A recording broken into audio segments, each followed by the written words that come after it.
Starter Unit. Listening for meaning. Task 2.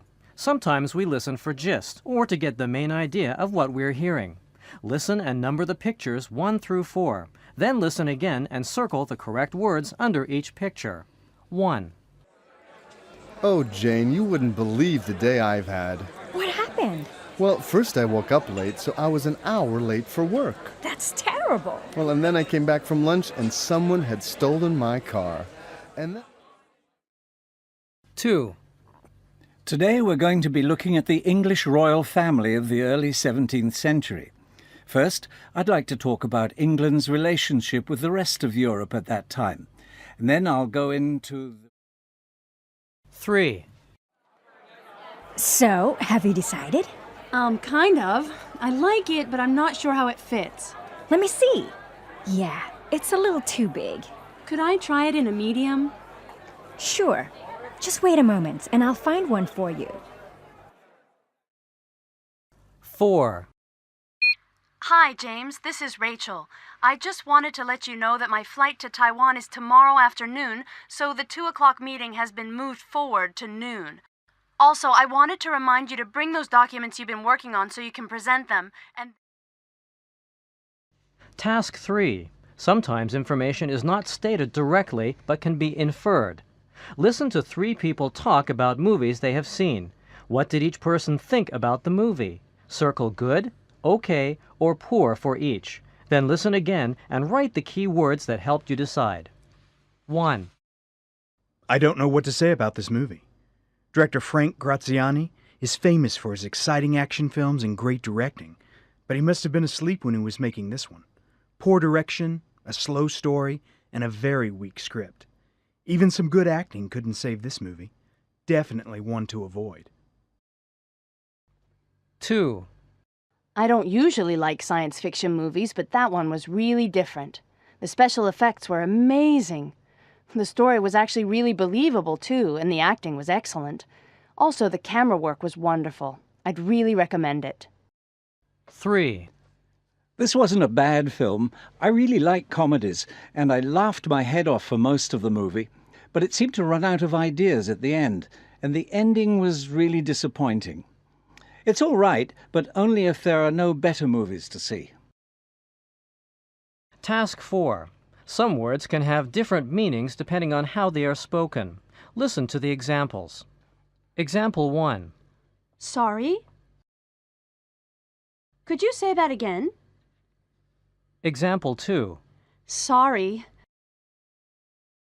I'm 20 minutes late. Is each person asking for clarification or apologizing? 1. sorry, 2. Sorry? 3. Sorry, 4. Sorry? 5. Sorry? 6. Sorry. 1. sorry, I can't make it tomorrow night. Maybe some other time then. 2. Sorry? What did you say? I asked what you wanted to order. 3. Sorry, I missed the train. That's okay. I just arrived myself. 4. Sorry? Could you repeat that, please? Sure, it's 555-6731. 5. Sorry? I didn't catch that. What kind of dressing would you like? 6. Sorry. I forgot to bring back your book. No problem. Just bring it tomorrow. Task 5. As well as listening for gist or for inference, we can also listen for specific information. Listen and number the people 1 through 4. What do the people do to improve their listening ability? Listen again and check 2 methods each speaker uses to improve their listening ability. 1. Well, I have cable TV, so what I do is tape the English language news. Then I can listen to it as often as I want to and practice. Also, I like English movies, so I watch them as well. 2. What I'd really like to do is travel to English-speaking countries and use English there, but I can't afford it. So I go to an English-speaking club and chat with the English speakers there. It's a great way to meet people. 3. You know, there are lots of really cool sites on the internet where you can download English songs. Then I can practice the songs at home. It really helps when I go to karaoke. 4. My class is great, but I find I need to practice outside of class. So what I do is use English listening sites on the web. I really like the sites where you can record your own voice and listen to yourself. Task 6. In interactive types of listening, such as conversations, surveys, and interviews, people typically respond to what they hear. Listen and circle the answers that are right for you. 1. Which types of listening do you think are the most difficult to understand? 2. What would be the most useful thing about improving your English listening ability? 3. What is the main reason you are studying English? Talking about reasons for studying English. Why are you studying English? What's the main reason you're studying English? I'm studying it so I can get a job. So I can talk with English speakers. I want to use English when I travel abroad. Are you studying English to pass an exam? Yes, I needed to pass a university entrance exam. No, I'm just studying it for fun. How do you think studying English will help you? I'll be able to use my English skills to get a job. In focus, learning to listen. People sometimes think that listening is not as important as speaking, reading, and writing. It is like a baby sister that no one pays attention to. This is because more attention has been paid to its 3 elder sisters, speaking, reading, and writing. For many people, being able to use a foreign language means being able to speak and write the language, or being able to read foreign language books or newspapers.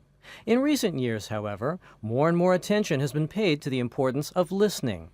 People who argue in favor of teaching listening say that learners cannot start using another language effectively until they have heard lots of authentic, comprehensible examples of the language. Why is listening important to you? What listening skills do you want to develop during the course? When you're traveling, you need to be able to listen well so you can understand what people are saying to you. I'm hoping to study overseas one day. I need to improve my listening skills so I'll be able to understand lectures in English. I can understand okay when people speak slowly, but I need to be able to understand when they talk fast. Unit 1. Can I ask you some questions? Task 2. Listen and number the pictures 1 through 4. Then listen again. Circle the titles you hear. 1. Dr. Alice Turner, please come to the All Asia Airways check-in counter immediately. 2. Can you tell Professor Carter there's a call on line 1 in the airport office? 3. This is the final boarding call for Flight 451 to Hong Kong. Would Miss Teresa Vanderpill and Mr. Oliver Tam please come immediately to Gate 22? 4. Would incoming passengers on flight AX561 please proceed to carousel number 6 to pick up your luggage? Task 3. Listen and fill in the arrival card. Then listen again and check your answers. Excuse me, could you help me? Sure. I need some help with this arrival card. I'm afraid I left my glasses at home. Okay, well then let me find, well I had one somewhere. Oh, here's my pen. All right then. Your name? Vanderpill. That's Vanderpyl. Okay. And my first name's Teresa. Theresa. Okay. Passport number? E51448859. Okay. E51448859. Coming from? Hong Kong. A nice short flight. I'm coming all the way from San Francisco. Wow, that's a long way. Uh-huh. So, address in Singapore? The Hilton Hotel, Orchard Road. The Hilton, Orchard Road. Is that Orchard? That's right. The length of stay? 4 days. And our flight number is? Oh, let's see. I have my boarding pass right here. Okay, it's AA451. Great. You just have to sign at the bottom. I think I can manage that. Thanks very much for your help. You're welcome. Oh, I'm Jim McGiven, by the way. Nice to meet you, Jim. Task 4. Imagine you are at immigration in the United States. Listen and circle the best response. Then listen again and practice. 1, Can I see your passport, please? 2, Is this your first time in the United States? 3, Where are you planning to stay? 4, How long are you staying? 5, Do you have a return ticket? 6. What is the purpose of your visit? Task 5. Listen to part 1 of the conversation. What does the airport official ask about? Check the boxes. Part 1. Excuse me. Yes? I'm with the airport office. Yes. We're doing a survey. Can I ask you some questions about the airport while you're waiting for your baggage? Sure, go ahead. Okay, well, first, could I have your last name, please? Yes, it's Tam. T-A-M. And your first name? Oliver. All right, Mr. Tam, now. It's Doctor. Sorry? It's Doctor. Dr. Tam. I beg your pardon. Well, Dr. Tam, where did you just fly in from? London via Tokyo. You must be really tired. It's a long way. You're telling me. And you're British? Mm-hmm. Part 2. Is Oliver happy with the items on the list? Check yes or no and note his comments. Okay, so, how do you feel about the arrival area? Were you happy with it? Well, no, I wasn't really. Oh, why? Well, the gate was a long way from immigration and the escalator wasn't working. Oh dear, I'm sorry about that. Well, how about immigration? About how long did it take you to get through? Oh, it was really quick. It only took me 3 or 4 minutes. Oh, good. Okay then. I see you bought some duty-free items here. Were you happy with the prices?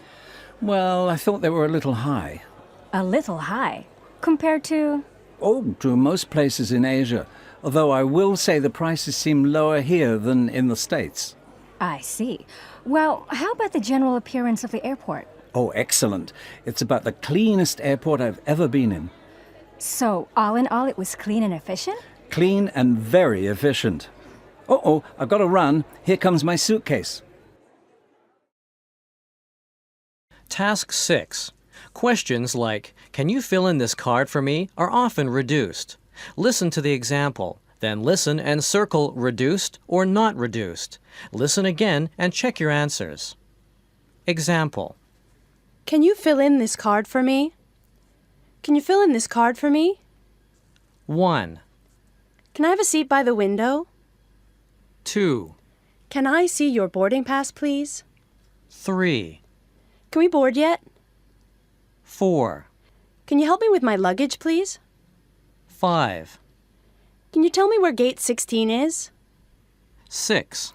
Can I have another drink, please? Task 7.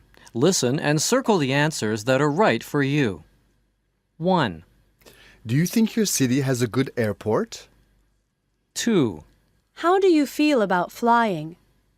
3, Are you interested in becoming a pilot? 4, Would you like to work at an airport? 5. Have you ever bought any duty-free goods? Asking and answering personal information questions. What's your name? Jill, my last name is Davis. Can you tell me your nationality? Where do you come from? I'm from Canada. I'm Canadian. Where do you live? Do you still live in Canada? Yes, I live in Montreal. No, I live in Hong Kong now. Where are you planning to stay in the United States? I'm staying at the San Francisco Marriott. It's on 4th Street. In focus, the future of travel. To some people, taking a dream vacation might mean suntanning on the beach in Bali, trekking through the Himalayas, or skiing in the Swiss Alps. But how about spending a relaxing week at the bottom of the ocean, or blasting off for a fun-filled trip into outer space? Sound impossible? Many experts predict that vacations like these could be widely available within as little as 20 years, albeit at a very high price. What's your vision of the future of travel? What sorts of vacations will people be taking 20, 50, or 100 years from now? In a few years, it'll be possible to travel really long distances in less than an hour. In 50 years, I think they'll have luxury cruise ships that actually fly. Someday, I think we'll be able to take trips to the moon and even Mars. Unit 2. He's handsome and intelligent. Task 2. Listen and number the pictures 1 through 3. Then listen again and circle the words you hear in each conversation. 1. What's the time? 7:45? What time is Michael supposed to be here? 8. I wonder if he's going to be on time. He'd better be. So, what does he look like? Well, I don't know, actually. I mean, what do you know about him? Oh, well, according to the dating agency, he's intelligent and creative. He's a musician. Just your type. Oh, I hope so. 2. So, tell me everything about your date with Felix. What do you want to know? You know. Oh, well, he's smart and funny and a very nice guy. He sounds perfect for you. When are you seeing him again? I'm not. You're not? Why not? Well, he's not quite perfect. He's not? No, he has a beard. I love men with beards. Do you have his number? 3. So, how old is he? Derek? Oh, he's 45. You said you were looking for a professional in his 40s. Mm-hmm. And what does he do? He's an engineer. Engineer, okay. Anything else you'd like to know? Well, can I see a picture of him? Actually, he just signed up with us last week. We're still waiting for him to send a photo. Oh, well, if you've met him, could you describe him for me? Sure. He seems interesting. Talkative. Oh, and he's pretty handsome. A bit like a younger Sean Connery, without the beard. Wow, handsome and no beard. Sounds great. I really don't like men with beards. Well, then, this could be the guy for you. Do you want to meet him? Task 3. Listen and circle the words that are stressed. Then listen again and practice. 1. Are any members of your family shy? 2. Would you describe yourself as slender? 3. Are you an energetic type of person? 4. Do you think you'll ever be bald? 5. Do you like to meet people who are talkative? Task 4. Megan is talking to someone from a dating agency. Listen and complete the form. Then listen again and check your answers. So, Megan, what kind of person are you looking for? Well, I want someone who shares my interests. Mm-hmm. Your interests. And what are they? Well, let's see, I like reading. Okay. What kind of books do you like to read? Oh, biographies and novels. Mm-hmm. Okay. What else? I like movies. Mm-hmm. What kinds? Oh, all kinds, especially romantic movies. Okay, that's good. What else would you be looking for? Well, I'd like someone who's quiet and gentle and kind. Mm-hmm. How about looks? Oh, looks aren't important. It's what's inside that counts. Okay, that makes it easier. Let's see, who might interest you? Task 5. Listen to the descriptions and write what each person likes. Then listen again and write what each person doesn't like. Hi, my name is Jeff. I'm an energetic kind of guy. I like sports of all kinds and outdoor activities and stuff. I guess I'm looking for someone who shares my interests. I don't really like the theater or concerts or that kind of thing. I'd rather go to a ball game and then to a bar. My name is Tony. How would I describe myself? Well, I'm not very outgoing. I don't socialize very much. I'd rather stay home and read a book or watch TV. I love classical music, especially modern classical. I have a large CD collection, and I'd like to share my interest in music with someone special. Hello, I'm Mick. I'm a pretty quiet kind of guy. I like going to concerts and movies. I don't like sports all that much, although I sometimes like a game of tennis. I'd like to meet someone who likes concerts, movies, and going to restaurants. I definitely don't want to go out with someone who likes to spend all their time shopping. Task 6. Listen and circle the answers that are right for you. 1, Are any members of your family shy? 2, Would you describe yourself as talkative? 3, Are you an energetic type of person? 4, Do you think you'll ever be bald?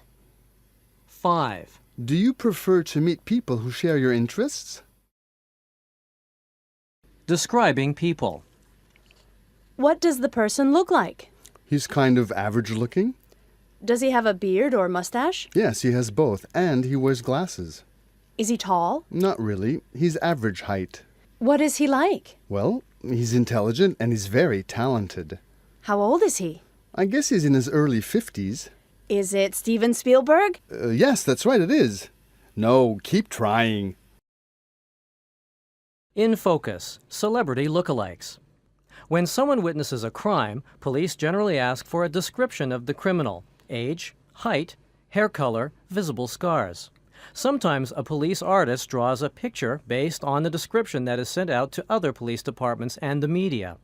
In a science fiction novel by William Gibson, police get descriptions of criminals by asking what famous stars they look like. Witnesses might say someone looks like Mick Jagger with a beard, or a young Frank Sinatra. Does anyone in your class look like a celebrity? How would you describe yourself, your best friend, or someone in your family? Some people think my best friend looks like Michelle Yeoh, but with glasses. My brother looks a little like Mel Gibson. Maybe that's why he's so popular. My older brother has cut his hair short, and he now looks like Michael Jordan without the mustache. Unit 3. That's the bride's mother. Task 2. Where are the speakers? Listen and check the correct event. Then listen again and circle the names you hear. Oh, yes, I know. Is that Cousin Roger over there? No, that's Bobby. Oh, Paul, wow, look at Aunt Betsy. She looks fantastic for her age. Boy, she was smart. Wow, Tommy came all the way from Miami? I can't believe it. They met on a blind date, you know. I think they make a cute couple, even if they are, And why invite all these people? I bet they hardly know half of them. And that's just... There she goes again. What's wrong with Mum? She always cries at things like this. She's like a baby. Oh, that's the bride's brother. He's just back from the Philippines. He was there for about a year. Task 3. Listen to the conversations at a wedding reception. Where does each person live now? Match the people with the places. Then listen again and draw lines from the names to the correct people. Hi, you're Rick, aren't you? Yeah, that's right. And you're Peggy Sue, aren't you? I haven't seen you since we were kids. Oh, I know. Gosh, I hate to think. It must have been, 20 years ago. Oh, at least. Well, it was nice of you to come all this way. Oh, I was happy to. Oh, gosh, that's so sweet. You know, we have people here from all over the place. Do you recognize everyone? I think... Wait a minute. Who's that in that yellow dress? In the yellow? Oh, that's Aunt Gertrude from Chicago. Gee, she's so thin now. I know. I think she's gone a bit too far with her dieting. That's for sure. Who's that talking to her? That can't be... Oh, yes, it is. Good old Uncle Morty. Wow, he's gotten so big. I know. Does he live around here? Oh, gosh, no. He's still in New York. You'd never get him to move out here. Who's that woman over there with the long hair? Long hair. Let me see. Oh, you mean in the orange dress? That's Cousin Emily. Oh, I don't think I've ever met her. Oh, really? I'll have to introduce you. She lives with her family in Bermuda, so we don't see her very often. And Aunt Jean, she's looking so old. That's not too surprising. She is old. She must be, in her 80s by now. Her 80s? Wow. Does she still live in Boston? Oh, no. She left Boston. She moved to Atlantic City a few years back. Well, it's been great talking to you, but I guess I should go now and meet some of those long-lost relatives. Okay, great to see you too. Task 4. You can use intonation to mean the opposite of what you say. Listen to the examples, then listen and circle the correct meaning. Listen again and practice. Example 1. How was the wedding? Great. Example 2. How was the wedding? Great. 1. How was the reception? Exciting. 2. And the music? They had that college band, right? Oh, they were really talented. 3. I'll bet there was a lot of food. Was it any good? Really good. 4. How about the bride's mother? Was she excited? Oh yeah, she was really excited. 5. So, all in all, it was fun? Oh yeah, great fun. Task 5. Who do you think is talking to Corey? Listen and circle the correct answers. 1. How many pieces of cake have you had, Corey? I thought you had lunch before we left home. 2. Hello, Corey. I haven't seen you in a long time. Look how tall you are now. I remember you when you were this high. 3. Hey, when can we get out of here? This is boring. We're supposed to meet Melanie at the movies at 7. Task 6. Listen and circle the answers that are right for you. 1. Do you like going to weddings? 2. Do you prefer traditional or Western-style weddings? 3. What do you think about big parties? 4. How do you usually celebrate your birthday? 5. Do you enjoy spending time with your relatives? Asking and talking about special events. Have you been to a family event recently? Yes, I went to my cousin's wedding. What was the reception like? Well, the food was really good. How many people turned up? I guess around 200. It was really crowded. Did anything funny happen? No, not really. It was really serious. Yeah, my uncle gave a really funny speech. So, was it fun? Yes, everyone enjoyed it. No, it was pretty boring, actually. In focus. Crying in the chapel. Is marriage obsolete? Since the 1950s, declining numbers of married couples and growing divorce rates have led some to believe that it is. But huge numbers of people continue to value marriage as an important life goal, and the vast majority will marry at least once in their lifetime. One reason people regard marriage so highly is that it can provide people with a source of emotional support, mutual trust, and lasting commitment. What is the attitude toward marriage among young people in your country? Do you think marriage has a future? Most people my age want to get married, but they also want successful careers. People will always want to get married, but weddings will become a lot less formal. I think marriage as a long-term commitment will disappear. It's an old-fashioned idea. Unit 4. I'm pretty good at math. Task 2. Listen to the lessons. Which subjects are being taught? Number the subjects 1 through 3. Then listen again and write the words that helped you decide. 1. Okay, so last week we looked at some of the causes of the First World War. This week we're going to look at some of the ways the war affected Europe. Now, what year did the war start? Scott? 1913? 1913? 1914. 1914. Thank you, Maria. Remember, dates are really important. You have to memorize them, okay? Now I'm going to erase these dates from the board. I want you to take about 10 minutes to think back. 2. Now, what are these two elements? Tony? Where, ma'am?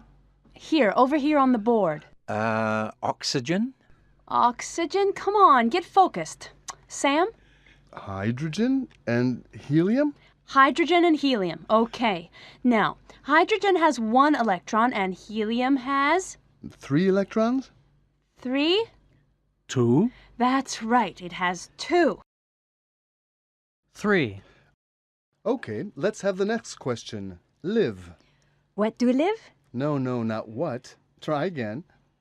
Where? Where? Good. Where? Where you live?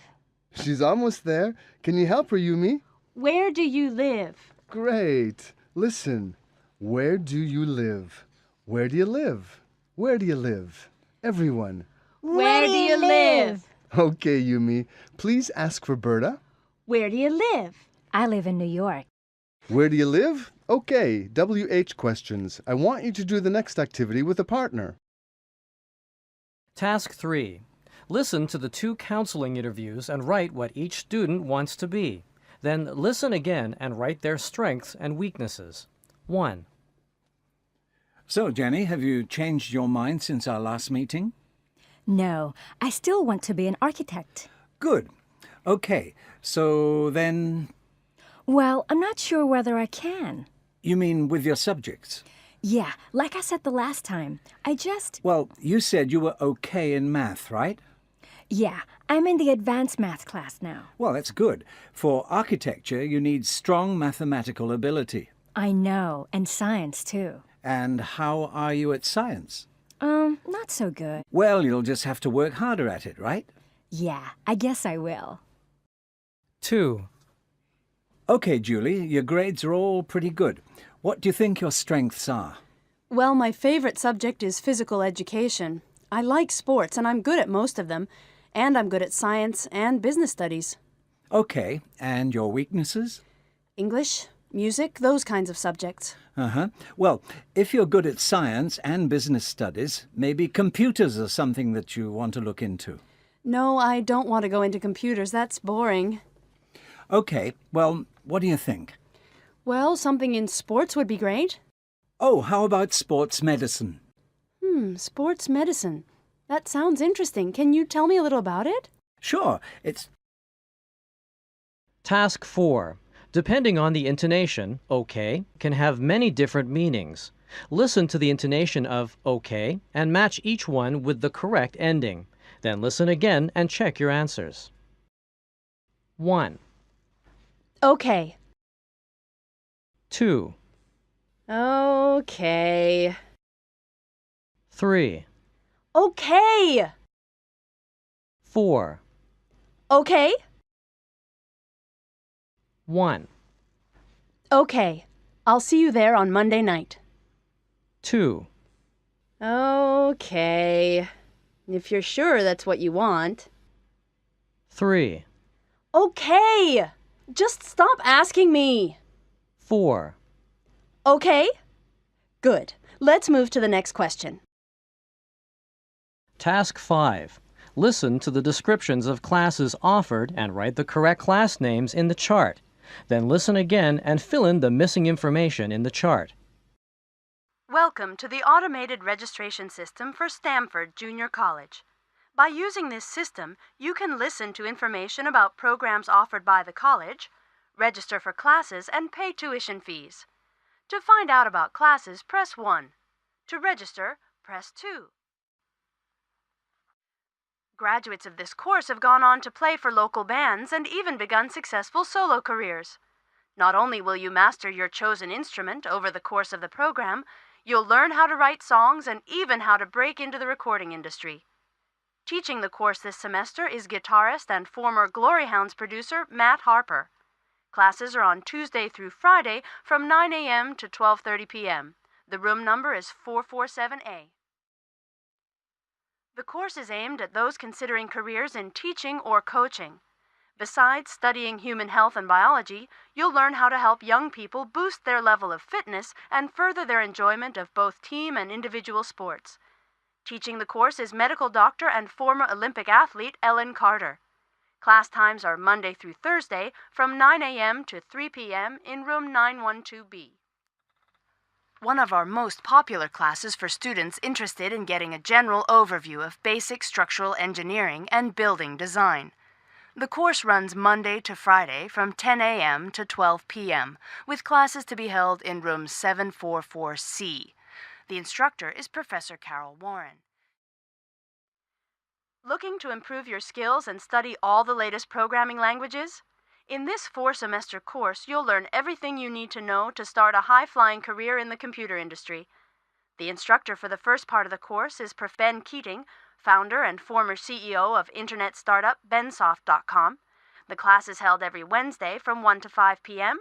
in room number 1010A. Task 6. Listen and circle the answers that are right for you. 1, Are you good at mathematics? 2, How about English? Are you good at that? 3, How interested would you be in taking a music class? 4, Would you like to be a scientist? 5.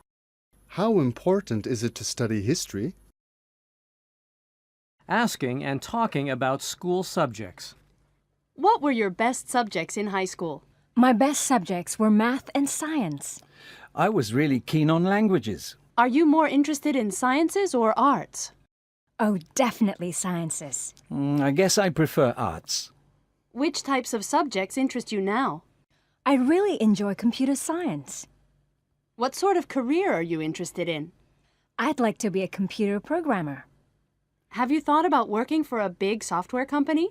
Yes, I'd love to. No, I'd prefer to work for a smaller company.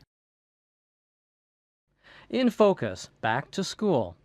For generations in the United States, a 19th century invention known as the public school system was seen as the best way to give students the knowledge and skills to become productive citizens.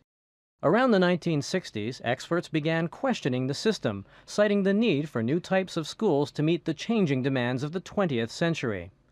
These reformers eventually won for parents a much broader range of educational choices, including religious, alternative, and charter schools and homeschooling. But they also sparked a debate on teaching and learning that still divides experts to this day. How do you feel about the state of education in your country? What, if anything, would you do to change or improve the school system? I'd like to change the system so that there's less emphasis on rote learning. I think schools should focus more on real-world subjects like politics and economics. Schools could attract more qualified teachers by paying higher salaries. Unit 5. Where in the world is it? Task 2. Listen to the quiz program and check your answers in Task 1. Then listen again and complete the sentences.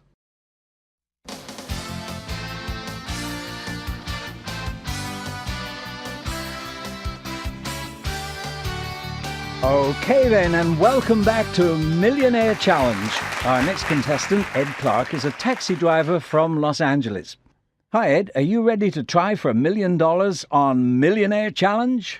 Hi, Bill. Yes, I think I am. Great, so let's begin. Okay, for $500, which is the highest mountain in the world? Is it A, Mount Fuji, B, Mount Everest, or C, K2? Oh, that's easy. It's B, Mount Everest. That's correct, at 8,848 meters.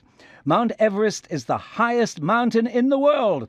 Okay, next, for $1,000. In which country can you find the Great Pyramid at Giza? Is it A, Egypt, B, Mexico, or C, Indonesia? Another easy one. It's Egypt. A. Correct! It's in Egypt, and it's 4,500 years old. All right, for $2,000, what is the world's longest river? A, the Amazon, B, the Mississippi, or C, the Nile? Oh, hold on. Let me think. I think it's C, the Nile. That's right, it's the Nile, which is approximately 6,700 kilometers long. All right, are you ready to try for $5,000? In which country can you find the ruined city of Machu Picchu? A, Brazil, B, Argentina, or C, Peru? Oh, I know this one. My brother-in-law went there last year. It's in Peru. C. Correct! The answer is C. Right, now for $10,000, in which Japanese city can you find the world's oldest wooden temple? Is it A, Kyoto, B, Nara, or C, Tokyo? That's tough. I'm not sure. Okay, I'll guess. Is it B, Nara? That's a lucky guess. Yes, the answer is Nara. It's Horyuji Temple, built in the 7th century. It's over 1,300 years old. Well done. Now, for $50,000, which is the world's highest waterfall? A. Angel Falls, Venezuela. B. Victoria Falls in Zimbabwe. Or C. Niagara Falls on the United States-Canada border. Hold on. I'm thinking. Well, Bill, I'd have to say it's A. Angel Falls. Good answer, Ed. Angel Falls is approximately 1,000 meters high, making it the highest waterfall in the world. Next question, this time for $100,000. Which skyscraper became the world's tallest building in 1998? Was it A. Sears Tower in Chicago, B. Petronas Towers in Kuala Lumpur, or C. Bank of China Tower in Hong Kong?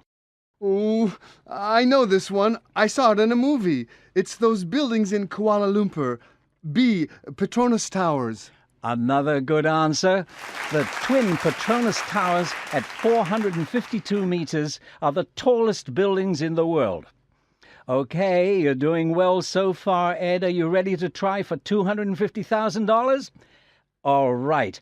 The area near Tianjin in Taiwan is famous for which natural feature? Is it A, a volcano, B, a gorge, or C, a rainforest? Wow, that's a tough one. I've no idea. Give me a minute to think. Okay, I'm going to guess. Is it a gorge? B? All right, everyone. Ed's just given his guess. For $250,000, was he correct? Yes. Well done, Ed. The answer is B. Taroko Gorge near Tianxiang is one of the biggest tourist attractions in Taiwan. Our second last question for $500,000. That's $500,000. Are you nervous, Ed? Yeah, a bit, Bill, but I'm ready. Great. Okay, for $500,000.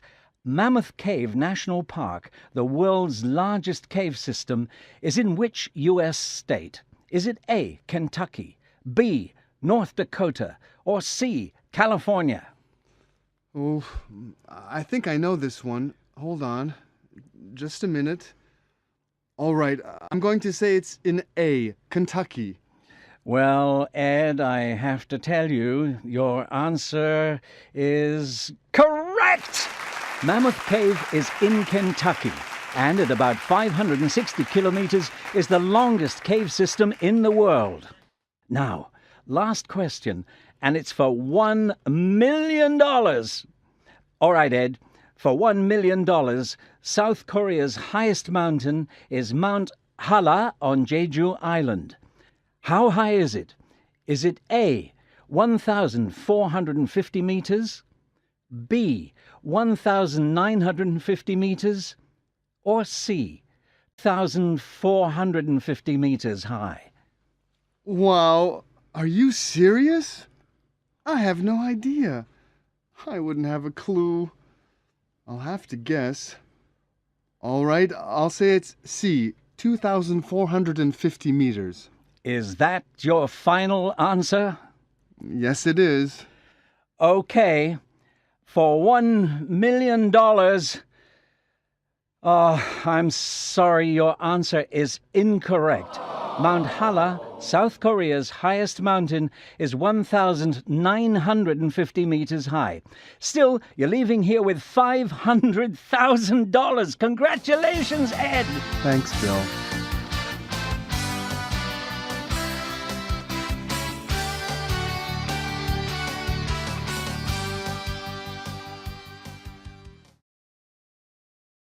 Task 3.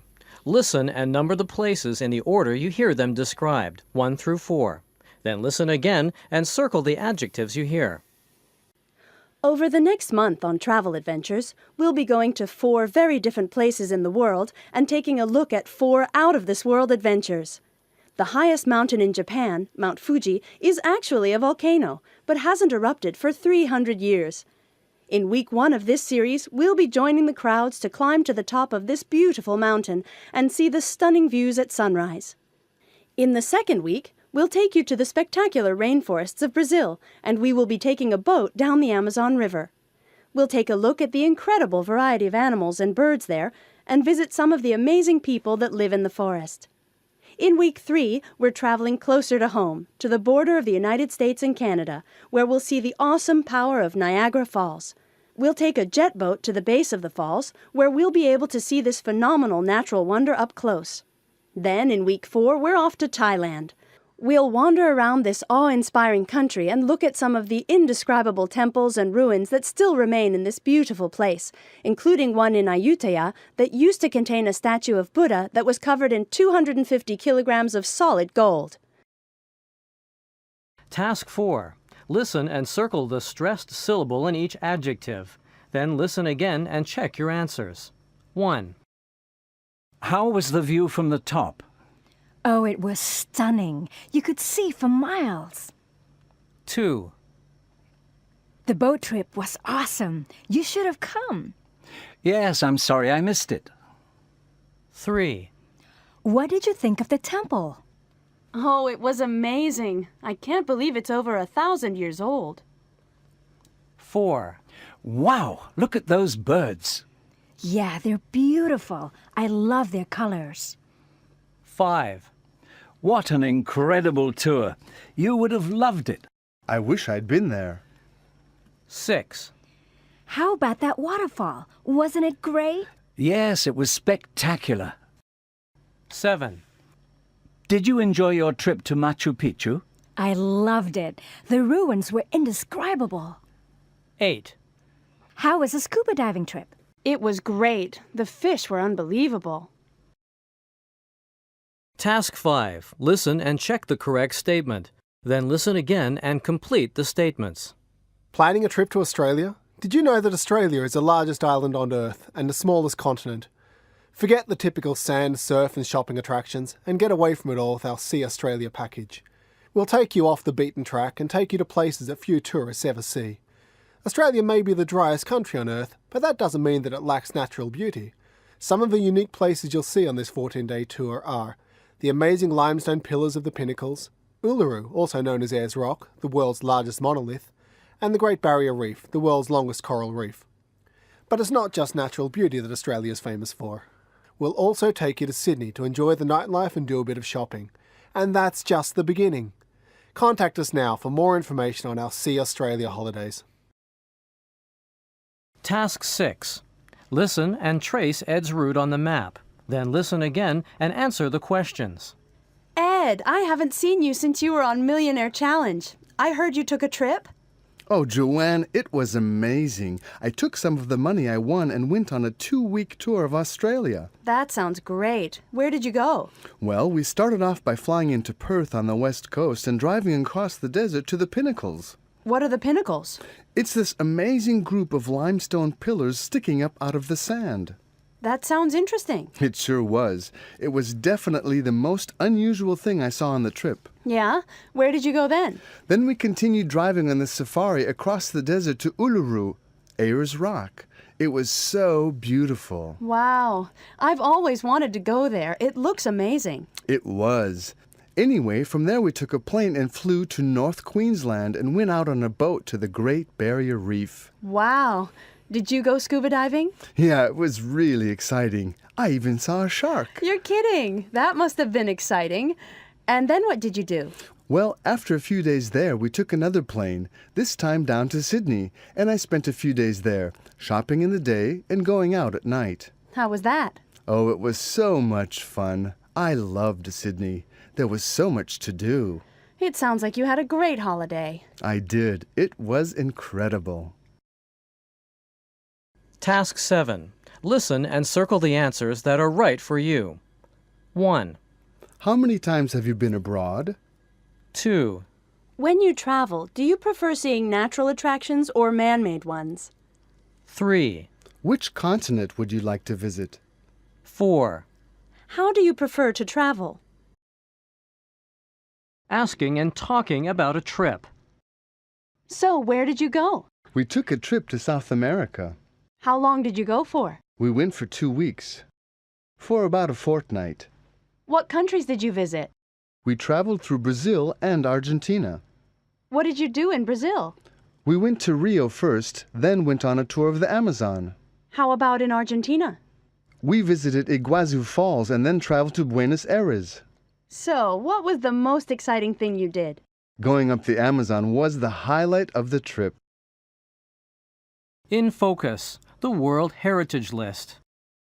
The World Heritage List is a list of the most important natural and cultural sites around the world, compiled and updated annually by the United Nations Educational, Scientific, and Cultural Organization, UNESCO.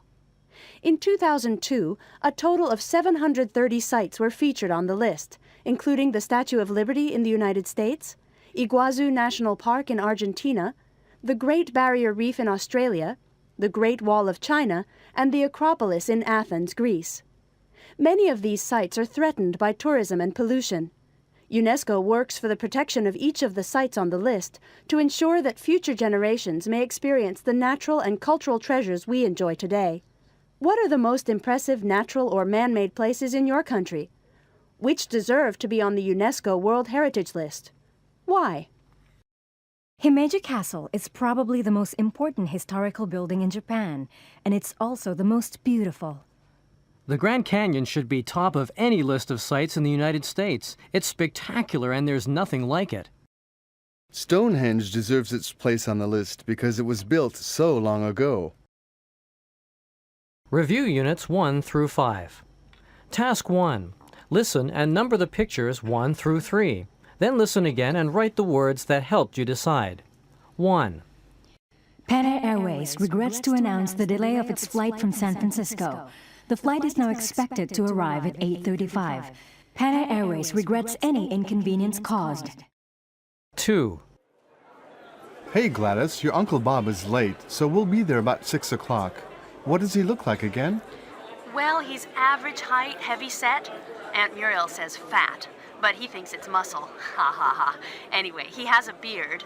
Okay, he should be easy enough to find. 3. Hello, Bob? Hi, you must be Jim. Pleased to meet you. Sorry about the delayed flight. Oh, that's okay. Not your fault. Here, the car's parked over here. Let me help you with your luggage. Task 2. Listen and circle the word that best completes each response. Then listen again and check your answers. 1.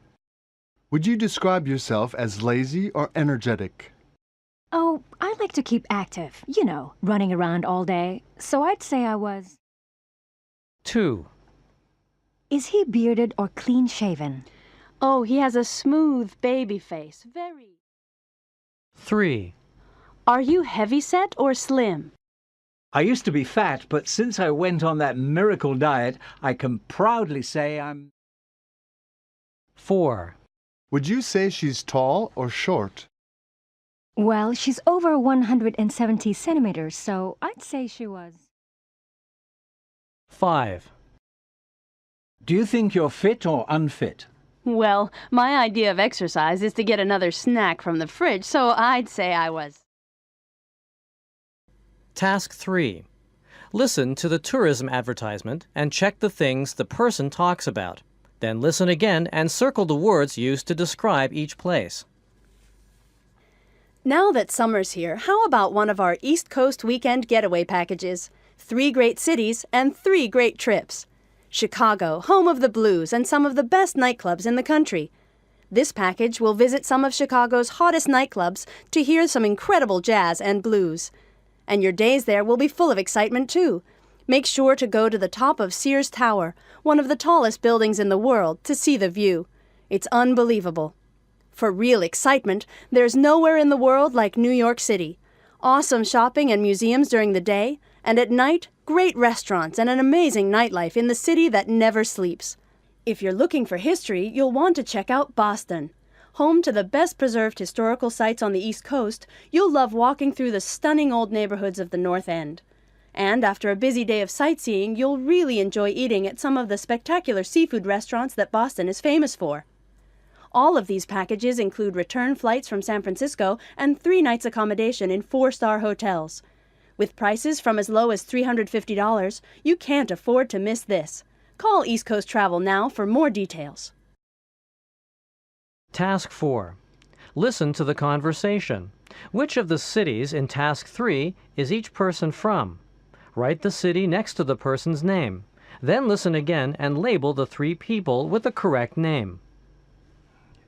Jason, Yes, sir? I want you to take the minibus down to the airport this afternoon and pick up some more people for the conference. Can you do that? Sure. Take a sign with you. They'll be expecting you. Okay. You better tell me who they are and what they look like, just in case. All right, Bob Price is coming in from New York. He's a tall, thin, bearded guy, very energetic. If he misses you, he'll probably be running around looking for you. Okay, he should be easy enough to find. Nancy Jordan will be on the flight from Boston. She's a slim lady with long, dark hair. You shouldn't miss her either. She's very short. Tiny, in fact. Uh-huh. The guy from Chicago is Steve Maglieri. He's around average height, I guess. Slender, fit-looking guy with brown hair. Does he have a beard, too? Oh, no, he doesn't. Task 5. Listen and circle the answers that are right for you. 1. How often do you fly? 2. Would you describe yourself as a talkative person? 3. Do you enjoy going to big family occasions like weddings? 4. Do you think that English is the most difficult language to study? Unit 6. It has a great view of the ocean. Task 2. Listen to the conversation and circle true or false. Then listen again and make a list of the pros and cons of the apartment. Well, here we are. I'll just open the, it seems to be a little stuck. Here we go. Come on in, folks. There, isn't that nice? Oh, yes, it's lovely. George, isn't it nice? Have to get that door fixed. Of course. Where is the view? The advertisement said this place has a great view of the ocean. Oh, well, now, look, if you stand right here... Yeah? And you look between those 2 buildings over there... Where? Oh, you can hardly see it at all. Oh, come on, George. I mean, think of all the good points. Like? Like the public transportation right at the front door. It's really convenient. But I don't need public transportation. I have a car. Well, maybe we don't need the car. I like the car. Oh, plus there's a shopping center just up the road. Yes, that's a plus. And the swimming pool. And gym downstairs. I don't have time for sports. Look, can we take a look at the place? I don't have all day. Sure. Here's the main bedroom. Oh, it's lovely. Is it quiet? Oh, very quiet. And here's the second bedroom. It's very small. Well, second bedrooms are never as big as the master's suite. This is ridiculous. Well, we'll have to think about it. Task 3. Listen and circle the best response. Then listen again and check your answers. 1. Well, it's really close to public transportation. 2. Where's the view? The ad said that this place has a great view of the ocean. 3. The second bedroom's spacious. 4. There's no pool. 5. This cupboard is broken. Task 4. Listen. Are the words the same or different in each pair? Check the correct column, then listen again and practice. 1. Bit. Bit. 2. Filled. Field. 3. It. Eat. 4. Pool. Pull. 5. View. View. 6. Vine. Wine. Task 5. Listen and match the descriptions of 3 homes to their celebrity owners. Then listen again and fill in the price for each property. The two-story home on our right covers 4,700 square feet and includes 4 bedrooms, 5 bathrooms, and 3 fireplaces. The owner purchased this Tudor-style home in 1995 and has since made a number of renovations. Besides several changes to the home's interior, a large swimming pool, patio, and 3-car garage were added. For interested buyers, the price of the home is $2.5 million. And the owner, Star Wars and Pulp Fiction star Samuel L. Jackson. Newly married and looking for a cozy starter home? How about this 4-story mansion with sweeping staircase, library, and separate apartment for servants? If you're planning a big family, there's no better choice. This lovely Georgian terrace property has 6 bedrooms and 5 bathrooms, and the added attraction of one of the most prestigious addresses in London. It doesn't come cheap, $8.6 million to be exact, but what else would you expect of the material girl? Yes, this house was previously owned by none other than Madonna and her British film director husband, Guy Ritchie. Among the highlights of this 2-story mansion is a master suite that takes up the entire 2nd floor, complete with 2 bathrooms, a dressing room, a gym, and an outdoor terrace. If you're expecting guests, there are 4 more bedrooms, 4.5 more bathrooms, a den, and a garage.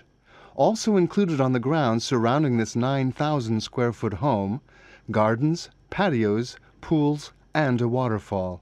Still not willing to spend $12.5? Here's the best feature of all, the massive white kitchen where former owner Frank Sinatra cooked his famous Italian feasts. All this just steps from Sunset Boulevard. Task 6.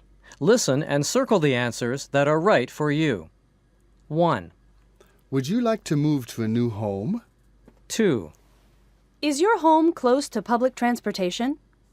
3. Are there a lot of shops near your home? 4. How's the view from your home? 5. Is there much space for parking near your home? Asking about and describing homes. How many rooms does it have?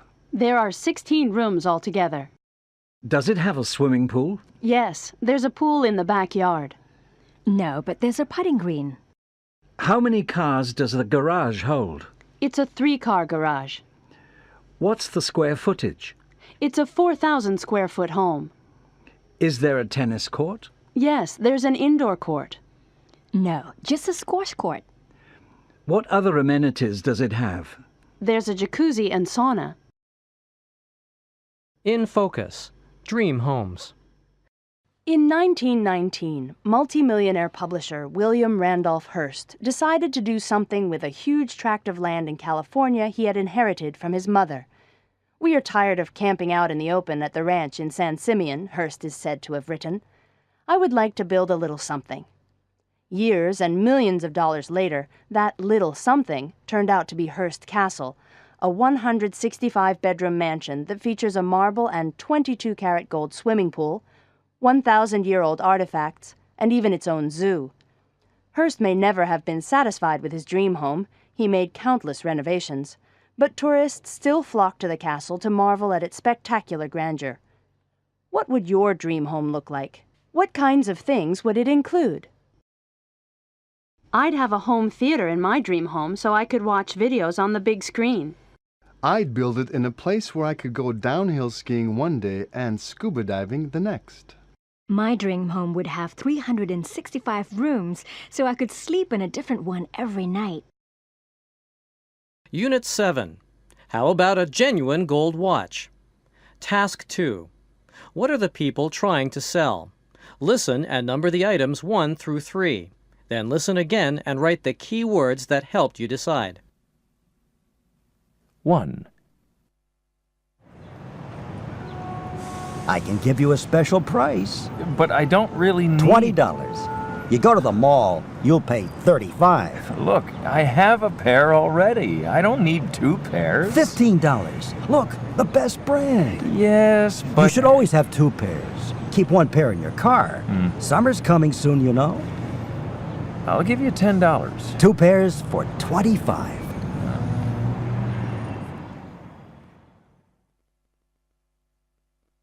Two. Look at this. Only one left. How much? $50. But I can buy one in the store for $60, and there I get a guarantee. You don't need a guarantee. This is high quality. Yes, but if it falls... Look, it has a calendar, address book, calculator, appointments. Everything you need. But I already have all those things. Not all in one. No, but Tell you what, I'll give it to you for $40. Special price, because it's the last one. 3. Is it genuine? Well, it's a genuine copy. Genuine copy. How much? $50. Oh, not cheap. It's a very good copy. I see. You buy some, and they're no good. They break before you get home. This one will keep going. Will it? Uh-huh. For how long? Maybe 1 year. 1 year, and you want me to pay... Well, you can still wear it. Still looks good. Like a nice piece of jewelry. But I don't want to wear it for jewelry. I want to wear it to tell time. Task 3. Listen to the conversation and number the sentences 1 through 7 in the order you hear them. Then listen again. How many necklaces does Peter agree to buy? How much do they cost in total? Hey, Lance, take a look at this jewelry. Do you think I should buy something for my girlfriend? I don't know. Why don't we go to that big department store we saw yesterday? Oh, but it's so far from here. I can't... Looking for a gift for your wife, sir? My girlfriend, actually. Take a look at this beautiful silver necklace. Only $75. I'm sure your girlfriend would just love it. Have you got anything cheaper? I'm on a pretty tight budget. Sir, this is a lovely piece of jewelry. I'm sure you want only the best for her. I do, but money's a bit tight. Do you think, could you give me a discount? For this piece? Why, it's 100% silver-plated. I can't. Come on, Peter. She's not going to lower the price. Oh, but Molly would love this necklace. Let's see what I've got. You shouldn't have to pay that much. Peter, let me. Miss, would you take $40? I don't like to do this, but I guess I could let it go for $65. Sorry, that's too much. Wait a minute, Lance. I'll handle this. Well, I won't pay more than $50. You can't lower the price at all? No, I just couldn't part with it for less than $60. Hold on, what if I buy 2, $50 each? I'll give one to Molly and one to my mother. Good idea. What do you say? Well, I guess. It's a deal. Task 4. Listen and circle the best response. Then listen again and check your answers. 1. How would you like to have this genuine gold watch? 2. These sunglasses are going cheap. 3. You can have these CDs for $8.50. 4. This is my last portable CD player.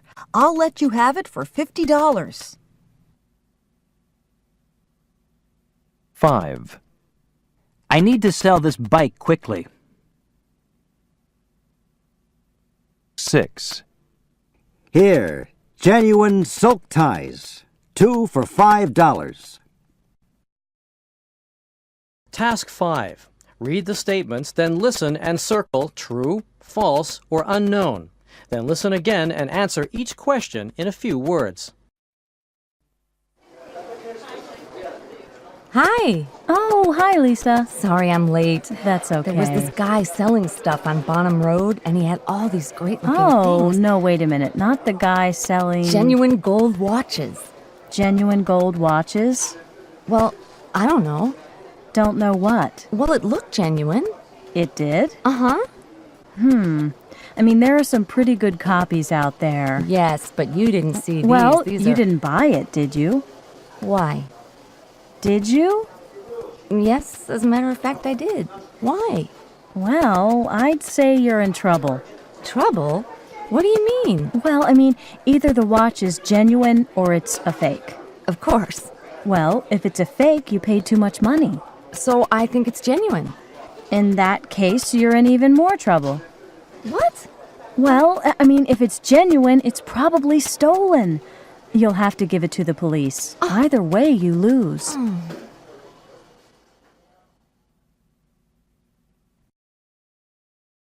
Task 6.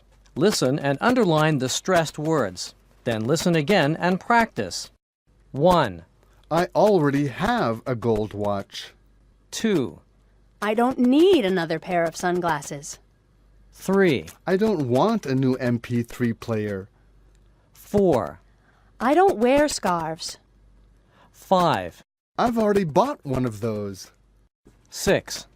I can't stand listening to cheap CDs. Task 7. Listen and circle the answers that are right for you. 1, Would you be interested in a fake designer watch? 2, Do you tend to buy brand name products? 3, Have you ever owned a bicycle? 4, Do you need another pair of sunglasses? 5. How about buying some cheap jewelry? Discussing and bargaining for consumer goods. Can I interest you in an MP3 player? That looks good. How much is it? No thanks, I've already got one. These gold bracelets are just $35 each. Would you take $30? These sunglasses are the best on the market. Have you got anything cheaper? Could you give me a discount? I can let you have the watch for $95. Okay, it's a deal. Sorry, that's too much. This is top quality. Look at these features. Thanks, but I don't really need it. You can have them all for $55. $40. That's my best offer. I'll give you 40 for it. In focus. Too good to be true. In the 1920s, small-time crook Charles Ponzi began a money-making scheme that made him America's most infamous swindler. The method was simple. Ponzi told people that by giving him their money, they could double their investment in just 45 days. Over 10,000 people did so, and Ponzi soon amassed almost $10 million. What investors didn't know was that Ponzi was taking money from the second round of investors and using it to repay the first. He used the remaining cash to bankroll his lavish lifestyle. Predictably, Ponzi soon ran out of takers and was unable to repay all of his investors. Ponzi's scheme, for which he was sent to prison, helped popularize the saying, "If something looks too good to be true, it probably is." Have you ever bought or invested in something that was too good to be true? What happened? I once bought a great bike for a really low price and then found out it was stolen. My brother spent $5,000 on a used car, and it broke down the very next day. My friend invested all his money in stocks, and then the stock market crashed. Unit 8. That's an unusual job. Task 2. Who's talking? Listen and write the occupation of the first person in each conversation. Then listen again and write the key words that helped you decide. 1, Yeah, okay. I'll take a look at it in a minute. But I need to find out a little bit more about you in general before I do any... But it really... Well, first of all, you say you've had the pain for about 3 weeks. Well, I think so. You know, it's kind of hard to remember. Mm-hmm. Well, does it hurt when you move like this? No. And what's your health like in general? You look like you're in good health. Uh-huh. Generally, I've been fine. Well, that's excellent. So there's probably nothing really... 2. Okay, then. All set? I am. I'm not sure about... I think I need a little more time. Do you want to order something to drink first, or... It's okay. Why don't I tell you what I want, and then maybe... You're ready, then? Uh-huh. Did you get to see the specials? No, we didn't. Well, the specials today are great. The appetizers are... 3.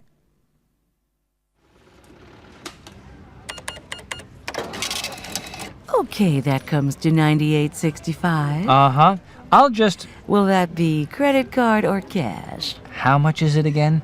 98... Better put it on a credit card. Task 3. Read the statements. Listen and check the statement that is closest in meaning to what each person says. What do these people do? Listen again and write the occupations. 1. I guess lots of people think I have a really weird job. I guess it is different. I mean, it isn't every day you meet a woman bodyguard. 2. I think I have the most interesting job in the world.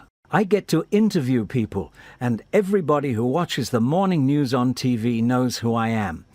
The only bad thing is that I have to get up so early every morning. 3. I hate it when people come back and complain. They usually say that the shoes don't fit right or that they cost too much.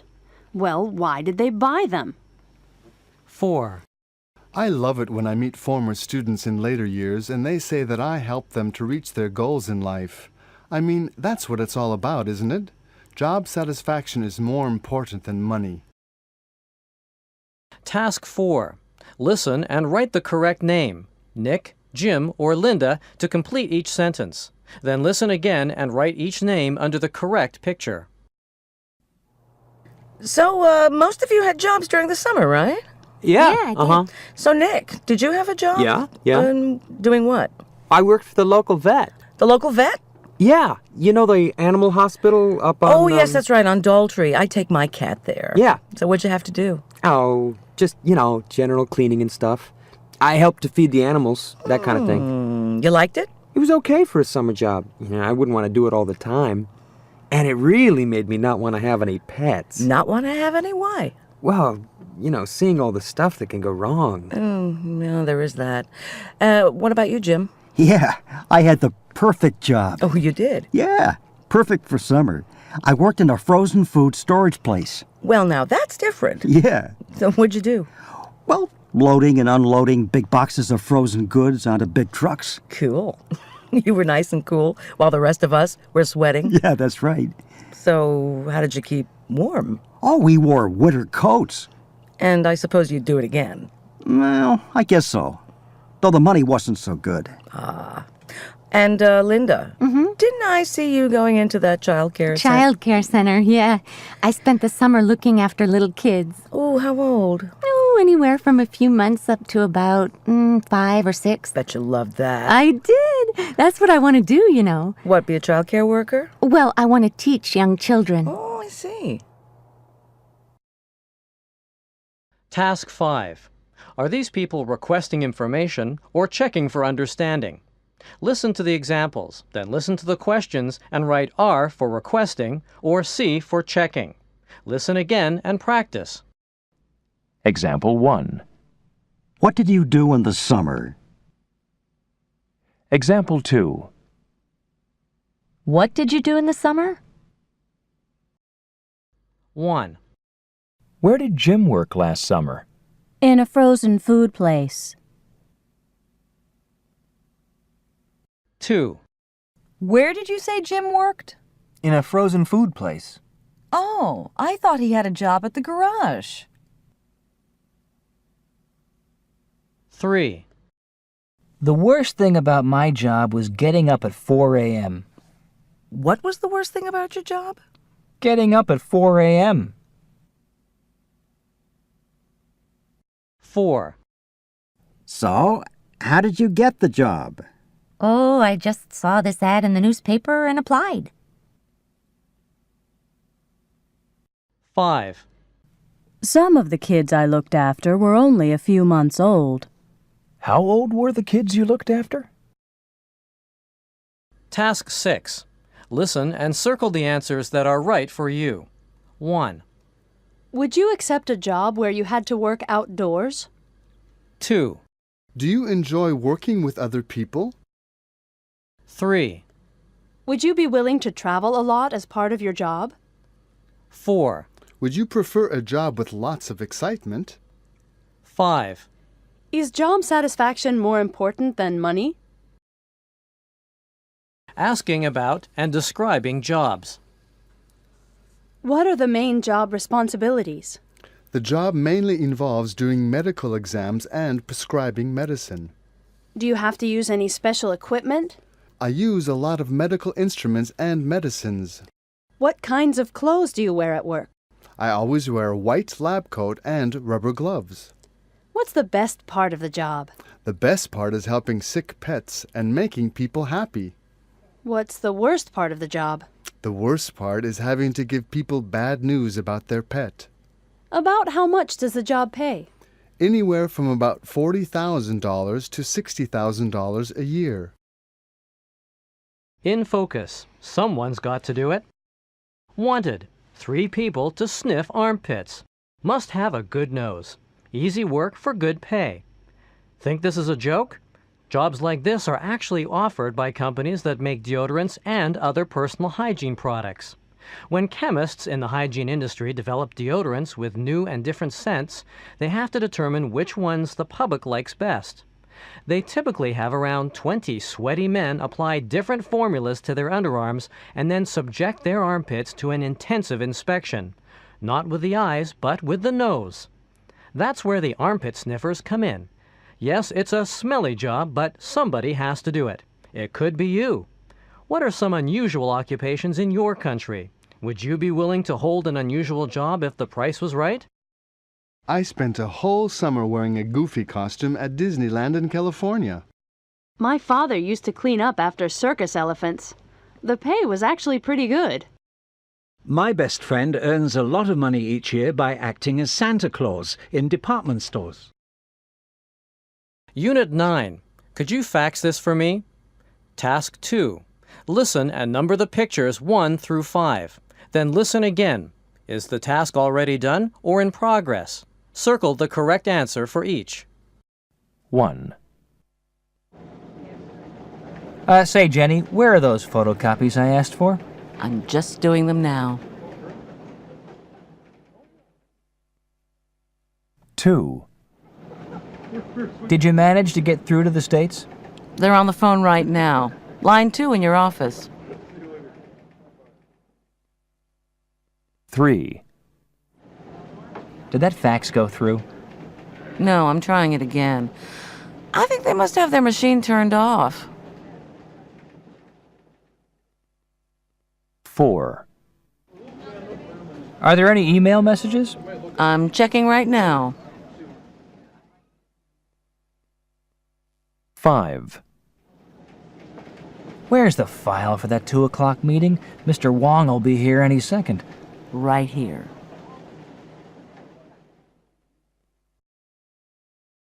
Task 3. Listen and circle the correct response. 1. Did you fax that memo to the States? 2. Did you pick up the package? 3. Did you reconfirm the flight? 4. Did you tell my wife I'd be late? 5. Will you photocopy the agenda? 6. Are there any emails for me? Task 4. What is the main focus of each statement? Listen and circle place, date, or time.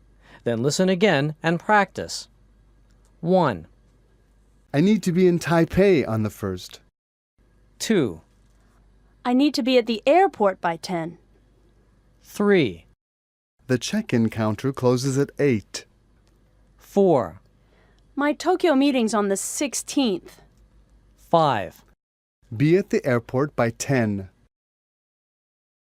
Task 5. Listen to Jenny's voicemail and check the things her boss asks her to do. Then read the statements and listen again and circle T for true or F for false. Hi, Jenny, it's me. Can you do a few things for me? Can you call the airline and reconfirm my flight? Oh, make sure they've given me an aisle seat. They messed it up last time. Oh, and could you get out the file? It's in the travel section under Seoul, August. Could you make 2 copies of my speech? Yeah, I want to work on it on the plane. And could you print out a copy of my itinerary and fax it to my wife in Singapore? She wants to know how she can contact me. Make sure it has all the hotel phone and fax numbers on it, okay? What else? Oh, could you send Connie out to the pharmacy to pick up my medicine? If I don't take it with me, I'll be in trouble.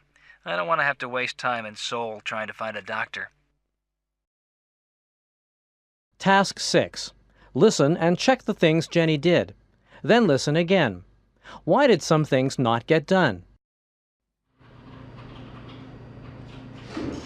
Quick, I'm running late. Where's the stuff? Well, here it is. I made an extra copy of the speech, just in case. Good. Great. And I reconfirmed your flight. Uh-huh. Only I couldn't get an aisle seat. They were all gone. Oh, no. Well, I got you a window. Okay. And did you fax my wife? Well, no. The fax machine's broken. But I'll do it tomorrow. Well, could you call her and give her the details of my Seoul hotel? She'll be angry if she can't contact me. Okay. And, where's my medicine? Oh, Connie went home sick at lunchtime, and there was no one else I could send.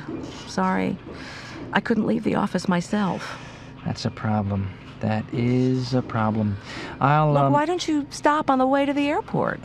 I guess I'll have to try. Great, okay. Have a great trip, and I hope the speech goes well. Task 7. Listen and circle the answers that are right for you. 1, Do you spend much time talking on the phone? 2, How often do you send SMS messages? 3, Could you explain how to download an email attachment? 4, Do you think you could repair a broken photocopier? 5. Do you get very much voicemail? Asking for information and making excuses. Did you do everything on the list yesterday? Yes, everything's done. No, I didn't get everything done.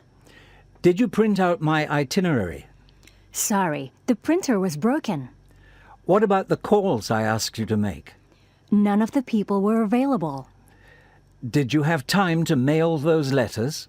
Yes, I mailed them at lunch. Sorry, I forgot all about it. Where's the package I asked you to pick up? I'll pick it up tomorrow. Why didn't you send these faxes?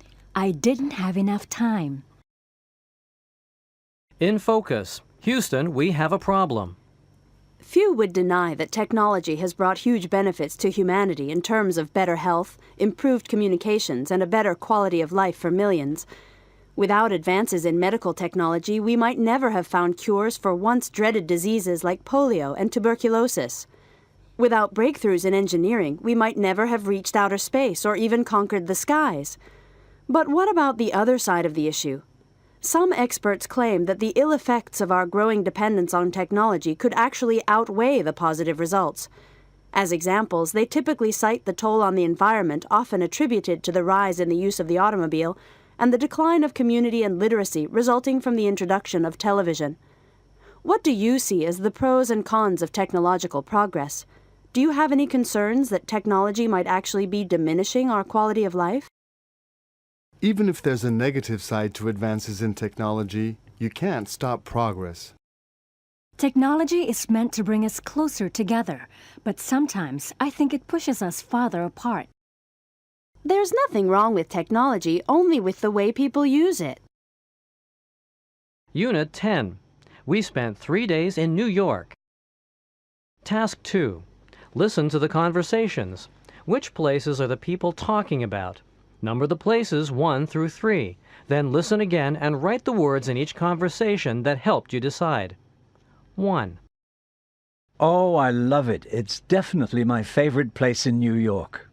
Yeah, I've always thought it was just somewhere to catch a train. No way. Have you ever been inside?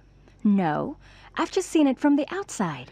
Oh, you really should. It's got that famous clock that everyone wants to meet under in the movies. But the best thing is the ceiling. The ceiling? Why? Oh, it's painted so it looks like the sky at night. It's beautiful. Really? It's probably the only time you can see the stars in New York City. And if you look out to the right, I'm sure you'll recognize this. It's the most famous landmark in New York City.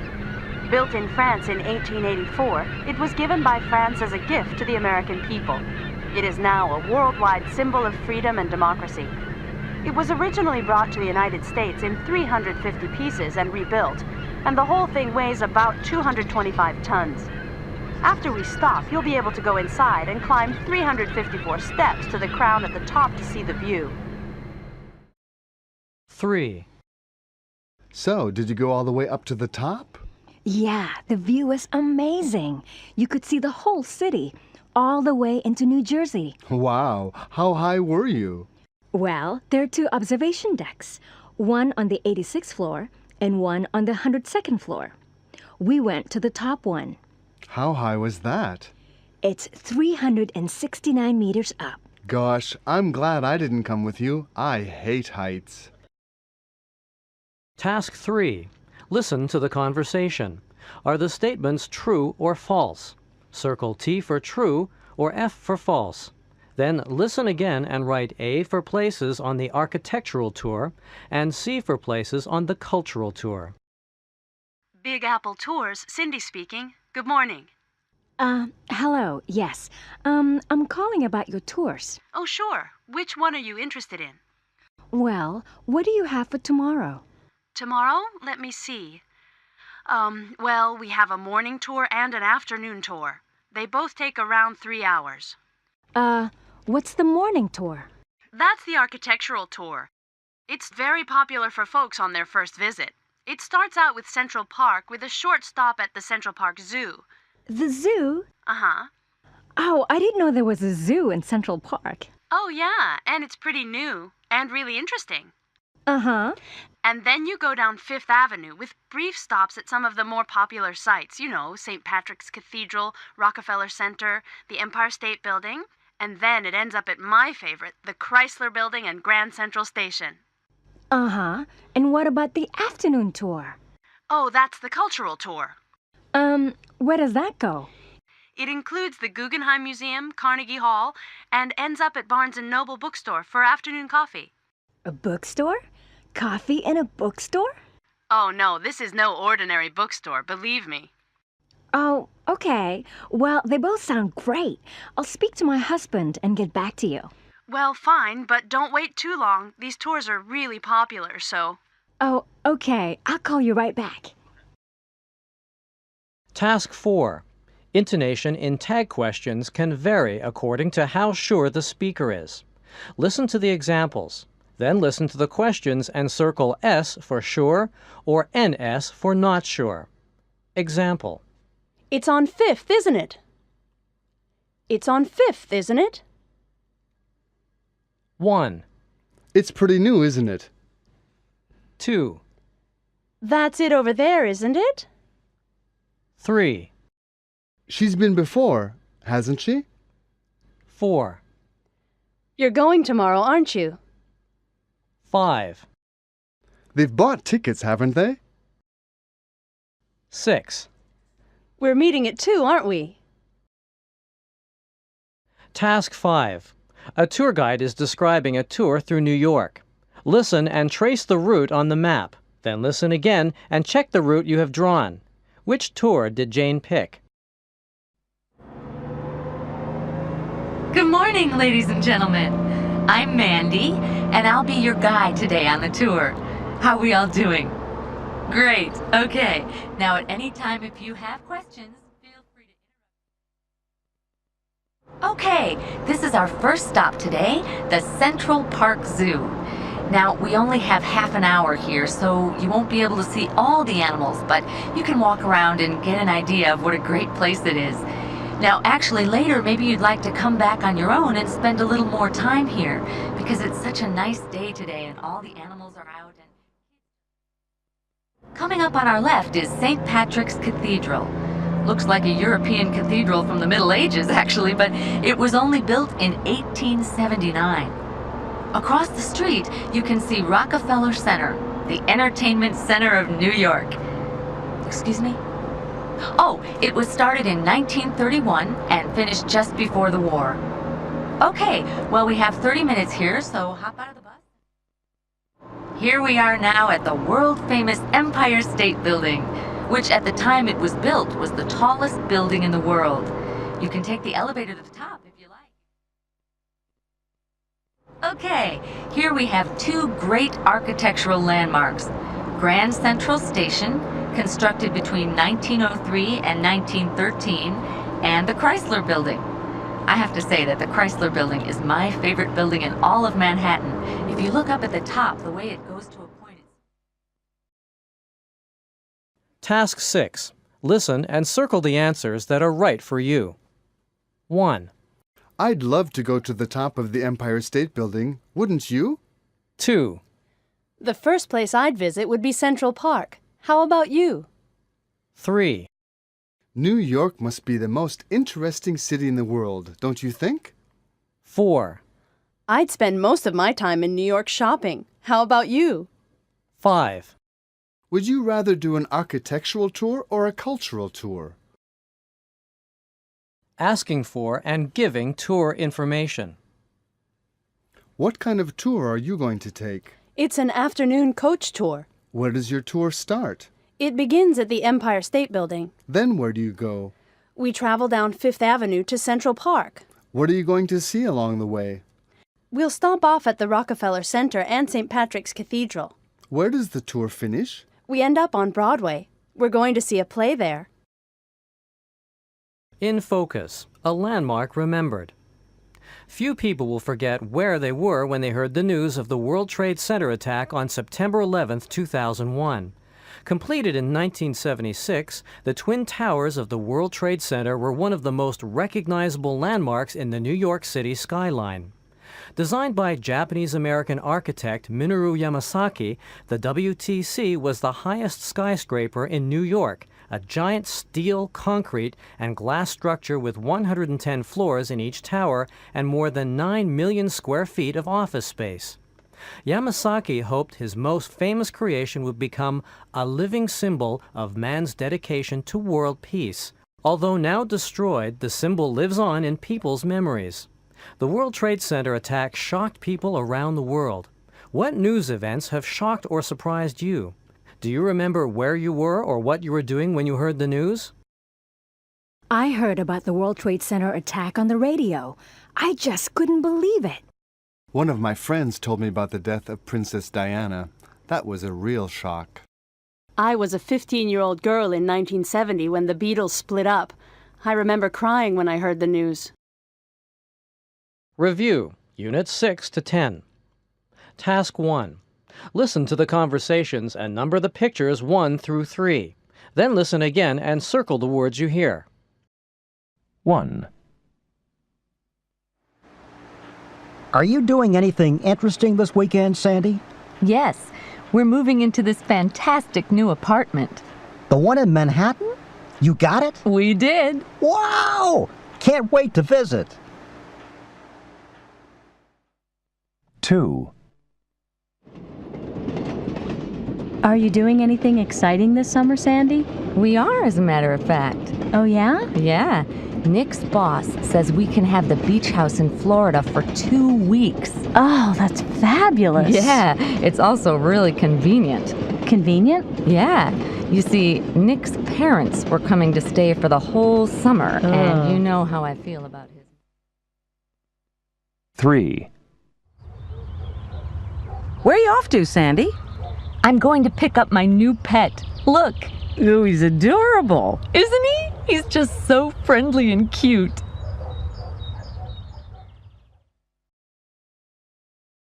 Task 2. Listen and check the things Sandy needs to do. Then listen again. What is happening at these times? Fill in Sandy's planner.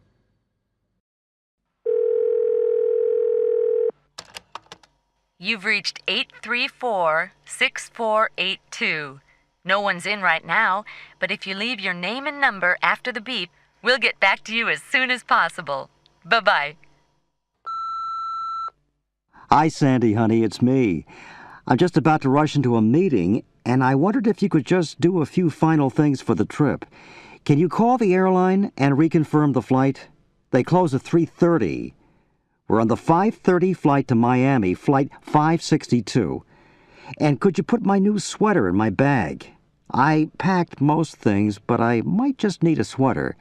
And could you book a taxi to take us to the airport? I guess we need the taxi to pick us up at 4. I think that's about it. Oh, one last thing. Could you call my mom and tell her I'll give her a call from Florida? She's been a bit, well, you know, since we last saw her, she hasn't been feeling too well. Task 3. Listen. What is Steve's job? Check the correct answer. Then listen again and complete the chart. What are the good and bad points of Steve's job?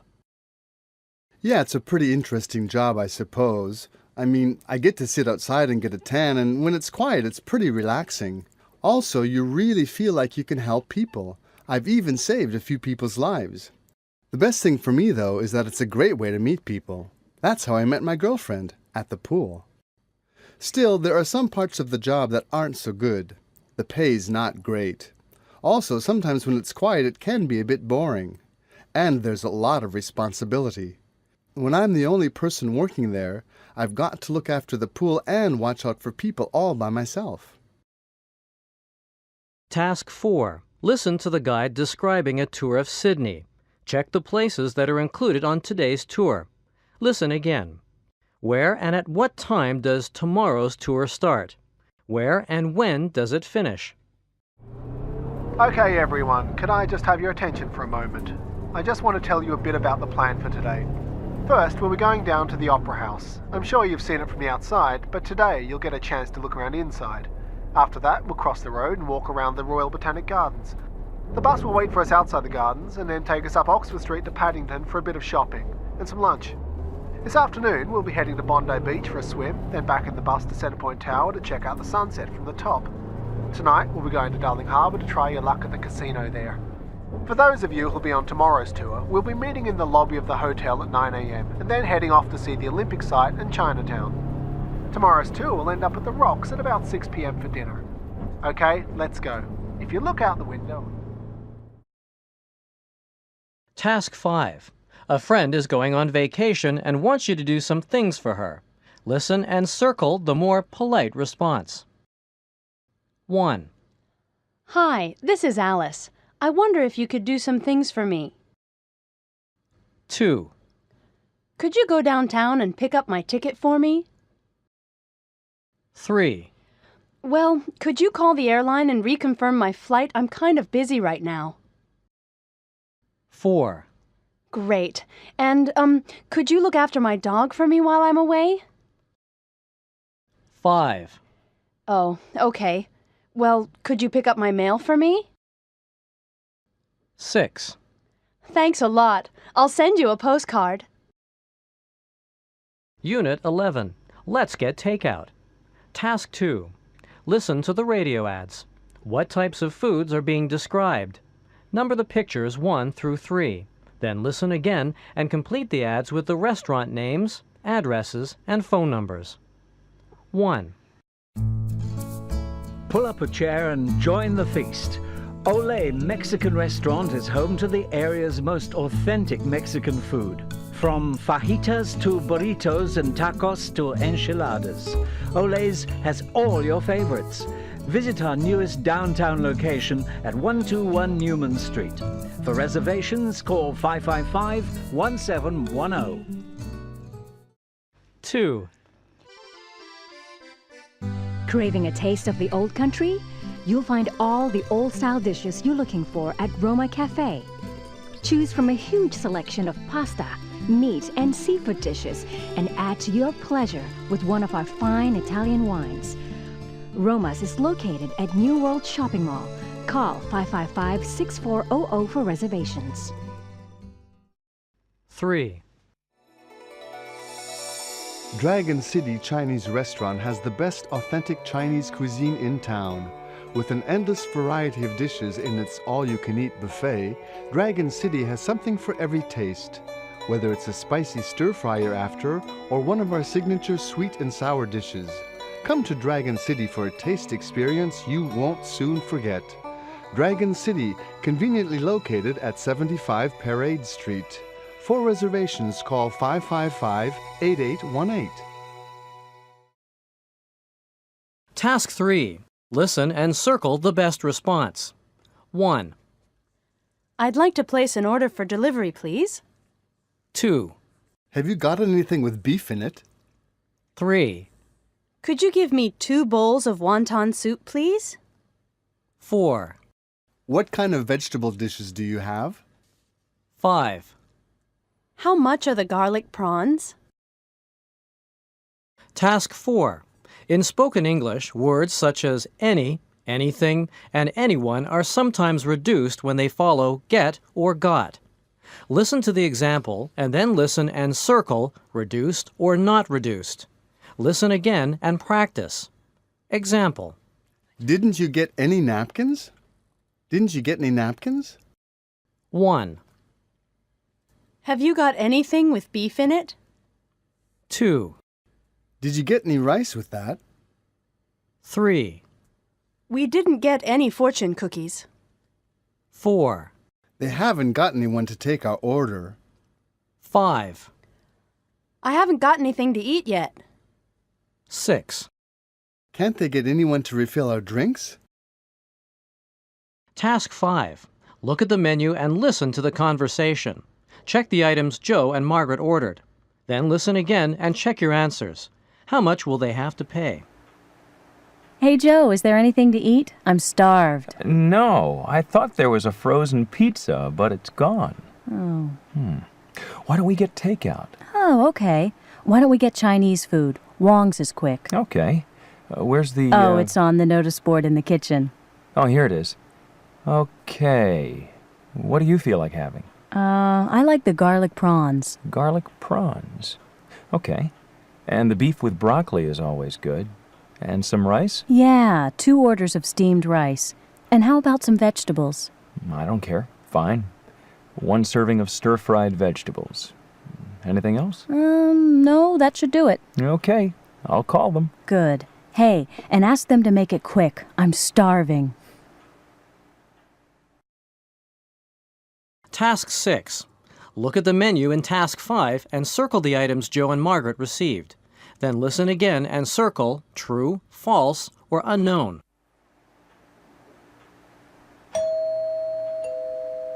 I think I heard the door. That should be the takeout. I'll get it, Margaret. About time. I'm so hungry.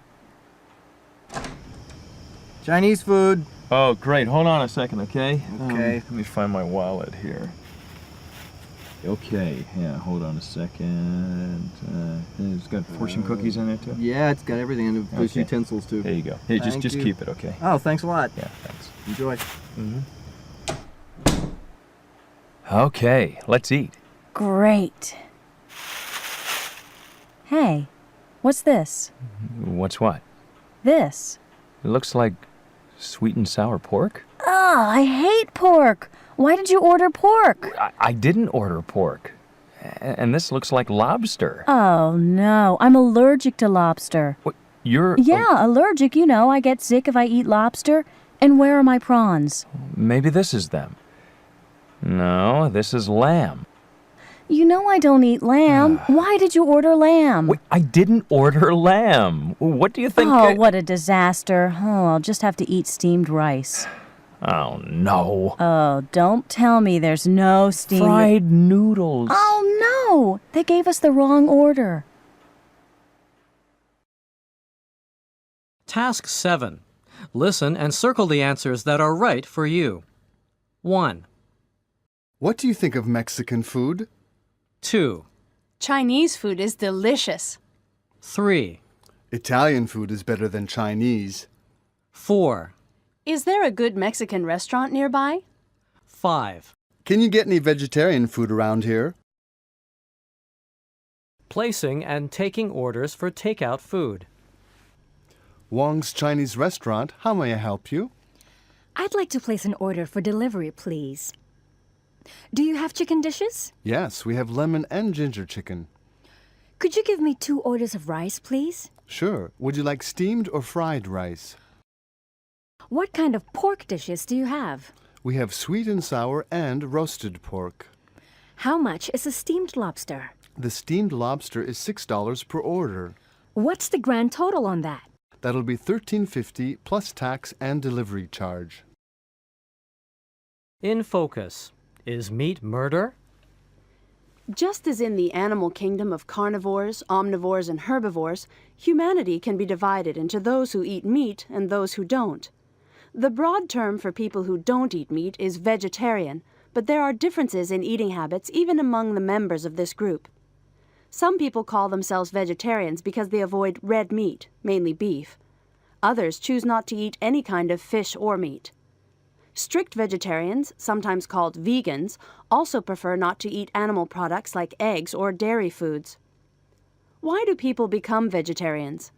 Some do it out of concern for their health, some because of their religious beliefs, and others for humanitarian reasons.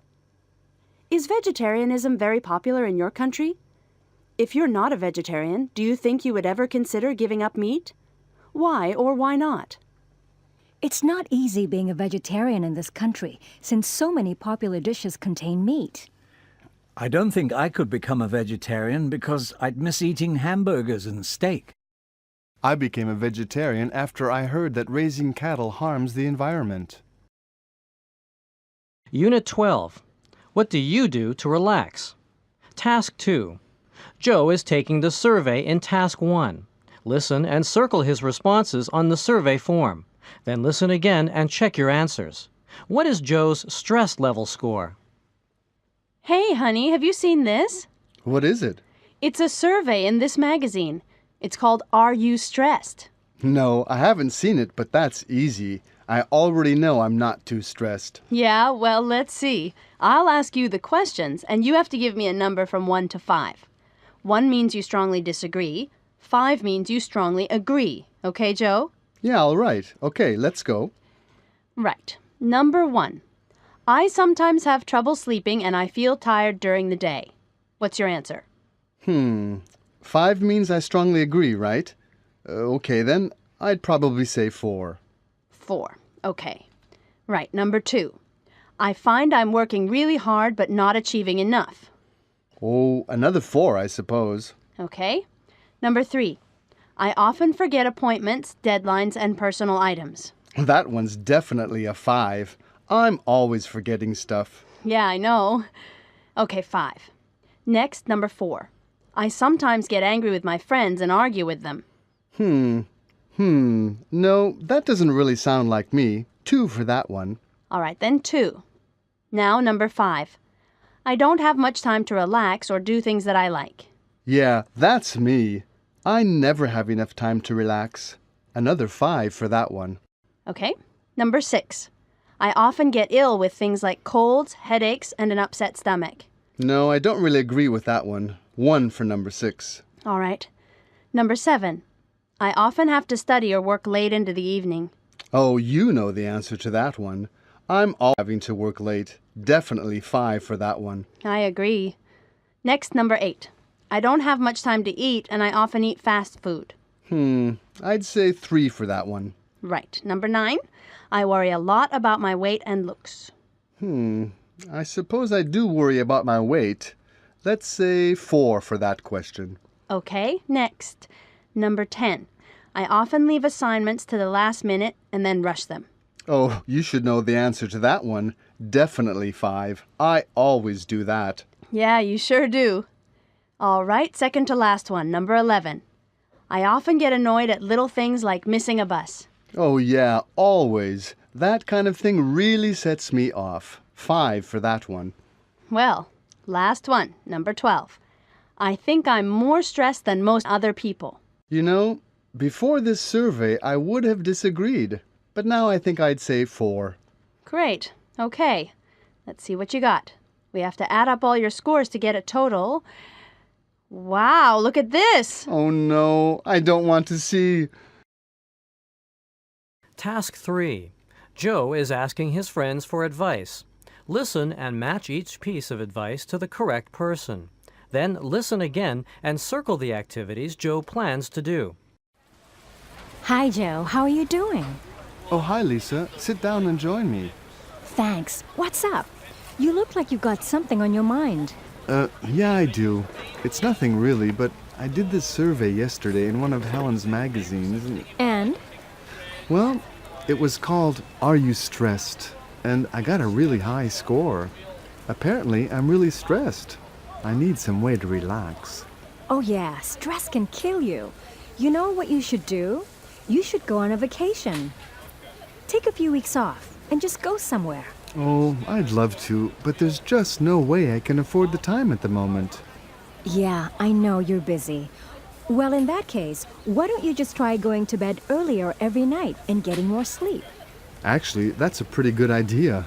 I'm always tired at work. I'll have to try not to go to bed so late in the evenings.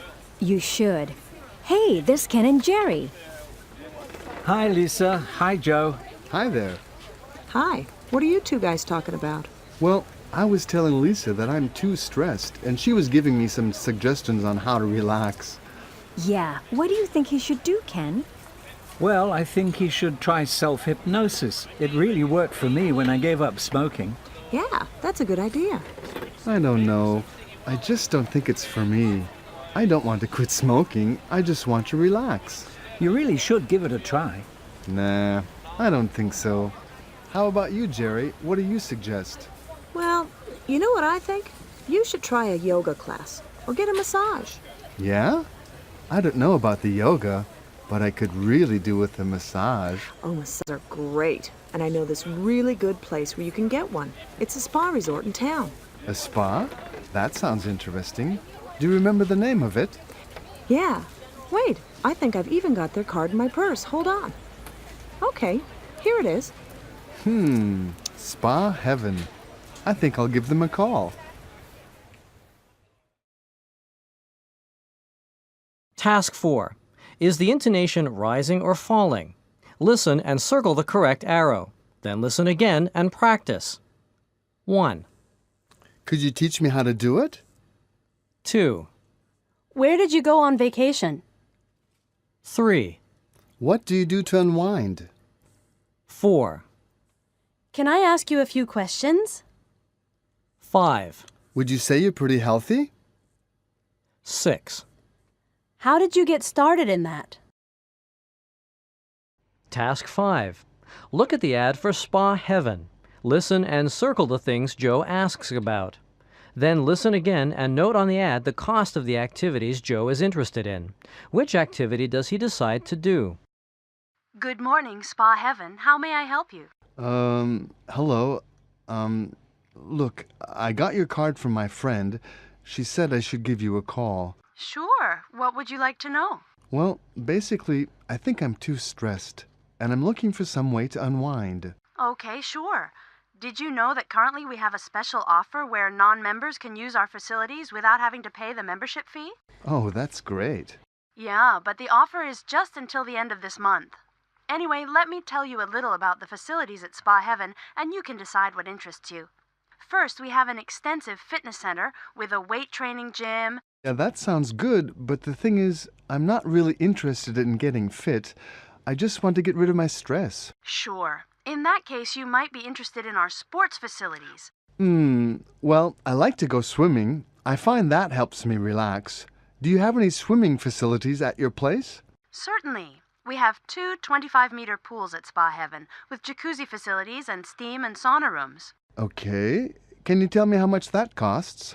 Well, for non-members, it costs just $10 for each time you use the pool. I think I need to do something more relaxing, though. You know, like meditation? Do you have anything like that? Well, meditation is part of our yoga classes, which we hold every day. And during the special offer trial period, non-members can participate for just $35 per class. That sounds good. I'll have to think about that. Oh, yeah. My friend recommended getting a massage at your spa. Can you tell me about that? Well, we have a number of individual massage rooms where you can try a variety of different massage types. And how much do they cost during this special offer period? For non-members, massage sessions are $25 for 1 hour. Still, that doesn't sound too bad. I'm definitely interested in getting massage. Do you have anything that's really good for tense shoulders? Well, there is one traditional technique we have that many people find very effective for soothing muscle aches. Okay, and how much does that cost? Well, our acupuncture sessions cost $30 per hour for non-members. Acupuncture? You mean with needles? No way. I'm really scared of needles. Okay, thanks very much for your help.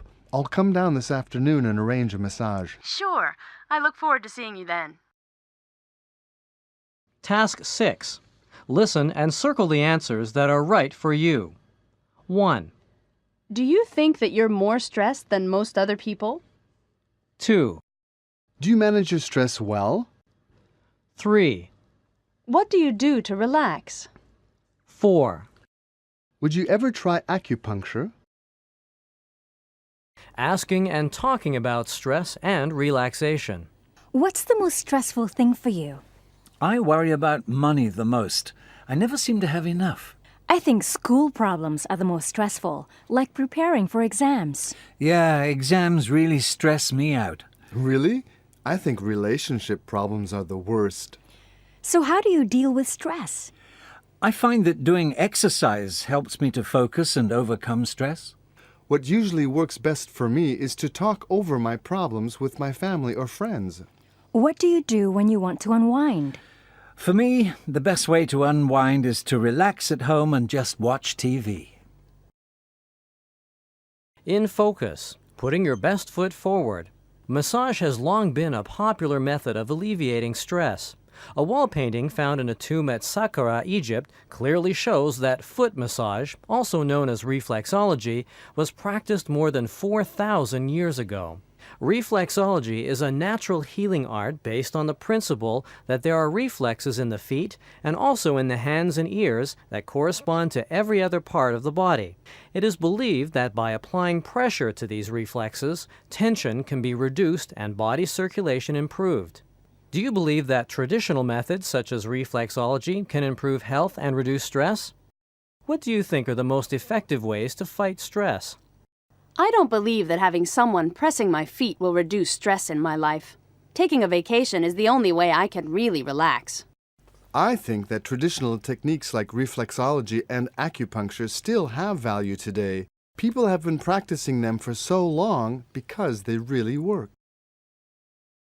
Unit 13. This is the news. Task 2.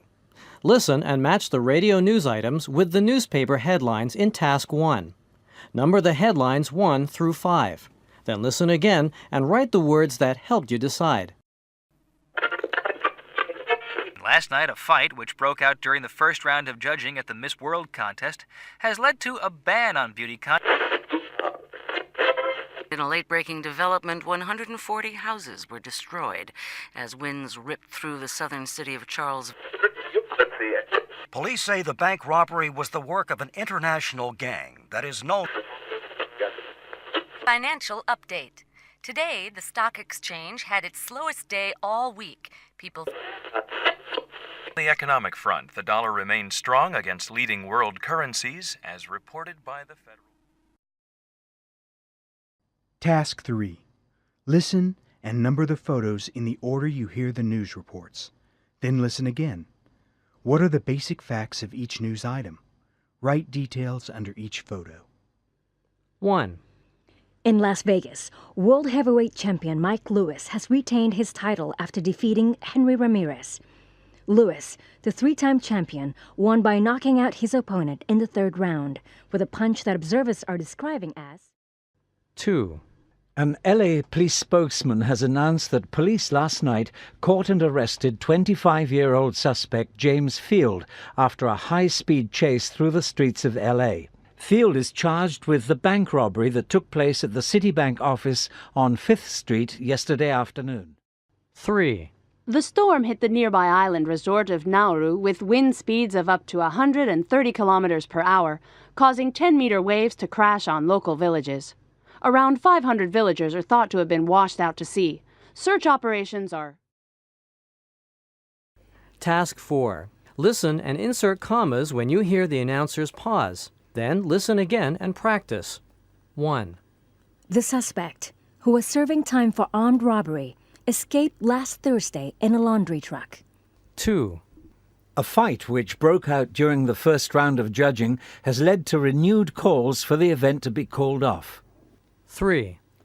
The earthquake, which measured 6.5 on the Richter scale, caused extensive damage. 4. The president, who is currently touring Asia, rejected calls for him to return home. 5. The Security Council decision, which is currently under debate, is likely to cause problems. Task 5. Listen and number the pictures 1 through 5. Then listen again and check your answers before retelling the story to a partner.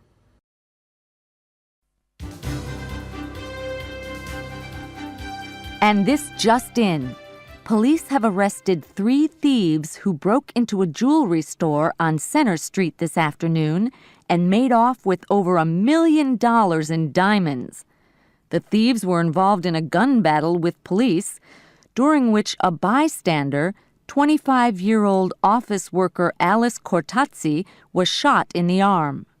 Cortazzi was taken to the hospital, where she is expected to make a full recovery. The thieves, who took off in a stolen taxi, were caught at the Outer Island ferry terminal, where they were trying to board a ferry for Macau. Task 6. Listen to Nick tell his co-worker about the robbery. What information does he get wrong? Fill in the chart. Then listen again and check your answers. Where does Nick think the robbers are now? Hey, Johnny, can you take care of things this afternoon? Sure. What's up, Nick? I gotta go home and look after Mary. Mary? What's the matter? Is she sick? No, she was downtown on West Street this afternoon, and there was a robbery. I think it was one of those banks. Oh, that's been happening a lot lately. Was Mary involved? Well, she saw the whole thing. These 2 guys robbed the bank and then got into a shootout with the police. Oh, my goodness. Was anyone hurt? Oh, yeah. One guy was shot and killed. Not one of the robbers? No, an innocent bystander. Oh. He was right next to Mary. Well, I can see why she's upset. Yeah, you'd better... Yeah, I will. And these guys got away? Uh-huh. Escaped in a passing taxi. They're probably in another country by now. Probably.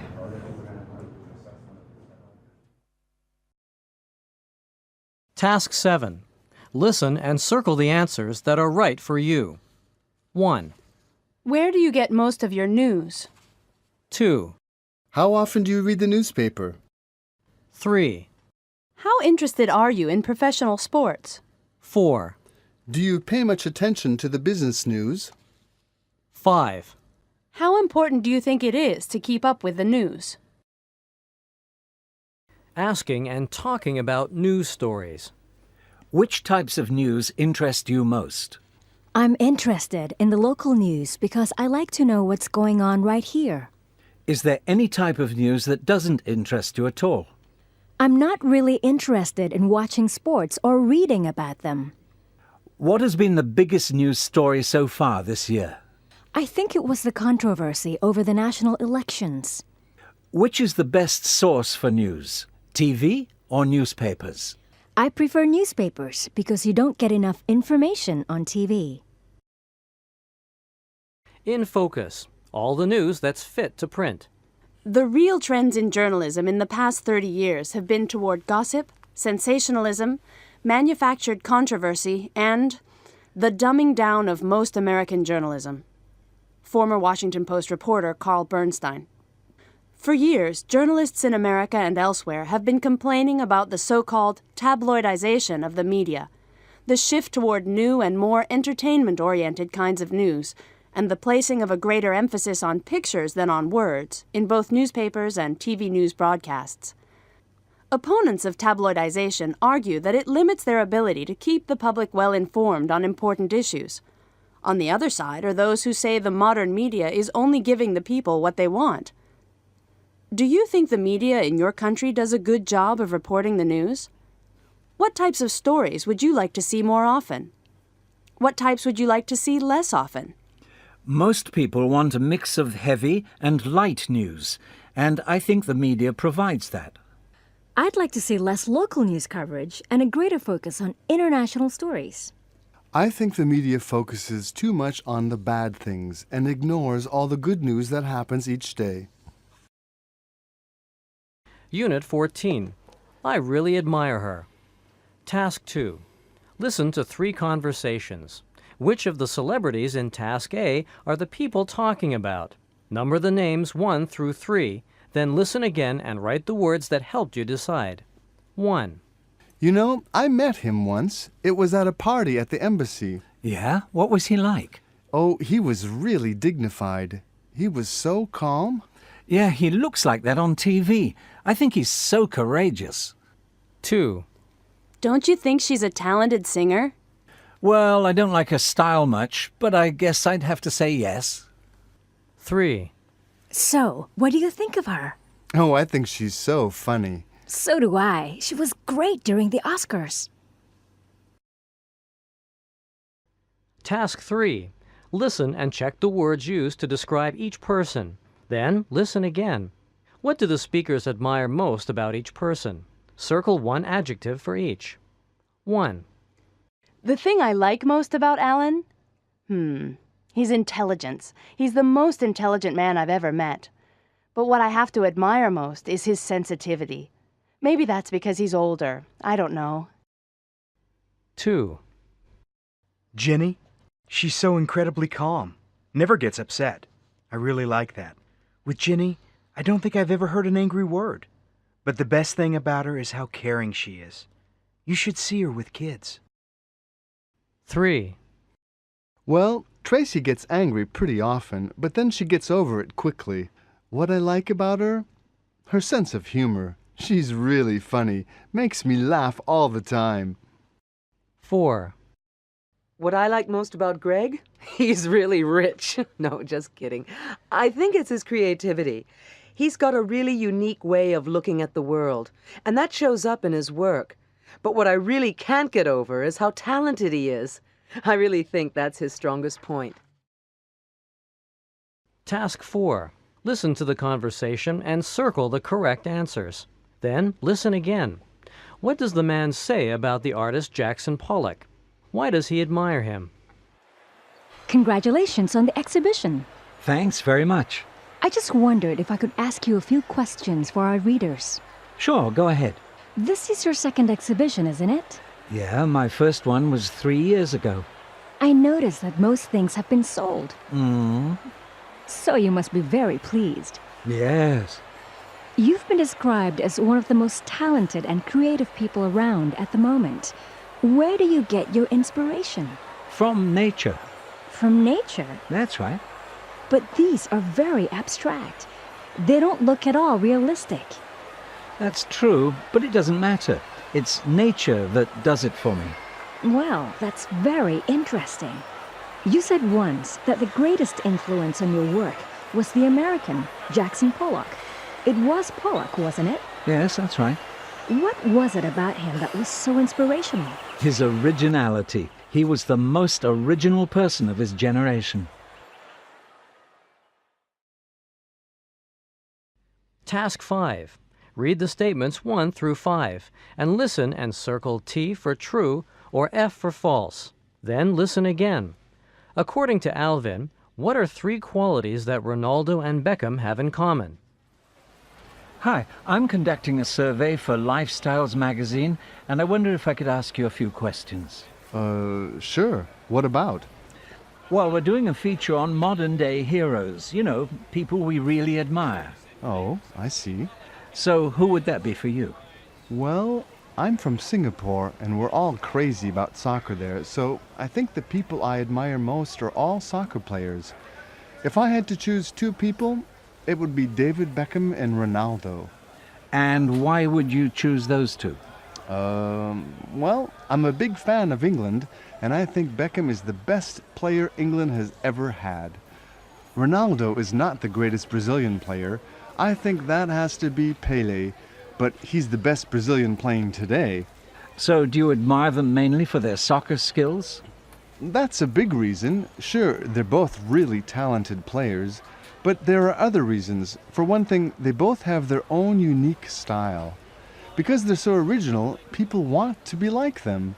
Like when Beckham gets a new hairstyle, it becomes the new fashion. Same with Ronaldo. So, they're talented, original. Anything else? Well, I think the other thing that makes them stand out is that they both have a lot of courage. Both have had to really fight hard to get where they are today. Look at Ronaldo.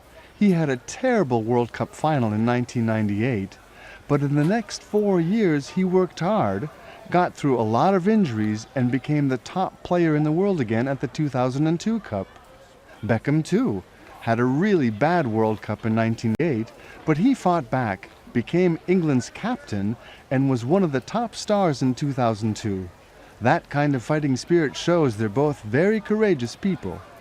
So, have you ever met either of your heroes?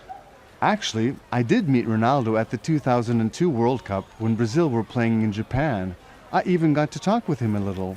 Oh, so what did you say? I said, "Ronaldo, can I have your autograph?" And he said, "Sure, here you are." It didn't last very long, but I'll always remember that moment. Who knows, maybe he will too. Task 6. Listen to the examples. Pay attention to the stressed syllables. He's courageous. He has a lot of courage. Listen and circle the stressed syllables. Then listen again and practice. 1. He's so original. I love his originality. 2. She's the most generous person I know. She's famous for her generosity. 3. I love creative people. Creativity is very important to me. 4. He's really sensitive. You can really see his sensitivity. 5. I can't believe she's so energetic. Where does she get her energy from? 6. The most important thing is that a politician is honest. You really can't trust a politician with no honesty. Task 7. Listen and circle the answers that are right for you. 1. Which professionals do you admire most? 2. Which characteristic do you think is most important for a politician? 3. What do you think a teacher needs the most? 4. Do you think that the most important characteristic in a husband or wife is a good sense of humor? Talking about people you admire. Do you know anyone who's really creative? The most creative person I know is my cousin. She's a talented artist. Which person you know has the best sense of humor? My friend Alan is the funniest guy I know. He's always playing jokes. How about the most energetic person? I think maybe my uncle. He's 50 years old, but he still likes to go diving. Who's the most ambitious person you know? I guess it's Jenny. She really wants to be union president. In focus, the importance of being honest. In a recent survey conducted by USA Weekend magazine, U.S. teenagers were asked about the things they most admire in other people of their own age. The most highly admired quality was revealed to be honesty, followed by sense of humor, intelligence, self-confidence, and kindness. Students also said they admired people who were good at sports, physically attractive, popular, and rich. When asked who was the biggest influence in their lives, the majority of respondents said that their parents were the most important influence, followed by girlfriend, boyfriend, and teacher. 21% of respondents stated that celebrities were a major influence. Do you agree that honesty is the most admirable quality in a person? In what situations might it be okay to be dishonest? In some cases, it's okay to be a little dishonest, like if a store clerk gives you too much change and you keep it. I think you should always be honest, no matter what. Otherwise, you'll get into trouble. I think kindness and generosity are more important than honesty. Unit 15. Where does it hurt? Task 2. Alan is talking to a receptionist at a doctor's office. Listen and complete the form. Then listen again and check your answers. Hi, I think I have an appointment with Dr. Lin. Okay, Alan Whitaker, is it? 2:00 appointment? That's right. This is my first time here, so... Yes, I just need to get some information for our files. Okay. What's your address, please? Oh, it's 385A Bell Street. Here in the city? No, that's in Oakside. I commute downtown every day. All right. And your phone number? It's 555-9007. Okay. I need your birth date and health insurance number. May 24th, 1958. And my health insurance number? Let me see. 78524-601C. 78524-601C. Okay. And what seems to be the problem? Well, I've been having these stomach pains and... All right. Can you tell me about your medical history? Medical history? Yes. Do you have any medical problems? Have you ever had surgery of any kind? Oh, well, I had my appendix out about 2 years ago. That's about it. Your appendix. Okay. Do you take any medication regularly? Medication? No, none. All right. And do you have any allergies? Yes, I'm allergic to peanuts. Nothing else? Okay. That's all I need for now. Please take a seat over there, and the doctor will be with you shortly. Task 3. 3 people are telling their doctors about different medical problems. Listen and write down the problems. Then listen again and write down any other information you hear about each patient's problem. 1. Hello, Jennifer. Uh-huh. What can we do for you, Jen? Well, I keep getting this sore throat, and... I see here you came in recently. Yeah, Dr. Shaw, about 2 weeks ago. He gave me some medicine, but... Oh, it came back? Yeah. Well, any fever? Uh-huh, a little, but that's all. Okay, then, let's take a look. Open wide and say, ah. Ah. Just as I thought. 2. Oh my, what happened to you, Sarah? I fell off a horse. Oh, let me see. What hurts? My arm. Okay, let's see. Can you move it? No, and it... Ouch! I'm sorry. Now, does it hurt when I touch it here? Yeah. And how about here? Not so much. Uh-huh. Okay, well, I'm going to send you down for an x-ray. I want you to take this form up to the desk at the front of the office. 3. Good morning. Is this Mandy? Yes, she's, How old is she? 6. Poor thing. And how long has this been going on? Oh, a couple of days now. Started when she got home from school on Tuesday. Before school, she was complaining about not feeling well, but I made her go because, well, she had to. And? Then, when she got home, she started throwing up. She didn't hit her head or... No. I asked her if she had, but she said no.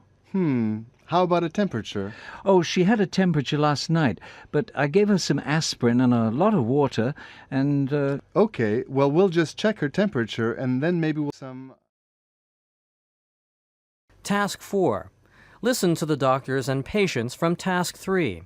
Write down the doctor's diagnosis for each patient. Then listen again. What treatment does each doctor prescribe? Match each diagnosis to the treatment. 1. Just as I thought, Jennifer. It's tonsillitis. Really? Oh, no. Listen, we'll give you some different medicine. Hopefully that'll take care of it. And if not, we may have to look at taking the tonsils out. 2. Well, let me take a look at your x-ray, Sarah. Oh, yeah, it's broken all right. So, what? Well, we'll need to put it in a cast for a few weeks. No more sports for a while, I'm afraid. 3. I think this is a case of appendicitis. Appendicitis? Oh, no. Now, don't worry. It's a simple operation these days. Mandy'll be in and out of the hospital in a couple of days. Task 5. Listen to the radio broadcast. Number the topics in the order the doctor talks about them. Then listen again and write down Dr. Bain's tips on maintaining good health. We'll get back to the music on your easy listening station, WGEZ, in just a moment. But first, here's Dr. Graham Bain with your 1-minute health break. An apple a day keeps the doctor away. But is healthy living really that simple? Well, here are some of my tips for healthy living. The most important factor in maintaining good health is eating a nutritious diet. Remember, eating well doesn't mean giving up the foods you love. It means choosing wisely from a variety of foods and choosing lower-fat foods more often.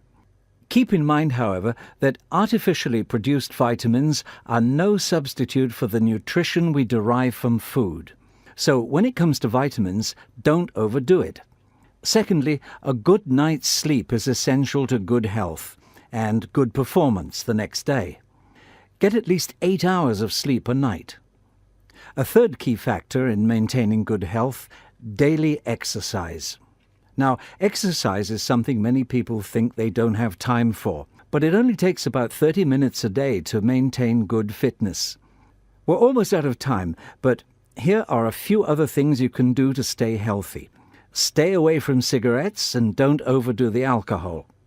Finally, take time every day to do something you enjoy, whether it's reading a good book, gardening, or just talking to a friend.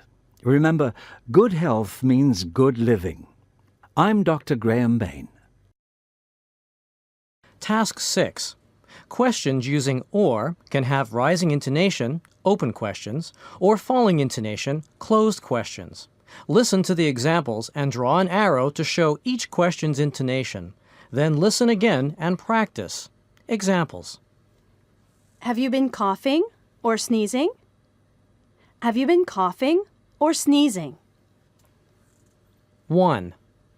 Do you think it's broken or not? 2. Have you been vomiting or having bad headaches? 3. Does it hurt here or here? 4. Are you taking any medication like antibiotics or aspirin? 5. Did you hurt your hand or your arm? Task 7. Listen and circle the answers that are right for you. 1. Do you consider yourself a healthy person? 2. Do you tend to get very many colds? 3. Do you get much exercise? 4. Do you tend to eat healthy foods every day? 5. Do you often visit the doctor? Asking and talking about medical conditions. What seems to be the problem? My head hurts and I feel really tired all the time. How long has this been going on? It started about 3 days ago. Have you got any other symptoms? Yes, I also get dizzy sometimes, and my legs feel really weak. No, those are the only ones. Do you have a sore throat or nasal congestion?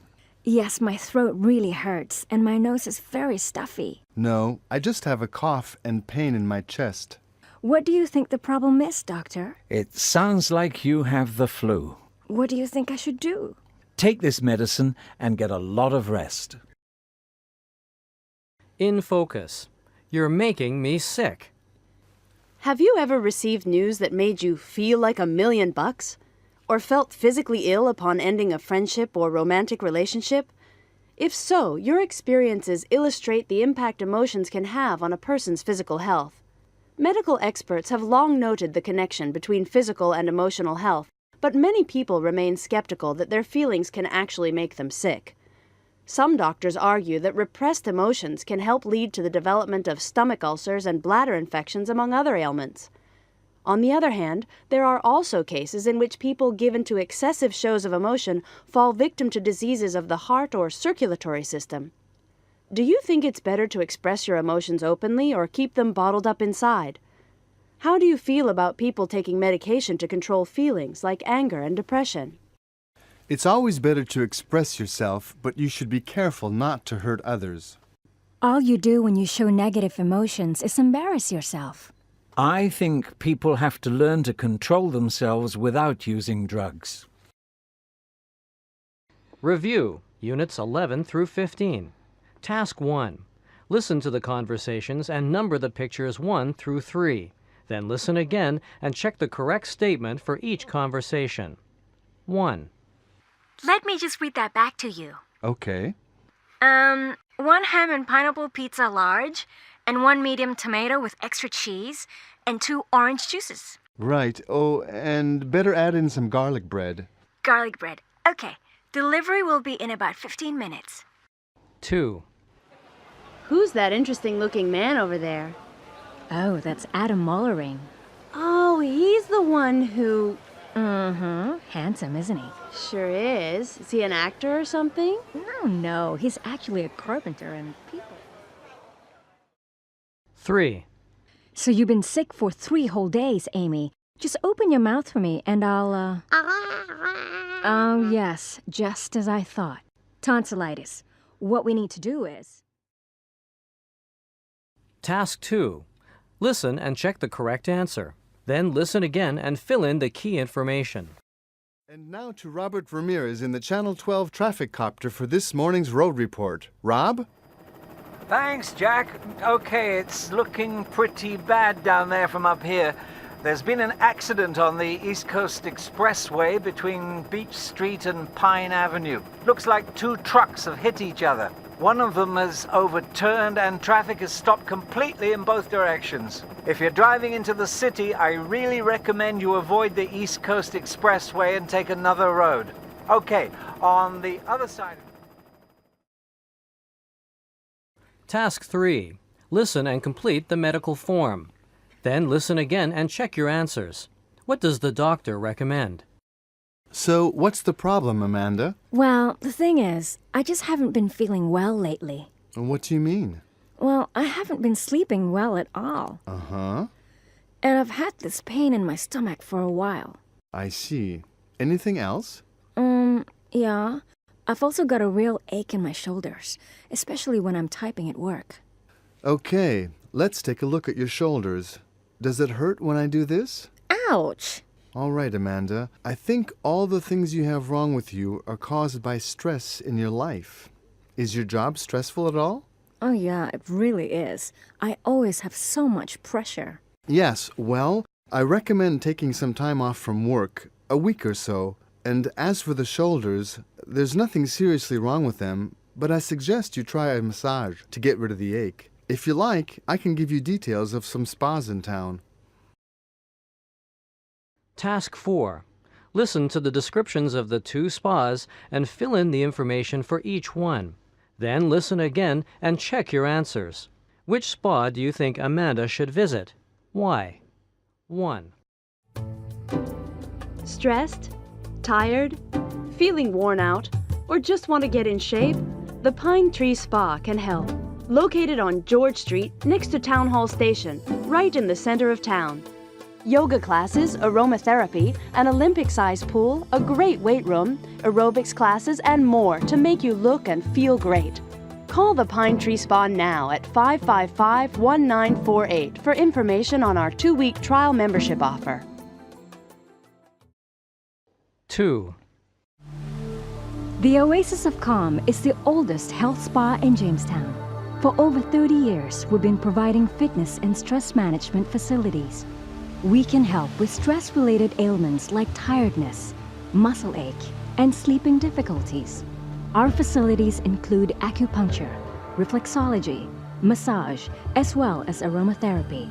Call the Oasis of Calm at 555-7683 or visit us at 452 York Street, across from the cinema. Task 5. Listen and circle the answers that are right for you. 1. Would you prefer the vegetarian or the seafood pizza? 2. I think relationships cause more stress than work. 3. Which part of a newspaper do you look at first? 4. Would you say that most people would describe you as a very generous person? 5. Which is more stressful, going to the doctor or the dentist? Unit 16. You'll never believe this. Task 2. Emily and Derek are talking about 6 stories. Listen and check the headlines in Task 1 they talk about. Were your guesses correct? Then listen again and answer the questions. Hey, did you see this thing in the paper today? There's a feature on amazing true stories from around the world. Oh, yeah? What kind of things does it mention? Well, here's a good one.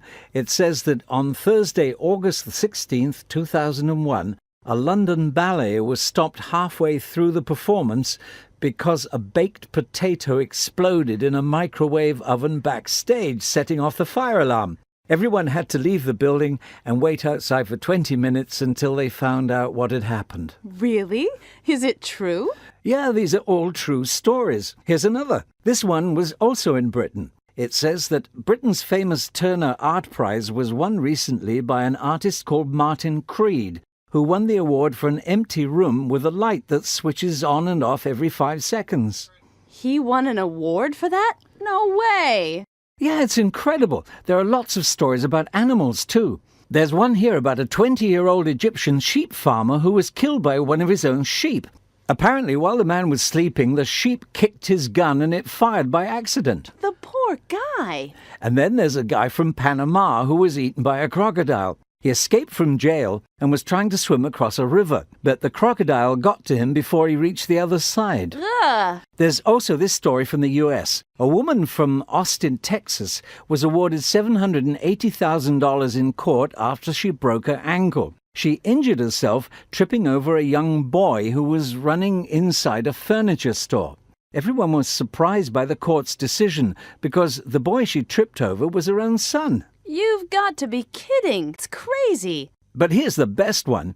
It says that a polar bear broke into a tourist camp in Norway. It ran away after stealing 2 things, some toothpaste and some vitamin pills. Are you serious? Why would it do that? No one knows. Maybe it had bad breath. Task 3. What are the people talking about? Listen to the conversations and number the events 1 through 5. Then listen again. What was unusual about each event? Write a few words for each. 1. I had the weirdest dream last night. Oh, yeah? Yeah, I dreamt my teeth were all falling out. I read an article about dreams recently. It said if you dream you're losing your teeth, it means you're under too much stress. That makes sense. The scary thing is, though, this morning I found that one of my teeth had fallen out. Uh-oh. You'd better go see a dentist and make sure it's the only one. 2. You know Bill Withers? Sure, yeah. Well, I was thinking this morning, I haven't talked with Bill in ages, so I thought I'd give him a call and see how he's doing. Uh-huh. Well, I was just about to call him, and then the phone rang. It was Bill. He was calling me. Wow, what a coincidence. 3. Did you hear about Mandy? Oh, she was going to have a baby, wasn't she? Yeah, she did have a baby. And then she had another one, and then another one. You mean she had 3? Yeah, she had triplets, and they're all identical. 4. I bumped into one of our old school friends the other day. Oh, yeah? Who was that? Miles Everson. The computer guy? Yeah, you remember. He was always really quiet, just spent his time at his computers. Well, turns out he now owns his own computer company. It's been a real success, and he's now a millionaire. Miles Everson, a millionaire? Who would have believed it?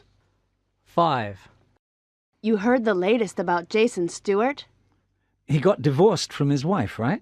Yeah, just a few weeks ago. Now he's going to get married again soon. Wow, that was quick. Who's he getting married to?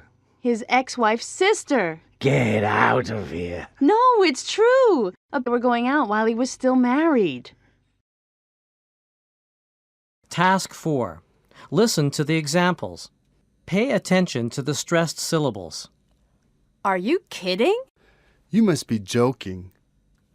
Listen and underline the stressed syllables. Next, listen again and practice. 1. You've got to be kidding. 2. I can't believe it. 3. Are you serious? 4. Oh, really? 5. That's unbelievable. 6. You can't be serious. 7. That's incredible. 8. Get out of here. Task 5. Listen. What is this news report about? Check the correct answer. Then listen again and circle the correct answers. And some late-breaking news just in. A dramatic rescue took place today in the beachside area of Meadow Bay. Simon Tan, a 6-year-old boy from Laguna, and an older male were airlifted from the cliffs overlooking the beach by the Coastal Rescue Service. The boy had apparently climbed the cliffs and become stuck. The older, unidentified male climbed the cliff to help him and also became stranded. Task 6. Read the statements and listen to the conversation and circle true, false, or unknown. Then listen again and check your answers. Note any other details you hear about the incident. Saw you on the news last night, Jake. Oh, yeah? So tell us what happened. Well, I was walking alone on the beach when I heard someone calling out for help. I looked up, and there on the headland was a little kid. He'd climbed way up the cliff and was stuck. What did you do?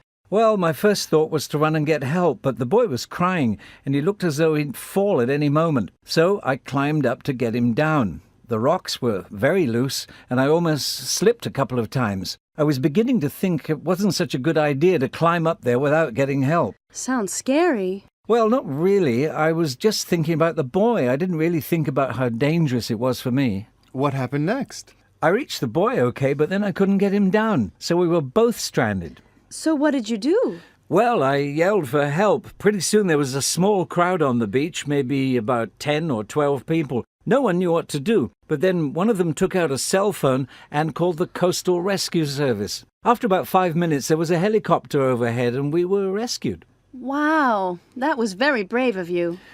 Well, I didn't think about being brave at the time. I just saw someone in trouble and acted. After the rescue, the kid was reunited with his parents and they were so happy they offered me a reward, $10,000. Did you take it? No, I didn't. You turned down $10,000? Yeah, I feel bad about taking money. I just did what anyone else would have done in that situation. Task 7. Imagine you are the person who called the rescue service. You are now being interviewed. Listen and circle the best answer. 1. From where were you able to see the incident? 2. How many people were there with you? 3. Who did you see? 4. How long did it take before they were rescued? 5. How would you describe the man who went to the boy's rescue? Asking about and describing an incident. Where did the incident take place? It took place at a tourist camp on a Norwegian island. Can you tell me what happened? Well, I was sleeping in my tent when I heard a noise. What did you see? I saw a polar bear eating a tube of toothpaste. You're kidding. How did you feel? I was pretty scared, but it was kind of funny. So what happened then? Well, the bear just ran off. Why do you think the bear took the toothpaste? I don't know. Maybe its breath smelled bad. In focus. Too good to be true. An increasingly common phenomenon in the Internet age is the urban legend, a type of story spread rapidly via the World Wide Web. Most urban legends share the following characteristics. They are humorous and/or shocking, they claim to be true, and they make a good story. A classic example of this phenomenon is the legend of alligators inhabiting the sewers underneath New York City. According to the legend, a number of New Yorkers brought back baby alligators from vacations in Florida but grew tired of their pets and flushed them down the toilet. The alligators survived and bred, and there is now a colony of crocodiles living under the city. Most regard the story as total fiction, but there are a few who claim it is true. Interestingly, in 1935, an 8-foot alligator was found down a manhole in East Harlem, New York, and nobody could prove where it came from. Do you think most of what you read on the Internet is true? What are the most reliable forms of media? I don't trust anything I read on the web. I'd rather rely on TV and newspapers. I think you can find reliable information using the Internet, but only on the major news websites. I think the information you get on the web is more reliable. The newspapers and TV stations are too afraid to tell the truth. Unit 17. We want someone who's reliable. Task 2. Listen to the conversation and match the personality traits to the correct people. Then listen again. What job do you think these people are being considered for? Check one column for each. So, who've we got? There are 4 names here. John, Nancy, Gina, and Paul. John, Nancy, Gina, and Paul. And you know them all? Right, I do. Okay, then can you tell me about them? Okay, well, John seems like a very friendly guy. Very friendly. He seemed like an honest enough guy, and he was very curious about the job. But? Well, the only problem is, he doesn't seem especially reliable. I don't know if we could count on him to do the job. Well, we really need someone we can count on. How about Nancy? I think I know... Yeah, she's Bob's daughter. She gives the impression of being someone who's efficient and reliable. Not too curious, though. She doesn't seem all that interested in learning new things. Well, she wouldn't have to learn all that much. You said she's got some experience. Yeah, she's done this type of work before. But I also don't think she'd be all that dedicated to the job. What about the other one, Gina? Well, she seems like she's really hardworking. Probably wouldn't need much supervision. Very independent. Curious, too. Very eager to learn. The only concern I have is... That she might get bored with the job? Right. She also didn't seem very friendly, to tell you the truth. Well, that just leaves Paul then. What's he like? Paul seems hardworking, too. Very honest, I'd say. And he seems very dedicated to this type of work. He's done it before? Yeah, he's got some experience. We just have to find out. Well, he definitely sounds like the best one so far. I'd like to meet him. Task 3. Listen to the example. Which questions have the same rhythm and stress?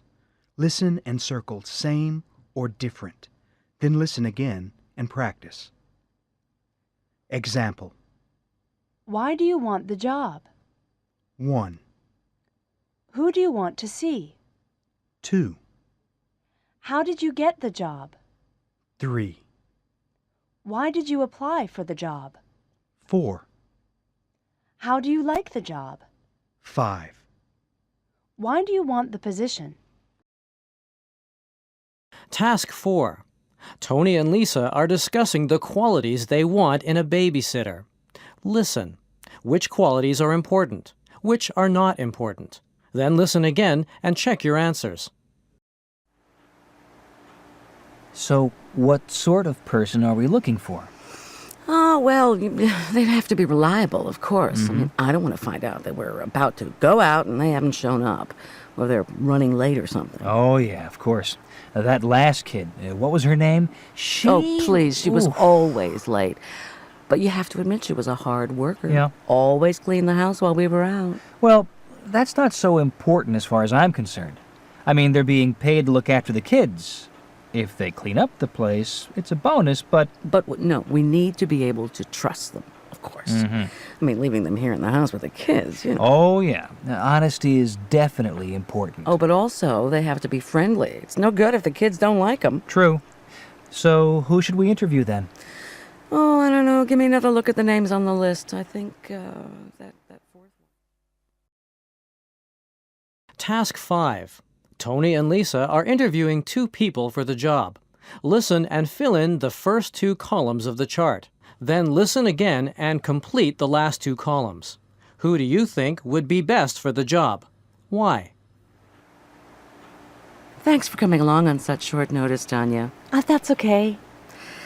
Well, tell us, why do you want the job? Oh, well, I love kids. I think they're great. So, you're not just doing it for the money? Oh, well, I know the money's important. I'm saving for school. Tell me, have you ever done any babysitting before? No, I haven't. This is my first time. Well, how do you know you'll like it? Well, there's only one way to find out. And, I have younger brothers and sisters, and I look after them all the time. I have a reference letter here from your teacher. It says you're very reliable. Now, that is important. Oh, yeah, I'm very reliable and on time, always. Okay. So then, what would you say was the most important thing to think about? Have a seat, Carly. Thank you. I'm just looking at this letter from your teacher. She says you're honest. Oh, yes. And hardworking. Definitely. So, tell us, why do you want the job? Well, I'm trying to save enough money so I can go away on the school trip next semester. My parents can't really afford it, so... So basically the money will help. Well, yeah. And you've done this sort of work before? Babysitting? Oh, yes. I've been doing it for, years. I have younger brothers. Task 6. Listen and circle the answers that are right for you. 1, Would you say you're a reliable person? 2, Were you a dedicated student in high school? 3, Would other people consider you friendly? 4, Do you think it's important for children to be independent? 5. Would you remain friends with someone who wasn't honest? Asking and answering job interview questions. So, tell me, why do you want the job? I'm trying to get some experience and save money for college. Why do you think you're the right person for the job? I'm very honest and hardworking. Do you have any experience in this type of work? Yes, I do. I worked as an assistant at a childcare center last year. No, I don't, but I studied education at college. What sorts of qualifications do you have? I have some experience as a teacher. I'm trustworthy, and I love working with children. In focus. Working to live, living to work. In his best-selling 1987 book, The Third Wave, futurist Alvin Toffler predicted huge growth in what he called electronic cottagers, people who would work from home in a computerized information age. With the Internet era now well underway, it appears that Toffler was right. According to Cyber Dialogue, a New York research and consulting firm, 15.7 million Americans worked at home during normal business hours in 1998, a figure that has no doubt grown significantly in the years since. How do most telecommuters feel about home-based employment? Surveys suggest the majority of these workers prefer this arrangement to the stress and inconvenience of a conventional working life. To quote a popular saying, more and more people seem to favor working to live over living to work. What do you see as the advantages and disadvantages of working from home? Is this the type of working life you'd like to have in the future? Why or why not? I don't think I could work at home because there are too many distractions. Most people would save a lot of time if they could do their jobs from home. Traditional offices won't disappear because people like to work close to others. Unit 18. Let's go to the movies. Task 2. Listen. What kinds of movies are the people talking about? Write the conversation number next to the movie type, then listen again. Did the people like the movies they saw? Circle yes, no, or unknown. 1, So, how was it? I'm not sure. What do you mean you're not sure? Well, I didn't see most of it. Every time the monster appeared, I closed my eyes. Are you going to see it? Oh, I don't think so. I don't like scary movies.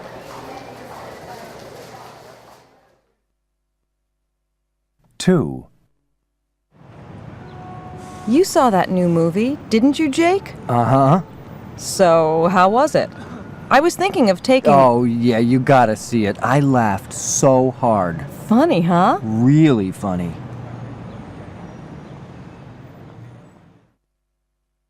3, Would you recommend that new movie at the ABC? Not really. No? Well, I thought it was pretty boring. Hmm. I mean, it might be okay if you like movies about spaceships and aliens. Well, I kind of like those space films. Well, there you go. Maybe you'll like it. I might.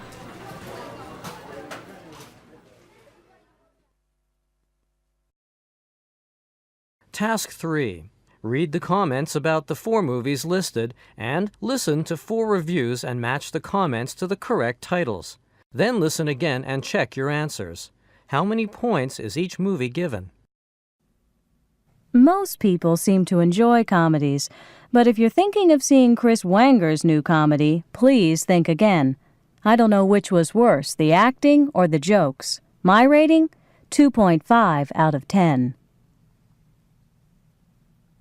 I don't usually like movies that have me on the edge of my seat, but I really recommend the new suspense film Death Break. There are some fine performances from an excellent group of actors. Some people may have a problem with the violence in this film, but if lots of blood doesn't bother you, then go see this one. 7 out of 10. As most of you may know, science fiction movies are just not my favorite kind of film. However, Alien Invasion is an exception. It has a good story, excellent acting, and some wonderful camera work by master cameraman Heinz-Dieter Klausbender. My rating? 8 out of 10. If you like action films as much as I do, don't expect much from Frank Graziani's new movie, The Beguiled. I admit there's quite a bit of action here, but unfortunately the story is just too unbelievable and too long. I give the film a disappointing 4 out of 10. Task 4. Listen and check the movies, theaters, times, and card names you hear. Then listen again. What choices do Jenny and Bob make? Circle the correct answers. Feel like seeing a movie? Yeah, sure. What's playing? I don't know. Let's try that new telephone ticketing service. Well, how does that work? Well, you just call this number. Where'd I put it? Oh, here it is. Okay.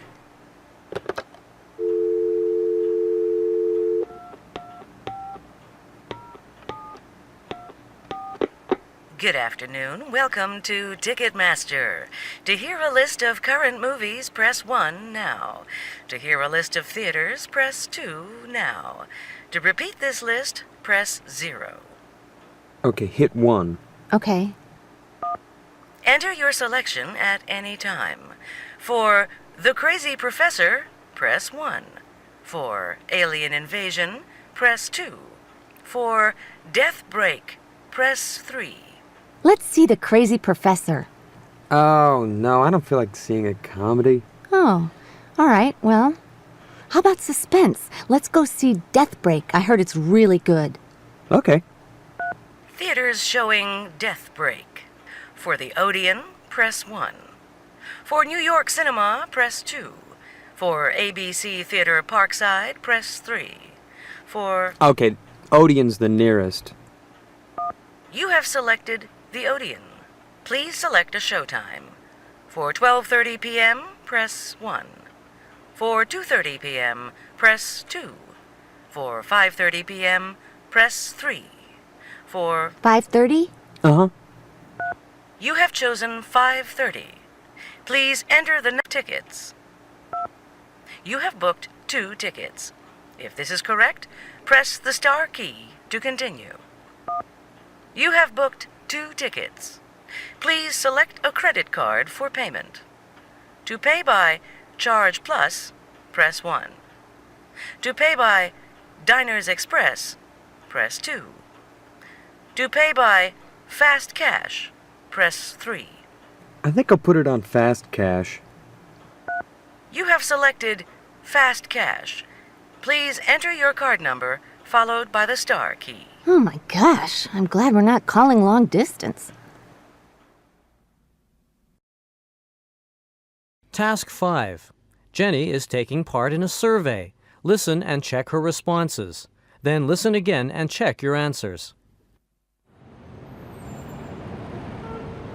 Excuse me. Yeah? We're doing a survey on movies, and we'd like your opinion. Okay, sure. All right. How often do you go to the movies?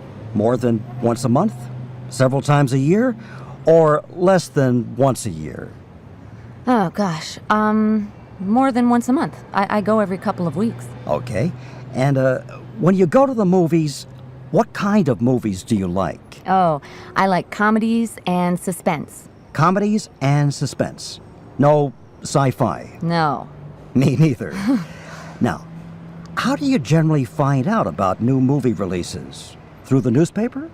From friends? Or from TV? Well, mostly from friends. And also through the newspaper. Uh-huh, good. And do you usually go alone, with friends, or with family? Oh, usually either alone or with friends. I never, well, hardly ever go with my family. I see. And how do you pay for your tickets? At the box office or through the telephone? Oh, at the box office. How can you pay by phone? Well, our company has just started a new phone service where you can find out what movies are playing and then buy your tickets over the phone. Huh.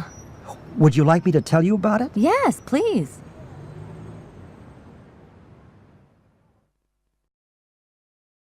Task 6. Listen to the example and the statements. Underline the words that have the same stress as exciting. Then listen again and practice. Example. The film was really exciting. 1, We're going to see The Beguiled tomorrow. 2, The Crazy Professor starts at the Odeon this week. 3, Alien Invasion sounds like a waste of time. 4, Who's appearing in Death Break? 5. How do you generally find out about new movie releases? Task 7. Listen and circle the answers that are right for you. 1, Do you like action movies? 2, Do you ever see movies more than once? 3, What do you think of Hollywood movies? 4, How do you feel about movie ticket prices? 5. What's your favorite way to see movies? Asking and talking about movies. How often do you go to the movies? I generally go about once every 2 weeks with my boyfriend. What's your all-time favorite movie? I guess it's Philadelphia. It's really sad, and it always makes me cry. What are your favorite and least favorite kinds of movie? I like action movies because they're exciting. I don't care much for sci-fi movies. I think they're boring. What was the last movie you saw? I saw Psycho on TV last week. It's really scary. In focus, a theater in the living room. One of this era's most significant advances in consumer technology, the videocassette recorder, VCR, was introduced in the mid-1970s and, before its displacement by the DVD player, was among the most common electronic devices in North American homes. Although the VCR was initially seen as a means of recording TV shows for later viewing, it soon had an impact on movie makers. Once seen as a threat to theaters, home entertainment gradually evolved into a major revenue source for the film industry and actually helped fuel the expansion of cinema chains. With both the feature film and home video industries now stronger than ever, there are still those who feel that the only way to truly experience a movie is on the big screen. What are some of the things you like about seeing movies at the theater? What are some things you don't like? Give reasons. I don't think you need to see every movie at the theater, only blockbusters. The problem with theaters is that some people like to talk during the movies. Home video is a lot better because you can watch all the good parts again. Unit 19. Is he ready to quit? Task 2. Listen to people giving advice on solving different problems. What are the problems? Write them in the chart. Then listen again and write the keywords that helped you decide. 1. Well, if the dog is too noisy, I think that you should talk to them about the problem. And maybe they could keep it indoors at night. That should solve the problem, shouldn't it? 2. If you're tired of his snoring, what you need to do is make sure he's lying on his side. You can do that by putting a rolled-up blanket on the bed between you. 3. Have you tried chewing gum? That seems to work pretty well with my other patients who want to stop smoking. 4. You need to take a long walk just before bedtime. Oh, and you should give up that cup of coffee after dinner if you want to sleep well. 5. Well, if you want your son to come home earlier, you should make it clear to him that you're going to lock the door at 10 o'clock every night. Task 3. Listen as 3 people describe problems they are having. Match each person with the correct problem. Then listen again. What advice does Dr. John give? Write the advice under each picture. This is Dr. John. On the line, we have Mildred of Church Point. Go ahead, madam. You're on. Thank you, Doctor. It's about my husband. Uh-huh. He's a very heavy smoker, and I'm worried about him. And you want him to give it up. That's right. And is he ready to quit? Oh, well, yes, I'd say he is, but it's so hard. You have to help him stop thinking about cigarettes all the time. You need a change of routine. Go away on a vacation. You'll be able to afford it with all the money he saves on cigarettes. Oh, okay. Thank you. You're welcome. Our next caller is Rosie from Orange Grove. Go ahead, Rosie. Oh, hello. I have a problem with my husband, too. You do? Uh-huh. You want him to quit smoking, too? No, I want him to quit snoring. Oh, well, you could ask him to sleep in another room. Seriously, people only snore when they're lying on their back. So you need to get your husband to sleep on his side. Oh, okay. I'll try it. Thank you. You're welcome. Time for one last call, and Bill is on the line. Dr. John, can you help me? I just can't sleep at night. I see. It's terrible. I lie there for hours without being able to sleep, and then I'm exhausted all day at work. Well, there are a few things you can do. First of all, try to go to bed at the same time every night, and get plenty of exercise. Okay. And don't drink too much coffee or tea, especially caffeine can keep you awake, you know. Okay, well, I'll try your suggestions. Thanks a lot. You're welcome, and that wraps up the show for now. But be sure to call. Task 4. Stress can be used to show annoyance. Listen to the examples and the statements and write A for annoyed or N for not annoyed. Then listen again and practice. Example 1. She missed her class. Example 2. She missed her class. Listen and write A for annoyed or N for not annoyed. 1. I asked you to quit. 2. I wish you wouldn't snore. 3. I wish that dog would stop barking. 4. It's time to stop. 5. I ordered fish. Task 5. Listen to the conversation and check the correct answer. Then listen again and circle the things they talk about.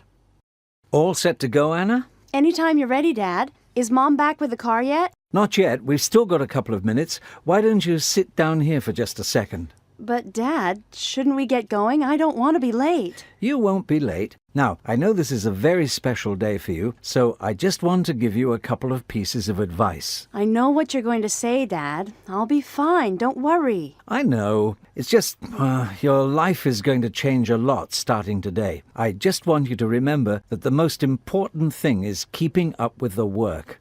Don't waste too much time. I know. Now, hold on a second. It's very easy to get caught up with the excitement of meeting new people, going to parties, going out on dates. And my advice to you Dad, I'm going to be too busy playing basketball to worry about that. Yes, and I'm sure you'll be a great addition to the team. Just don't forget you're there for a reason. Someday you're going to have to decide on a career, so you should probably... Career? Dad, I already told you I'm going to Europe for a year after I graduate. I'll worry about a career after that. Yes, well, these things cost money. Try not to spend too much on... Oh, there's Mom with the car. We'd better go. So it is. Well, we can finish our conversation on the way there. Task 6. Anna has a problem. What advice does her friend give her? Listen and number the pictures 1 through 6 in the order in which you hear the advice. Then listen again and check your answers. What does Anna decide to do? Hello? Gail, Anna here. Listen, I've got a big problem here and I need your advice.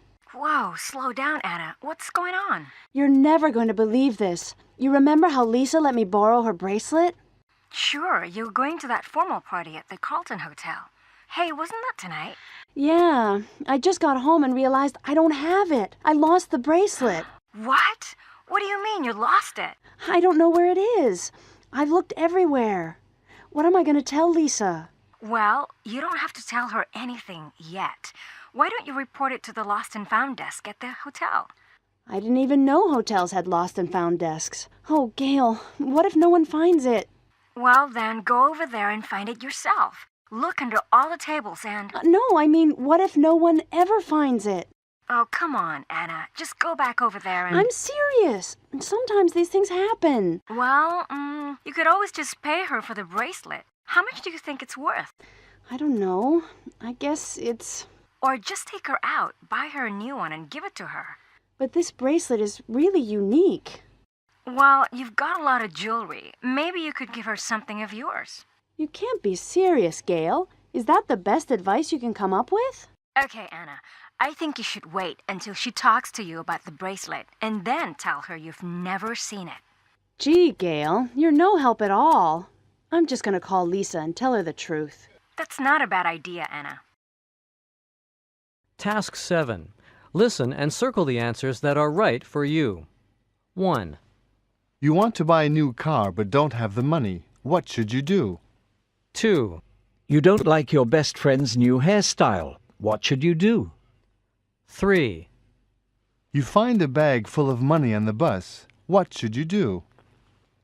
4. You see someone stealing in a department store. What should you do? Asking for and giving advice. What do you think I should do? This guy keeps calling me on my cell phone. If I were you, I'd change my cell phone number. You should just tell him you don't want to date him. Why don't you meet up with him? He obviously likes you. Do you think I'd sleep better if I stopped drinking coffee? Yes, that sounds like a good idea. No, if you want to sleep better, you should get some exercise before you go to bed. Have you tried using earplugs? That really works for me. In Focus. Want some free advice? A huge bestseller upon its publication in 1988, Robert Fulghum's book, All I Really Need to Know I Learned in Kindergarten, has at its center the idea that wisdom does not come with age, but is there in the sandbox at nursery school. Among the pieces of advice for living Fulghum offers in the book are things like share everything, play fair, put things back where you found them, and clean up your own mess. The author goes on to say that look is the most important word in the English language. Everything you need to know is there somewhere, and argues that people would be better off if we all, the whole world, had cookies and milk about 3 o'clock every afternoon and then lay down with our blankets for a nap. What do you think of the advice Fulghum offers in his book? Do you agree that most people have already learned everything they need to know about living life? Why or why not? He's got a point. If countries shared everything, there would be an end to war. It's a nice thought, but the problems of the world are more complicated than that. If you think about it, we wouldn't need Greenpeace if everyone cleaned up their own mess. Unit 20. Who did you see today? Task 2. Listen and number the pictures 1 through 4. Then listen again and circle the words you hear. 1.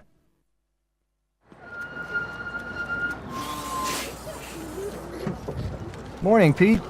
How's traffic today? Not bad. How's it going? Pretty good. How about you? Okay.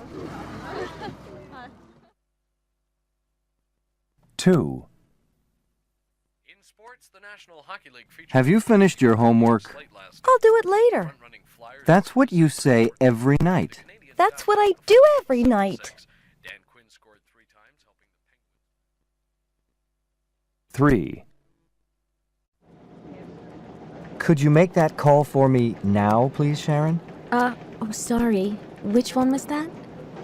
To the Taipei office? Oh, sure. Will you take it in your office? Uh-huh.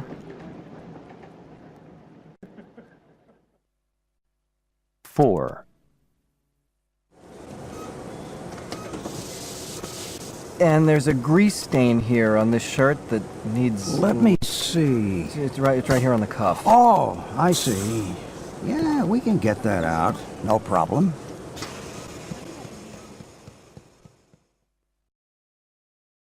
Task 3. Listen. Who is Joe talking about? Circle the correct answer. Then listen again and answer the questions. 1. She said that she wanted to see the grandkids before they went off to their summer camp. But when I went to the apartment, she and Dad had both gone out. She's getting a little forgetful in her old age, I'm afraid.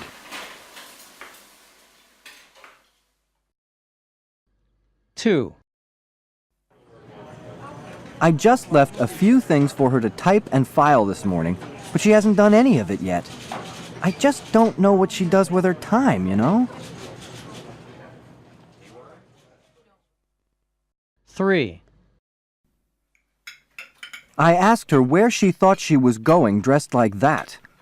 I told her no child of mine was going out like that, even if that's what all the other kids were wearing.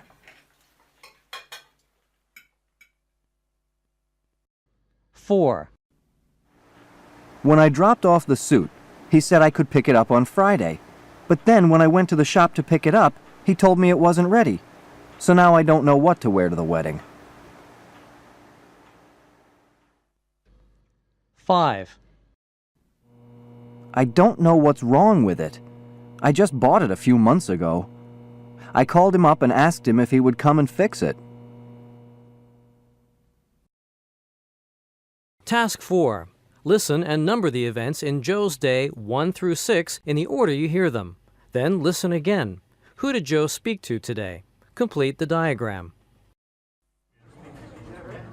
Hello, Joe. Wow, you're in here early today. How was your day? Terrible. It was. Terrible? It was just one of those days, you know? What happened? Well, it started off in the usual way. You know, breakfast with Nina and the kids, and then a nice, relaxing ride downtown on the bus with Pete. And then, everything started to go wrong. Like what? Like, okay, I stopped to pick up my dry cleaning, and they had ruined my jacket. It was practically brand new. Oh, no. Yeah. Then I went to have a haircut. I go to Tony's. You know Tony, don't you? Well, Tony was away. Some other guy was there. I think his name was Jack or something. Anyway, this guy ended up cutting my ear. And badly. Oh, no. Look. Yeesh. He couldn't stop the bleeding. You know how ears are. So I had to go to the clinic. And the nurse at the clinic looked at it, but said I needed to see the doctor. So I ended up spending over an hour there. So anyway, then I'm late for work, right? So I get to the office, and my secretary says, the boss wants to see you right away. So then I get yelled at for missing the big meeting. So? So, at that stage, I decided to take the rest of the day off and come in here. Give me another cold one, would you, Phil? Sure, on the house.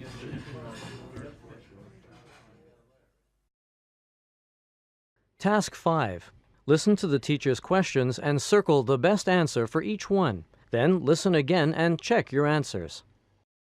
Welcome back to class, everyone. Today I want to continue talking about social networks. To review, social networks are made up of the many people we talk to on a regular basis. Now, since all of you are planning to go abroad to study, you're going to have to know how to express yourself in English when talking to these people. To help you prepare for this, I want you to take a quiz on social networks and on some common things you might want to say to the people you meet. Now, you should all have a sheet in front of you with a list of 6 occupations and a set of A, B, and C statements for each. I'll give you a situation where you'd have to say something to one of the people in the chart. I want you to choose which of the questions or statements, A, B, or C, is correct. Okay? Here we go. All right. The first person on the list is a bus driver. Situation 1. You're taking the bus to King Street, but you don't know where to get off. You want the bus driver to tell you. What do you say to the bus driver? Okay, situation 2. You have a sore throat and you go to see a doctor. The doctor asks you how long you've been sick. What do you say? Now, situation 3. You're in a restaurant speaking to the server. You're a vegetarian and you'd like to order. What do you say? Shop salesperson. Situation 4. You're buying a shirt, but it looks too big. You want to know if the store has any others. What do you say? The next person on the list is a bank teller. Situation 5. You go to the bank and give the bank teller a check. You want to exchange it for cash. What do you say to the teller? Last one. Situation 6. You're talking to a travel agent and you've decided to take the afternoon tour with your friend. What do you say? That's it. First, let's go through the answers and find out how you did on the quiz. Then you can decide which people in your social network you want to focus on and the kinds of things you might want to say to them. Okay, number 1. B would be the best answer. Number 2, C. Number 3, I think B would be most appropriate. Number 4, I'd say B. Number 5, definitely A in this situation. Finally, number 6, again A is best. All right, everyone, how did you do? Task 6. Read the sentences. Circle the letters that have the same sound as S in How's It Going? Listen to check your answers. Then listen again and practice. 1. My family's staying at some place on the coast. 2. That's what Sharon does every day. 3. We see them on Thursday evenings. 4. My husband's job takes him away a lot. 5. I just don't know what she does with her salary. Task 7. Listen and circle the answers that are right for you. 1. Do you go very often for a medical checkup? 2. Do you talk to your best friend every day? 3. Would you like to see your family more often? 4. Would you say you eat out about once a week? Talking to people in your social network. Example, talking with a doctor. Doctor, I have this really bad sore throat. Okay. Do you have any other symptoms? Yes, I have a fever and I feel really tired. All right. Let me take a look at your throat.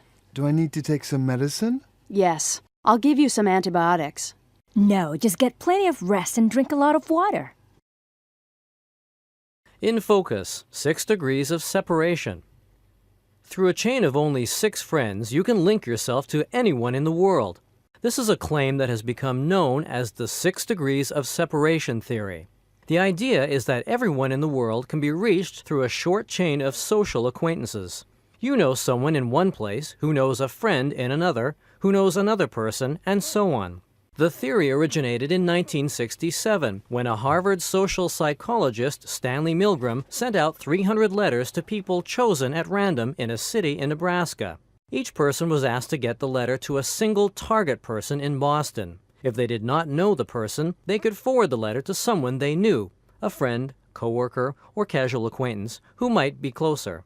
The average number of steps in the chain of senders turned out to be 6. Advocates argue that the theory is true also on a global scale, although it has not yet been proved. Do you believe this theory? How many people do you think are in your own social network? How many would you regard as close friends? The world is getting smaller every day, so I think the theory is probably true. I don't agree. There are still remote places in the world that you can't reach in just 6 steps. With the internet, my social network has expanded across the world, but I still just have a few close friends.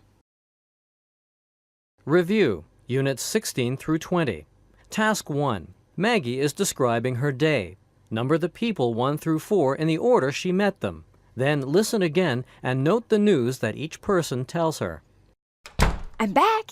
Hi, Maggie. Did you get everything you wanted? Yeah, and I had a really interesting morning. I heard some pretty interesting stuff. Yeah, like what? Well, you know Nicola Jones? The nurse? Yeah, from County Central Hospital. Well, I ran into her at the taxi stand, and she told me that the hospital's going to close next year. No. Yeah, apparently it's losing too much money. Oh, that's terrible. It sure is. Anyway, after that, the driver in the taxi I took was telling me about this huge accident last night on the East Coast Expressway. Oh, that must have been the reason for all those sirens last night. What happened? Well, 2 trucks crashed into each other. and one of them turned over. Traffic was stopped for hours. Wow. So, then I was picking up some meat in the butcher's on Elm Street, and you know that guy who works there? Oh, you mean Steve? Yeah, anyway, he's just had a new baby, a boy. His name's Andrew. Oh, that's great news. I'll have to congratulate him. Yeah, and you won't believe this last bit of news. What? Well, after I finished shopping, I stopped in for a coffee at the coffee shop near the butcher's, the Coffee Bean.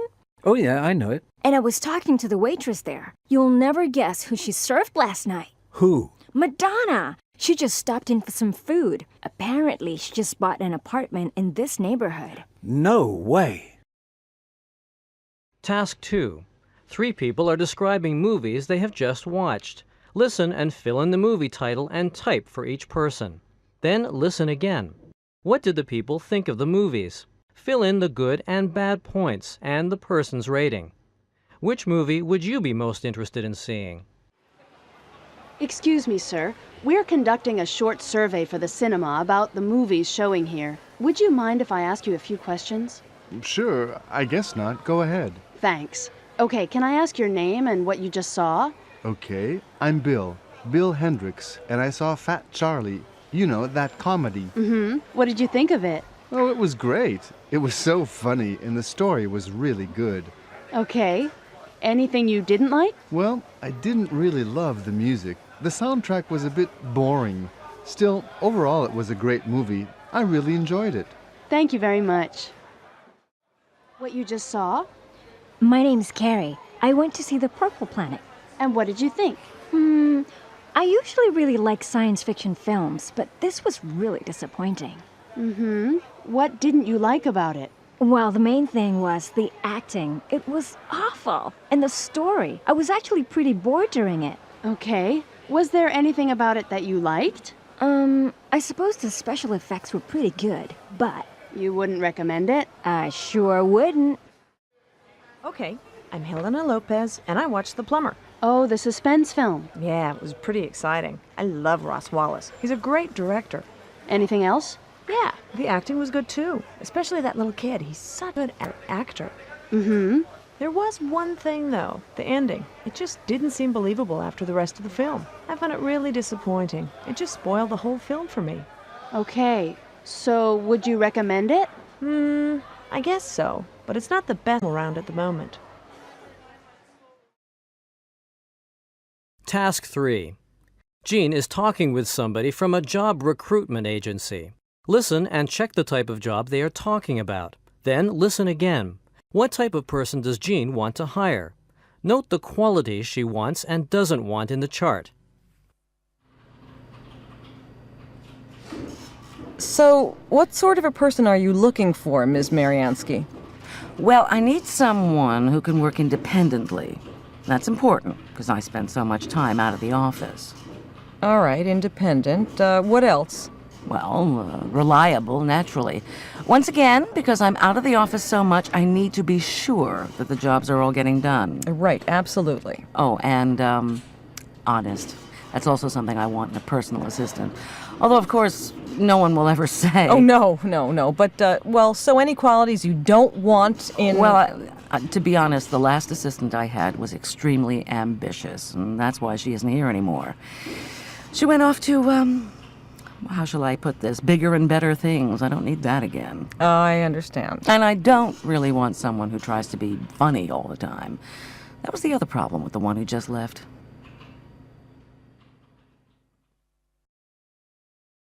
Task 4.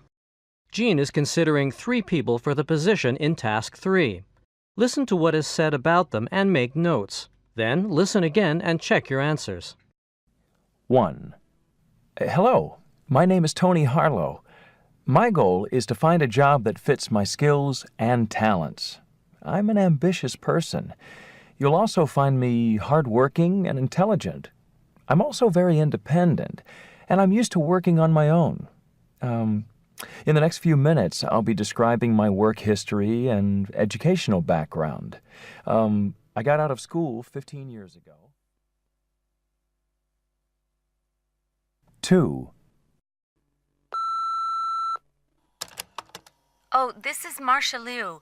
I filled out a job application in your office today, and I just realized that I forgot to fill in the section about personal qualities. I wanted to say that I'm very creative, so I think I'd be just right for the job. Oh, also, I'm sensitive. Oh, and my friends say I'm funny. Well, I guess that's all. Thanks. 3. Oh, personal qualities? Oh, gee, what should I say? Let's see. Well, I'm honest and reliable, as you can see from my references on the second page there. What else? Oh, yes, well, I'm also very calm. I don't tend to get excited. Task 5. Listen to the psychology test and circle the answers that are right for you. Then listen to what your answers mean. Do you agree with the interpretation? Okay, this is a psychology test. In this test, I'm going to describe a situation to you, and while I'm describing it, I want you to imagine the scenes in your mind and circle the answer that is best for you. All right, let's begin. Number 1. You are walking in the woods with someone. Who is walking with you? Circle your answer. Next, question 2. While you are walking in the woods, you see an animal. What kind of animal is it? Okay, question 3. What do you do to the animal? Now, you walk deeper into the woods. You enter a clearing in the woods, and in front of you is your dream house. How big is the house? Circle your answer on question 4. Last question, number 5. You leave the house and find something lying in the grass. You pick it up, and it's a cup. What is the cup made from? Okay, let's go through the answers. The person who you are walking with is the most important person in your life. The size of the animal shows how big you think your problems are, and the next answer, what you do to the animal, represents how you like to deal with your problems. The size of your dream house represents how big your ambition to solve your problems is. The question about what the cup is made from represents how strong your relationship with the person in question 1 is. If your cup is made from a strong material like metal, then your relationship is very strong. If your cup is made from paper, then your relationship is probably not so strong.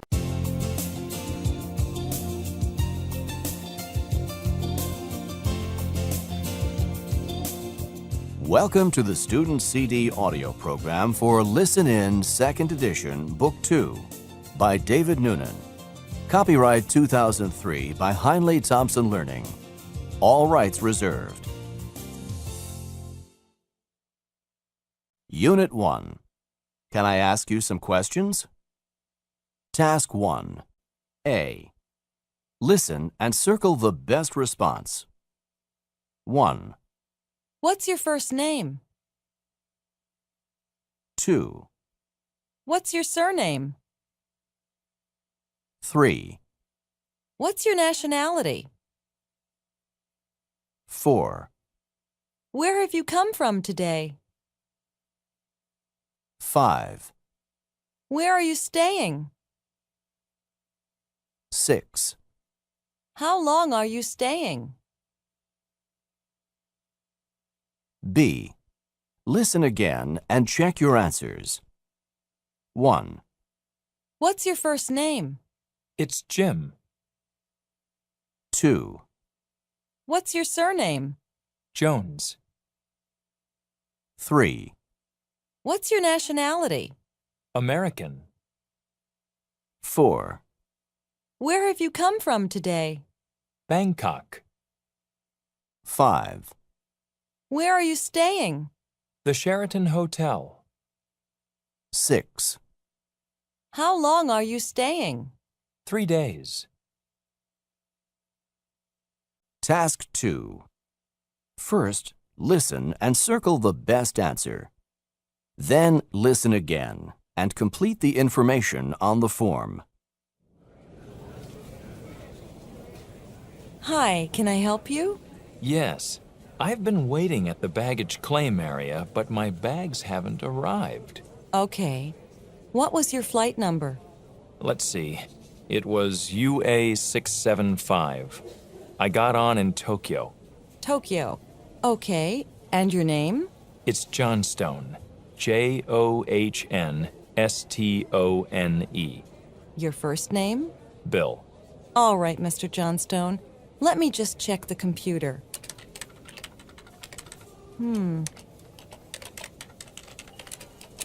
Oh, I'm sorry. Your luggage has been delayed. 2 bags, wasn't it? Yeah, that's right. 2. Okay, they should be here tomorrow. Can I just get your contact details and we'll deliver them when they arrive? All right. I'm staying at the Princess Hotel. I'll be there until Friday. 3 days. All right. Do you have the phone number there? Yeah, hold on. Let me check. Okay, it's 555-4325. Thanks. Again, I'm sorry about this.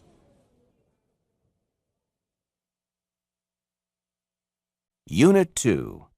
He's handsome and intelligent. Task 1. A. Listen and circle the best response.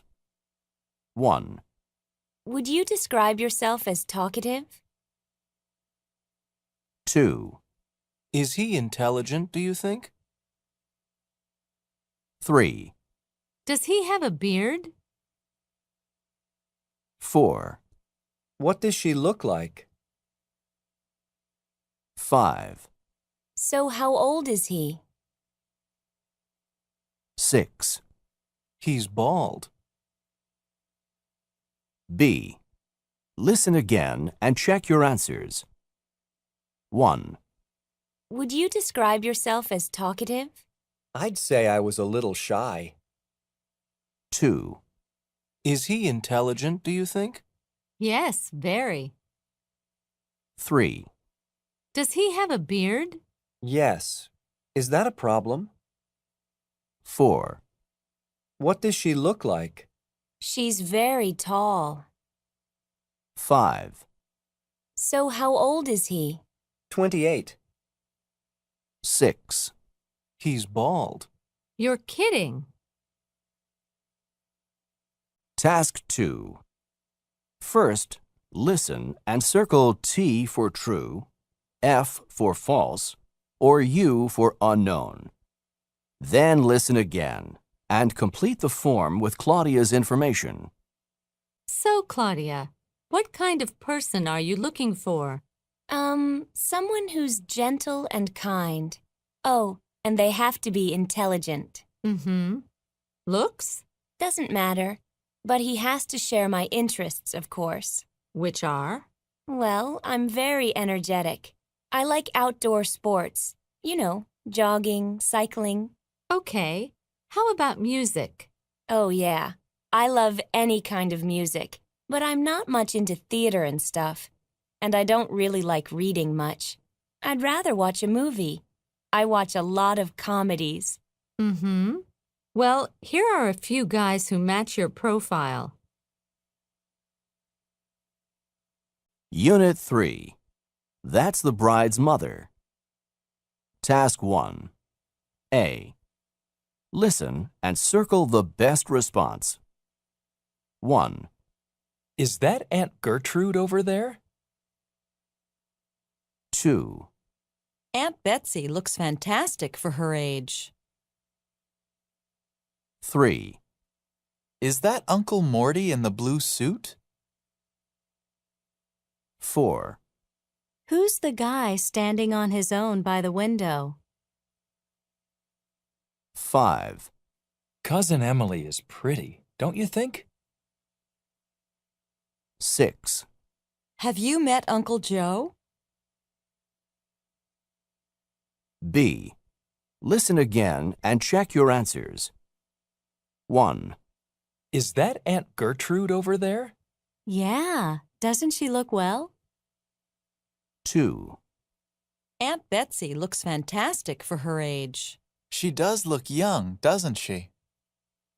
3, Is that Uncle Morty in the blue suit? Yes, let's say hello. 4, Who's the guy standing on his own by the window? That's my brother, Leo. 5, Cousin Emily is pretty, don't you think?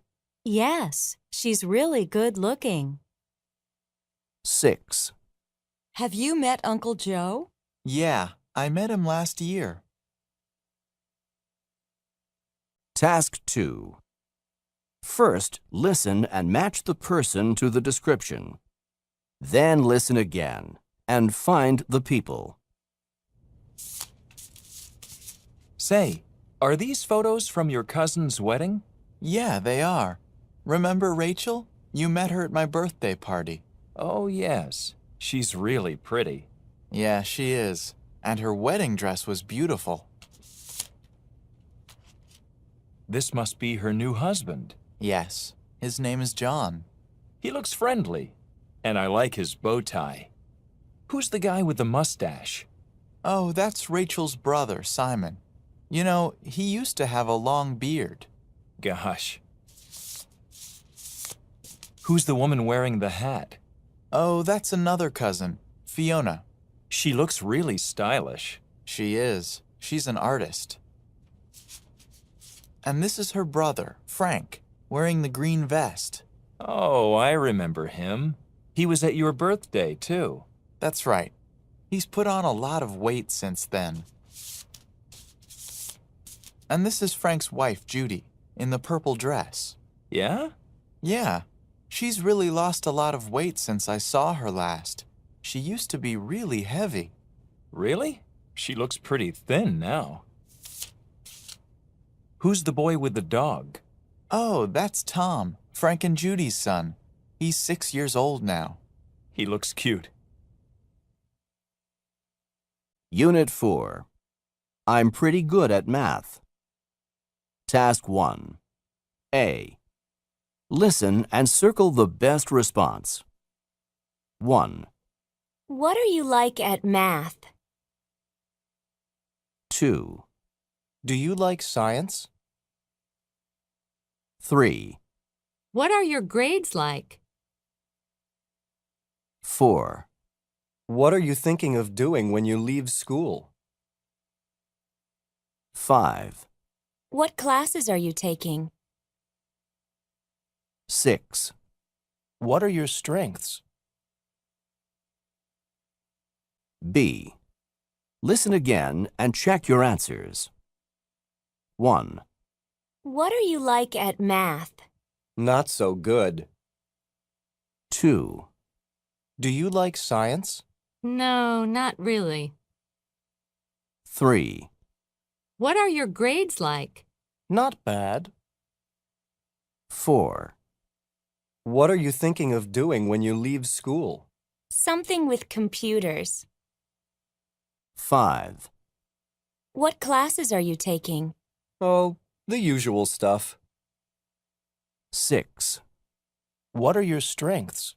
Oh, languages, definitely. Task 2.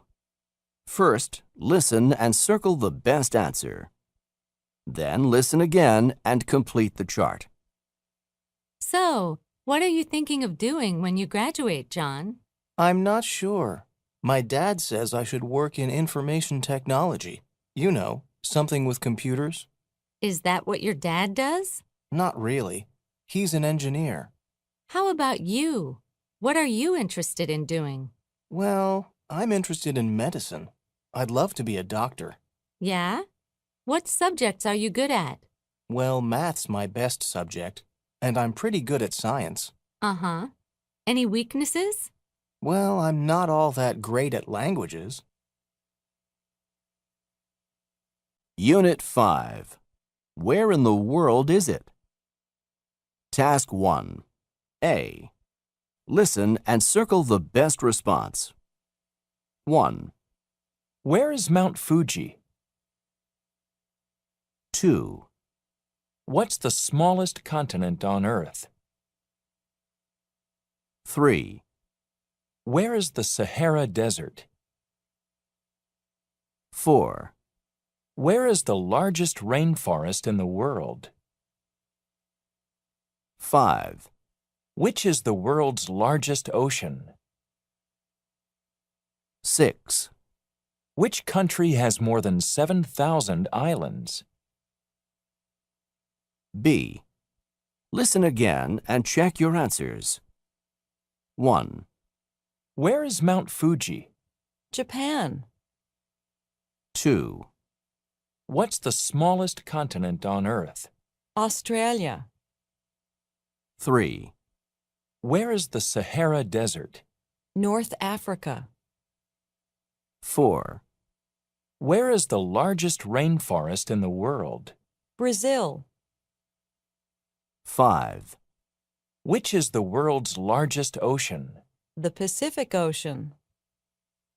6, Which country has more than 7,000 islands? The Philippines. Task 2. First, listen and circle T for true, F for false, or U for unknown. Then listen again and draw Dave's route on the map. How was your trip to Australia, Dave? Oh, it was great. Really? Where did you go? Everywhere. First, we started in Melbourne and spent a week there just shopping and looking around. Then we flew to Alice Springs and went on a safari in the desert. Oh, what did you do there? Climbed Ayers Rock. It's the largest rock in the world, you know. Anyway, so we stayed there for a couple of days and then went over to Cairns. You went to the Great Barrier Reef? Yeah, we stayed on a boat and went scuba diving there for a couple of days. And finally, we drove north to Cape York and explored the rainforests. Wow, I bet you were sorry to have to come home. Unit 6. It has a great view of the ocean. Task 1. A. Listen and circle the best response. 1, Is it close to public transportation? 2, How many bedrooms are there? 3, There's no pool. 4, What are the views like? 5, The second bedroom's spacious. 6, The front door's broken. B. Listen again and check your answers. 1, Is it close to public transportation? It's not too far. 2, How many bedrooms are there? 2 large ones. 3, There's no pool. That's true, but the sea is nearby. 4, What are the views like? You can see the ocean from the back.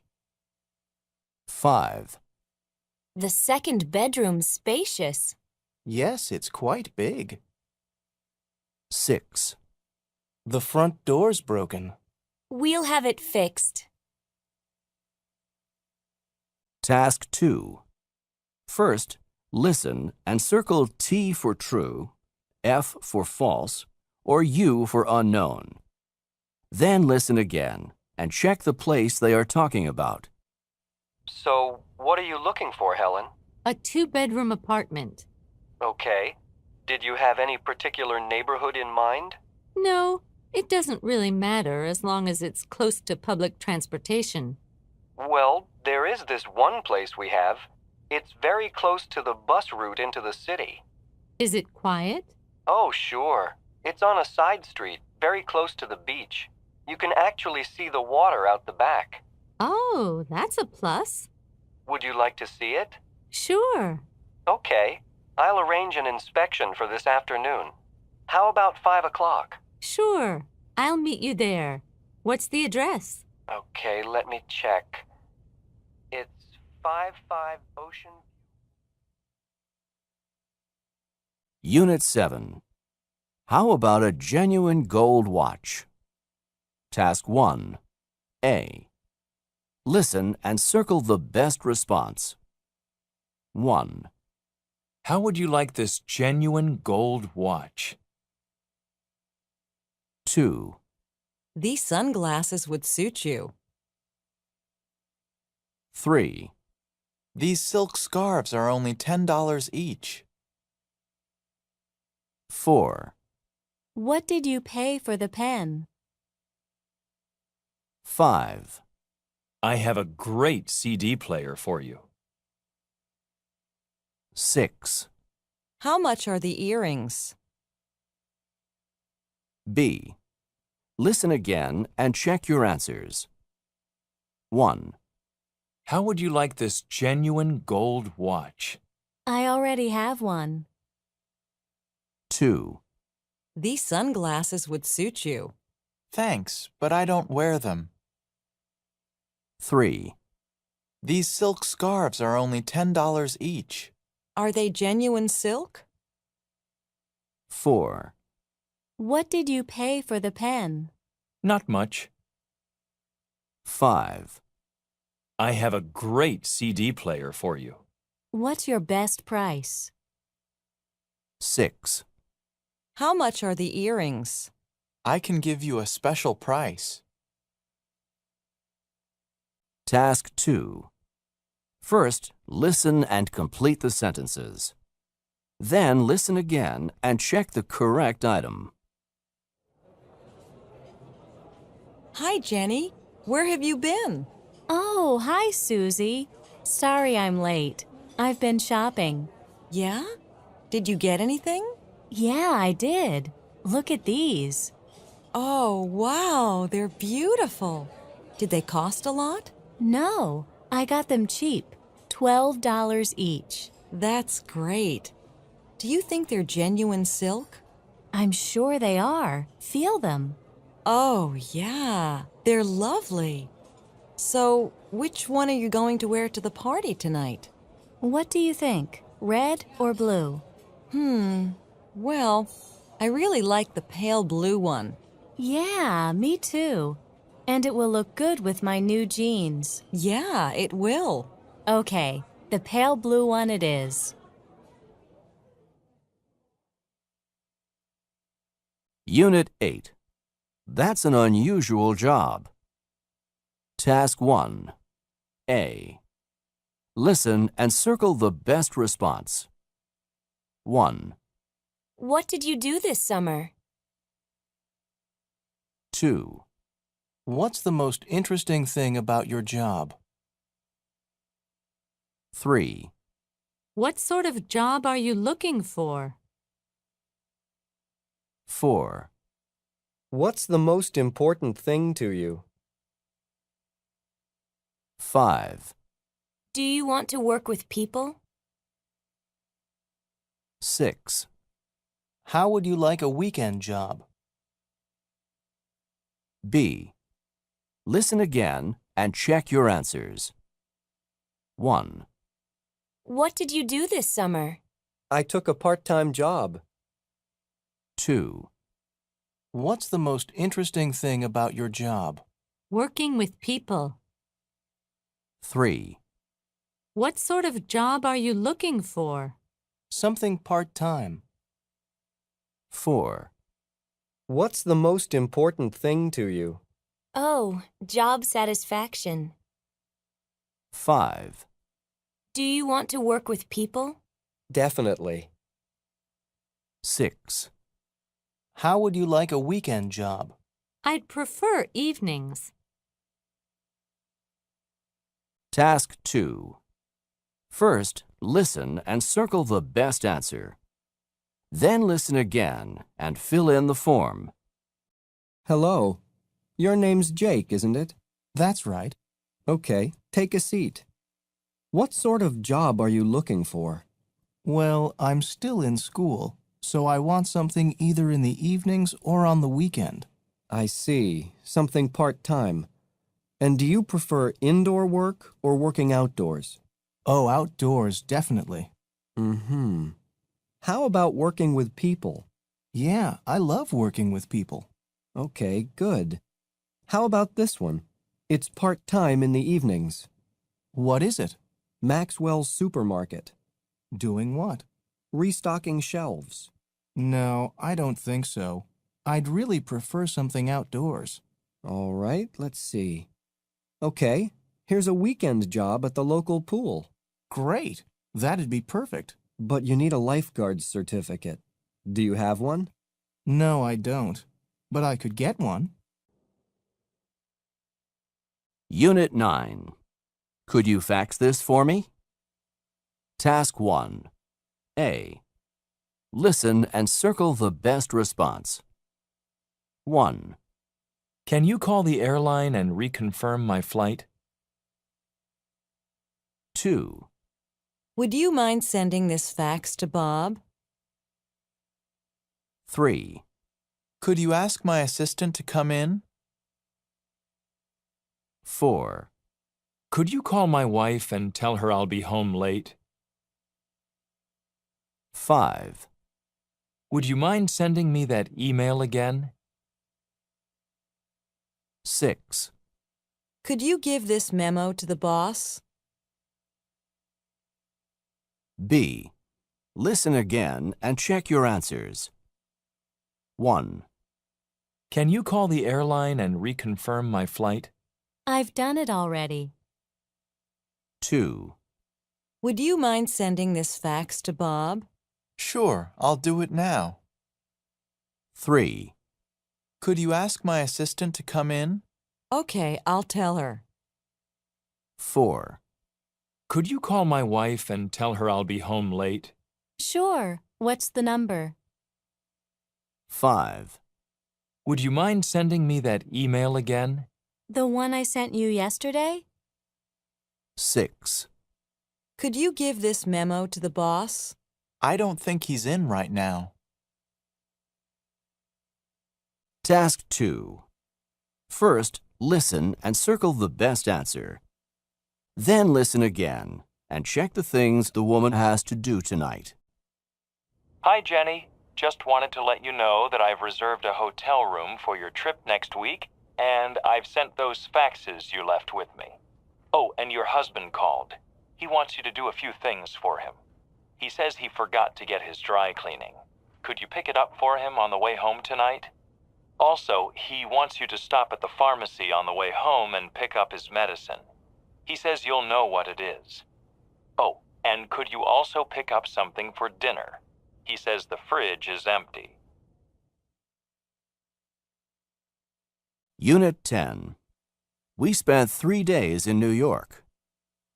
Task 1. A. Listen and circle the best response.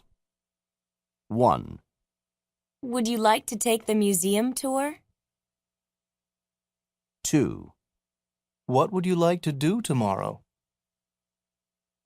3, I'd like to visit the China Bank building. 4, Wouldn't you like to take the architectural tour? 5, I'd rather take the bus to Stanley, wouldn't you? 6, I wouldn't want to miss Kowloon. B. Listen again and check your answers. 1, Would you like to take the museum tour? Yes, that sounds great. 2, What would you like to do tomorrow? I'd like to take a tour. 3, I'd like to visit the China Bank building. I would too. 4, Wouldn't you like to take the architectural tour? What's included on that? 5, I'd rather take the bus to Stanley, wouldn't you? Yes, that would be fun. 6, I wouldn't want to miss Kowloon. Neither would I. Task 2. First, listen and circle the best answer. Then listen again and number the places in the order they plan to visit them. Okay, so what are we going to see today? There's so much I want to do, and we've only got 2 days left of our honeymoon. Yeah, we've already been here 5 days, and we still haven't been up the Eiffel Tower. First, though, I'd like to visit the Arc de Triomphe today. I've seen so many pictures of it, Now I want to see it in person. Yeah, me too. And then we can see the art museum. The Louvre. Right. According to this map, it's not far from the Arc. I'd like to spend a few hours in there. Sure, but that won't leave much time for Montmartre. Oh, you want to go there? I forgot about that. What can you see there? Well, we can see the famous church, the Sacré-Cœur, and we just have to see a show at the Moulin Rouge. You know, the can-can dancing and Okay. But I don't think we'll have time for that today. Let's do those things tomorrow. We've got time to see Notre Dame Cathedral, though. Why don't we go there after the Louvre? Sure, okay. And then we go and climb up the Eiffel Tower this evening. Maybe we can get dinner there. Phew, there's just so much to see in this place. I know. Well, let's get going. I'll ask the front desk to see if they can get us a cab. Unit 11. Let's get takeout. Task 1. A. Listen and circle the best response. 1, Is there anything to eat? 2, How about having the lobster? 3, Do you like fried rice? 4, What's mee crab? 5, This looks like sweet and sour pork. 6, Do you prefer French or Thai food? B. Listen again and check your answers. 1, Is there anything to eat? Why? Are you hungry? 2, How about having the lobster? No thanks. I'm allergic to it. 3, Do you like fried rice? No, I prefer it steamed. 4, What's mee crab? Fried noodles. 5, This looks like sweet and sour pork. Now that's one thing I love. 6, Do you prefer French or Thai food? I like them both. Task 2. First, listen and circle the best answer. Then listen again and write the number of portions next to each dish the woman orders. Wong's Chinese restaurant? Hi. I wondered if I could order some takeout. Sure. How many people? 3. No, 4, including me. 4. Okay. So what can I help you with? 1 portion of sweet and sour pork, please. Sorry, we've run out of sweet and sour pork. Oh, okay. Then I'll have the red roast pork. 1 portion? Uh-huh. And 3 portions of the barbecued duck. Right. And 2 portions of the stir-fried vegetables. 2? That's right. And 3 portions of the ginger chicken. Sorry, we don't do ginger chicken anymore. Oh, I must be working from an old menu. Sorry. That's okay. How about the honey glazed chicken? Yeah, all right. Anything else? Yes. And 4 portions of fried rice, please. Unit 12. What do you do to relax? Task 1. A. Listen and circle the best response. 1, What causes you the most stress? 2, Would you say you're a healthy person? 3, How do you unwind? 4, I like to relax by listening to music. 5, How healthy are you?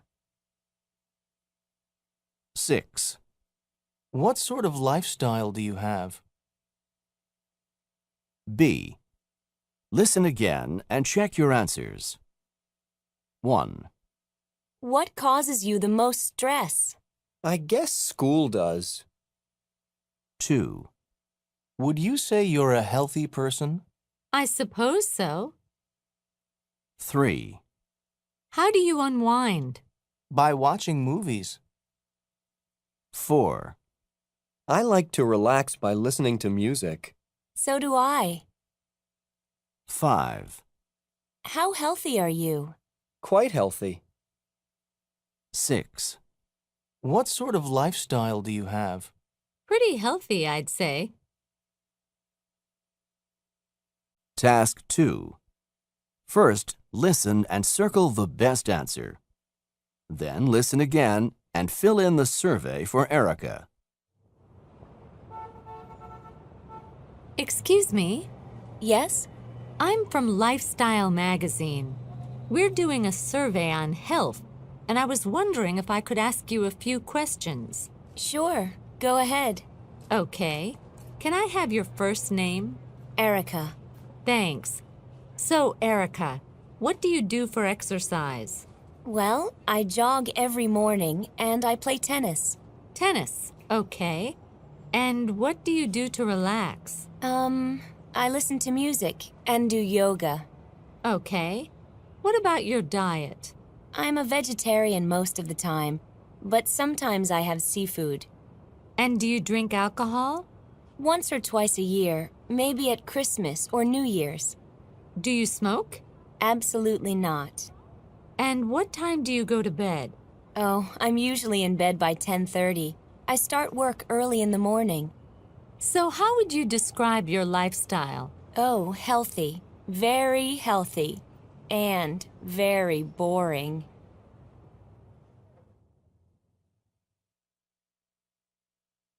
Unit 13. This is the news. Task 1. A. Listen and circle the best response. 1. Did you hear about yesterday's earthquake in Italy? 2. Jessie had her bag stolen. 3. What's happening to the dollar? 4. Did you see the interview with the president? 5. So, what happened in football yesterday? 6. I heard something happen downtown this afternoon. B. Listen again and check your answers. 1. Did you hear about yesterday's earthquake in Italy? Yes, it was terrible. 2. Jessie had her bag stolen. Did she lose anything valuable? 3. What's happening to the dollar? It's pretty steady. 4. Did you see the interview with the president? Interesting, wasn't it? 5. So, what happened in football yesterday? We lost again. 6. I heard something happen downtown this afternoon. There was a robbery. Task 2. First, listen to the news reports and number the items in the order you hear them. Then, read the statements. Listen again and circle T for true, F for false, or U for unknown.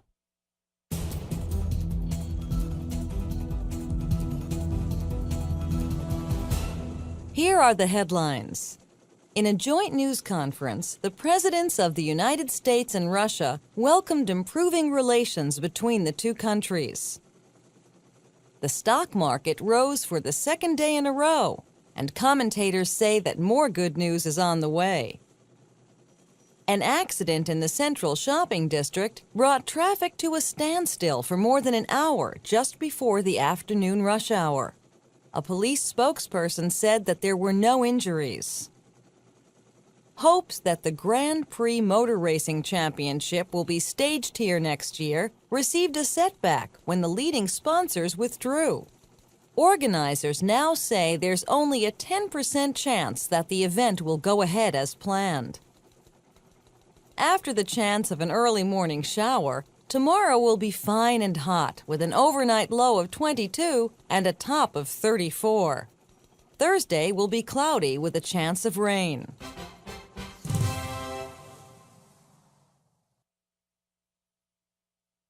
Unit 14. I really admire her. Task 1. A. Listen and circle the best response.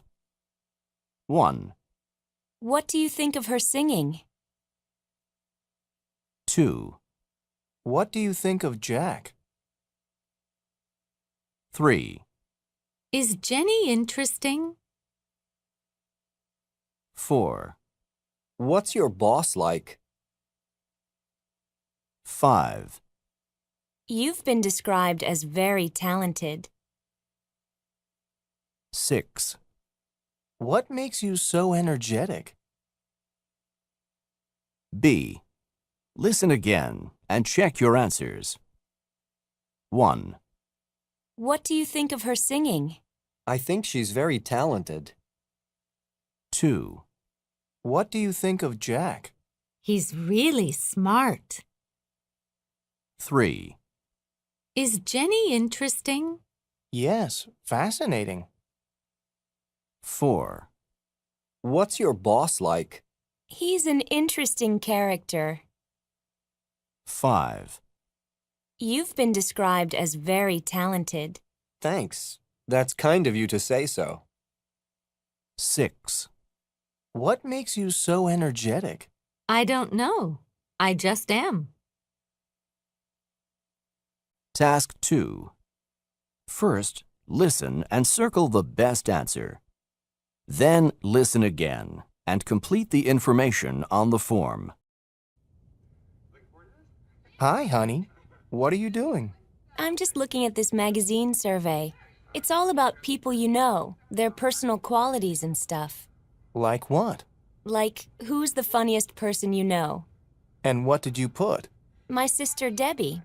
Okay. What else? Who's the most energetic? And? I put my boss, Mr. McNeil. That's about all you could say about him. Come on, Simon. I like my boss.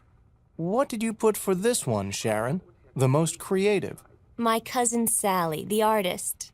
Yeah, I think her stuff is pretty cool. And for most interesting, I put, well, you can guess. Who? Well, my husband, of course. Oh, Sharon, don't you know anyone more interesting than me?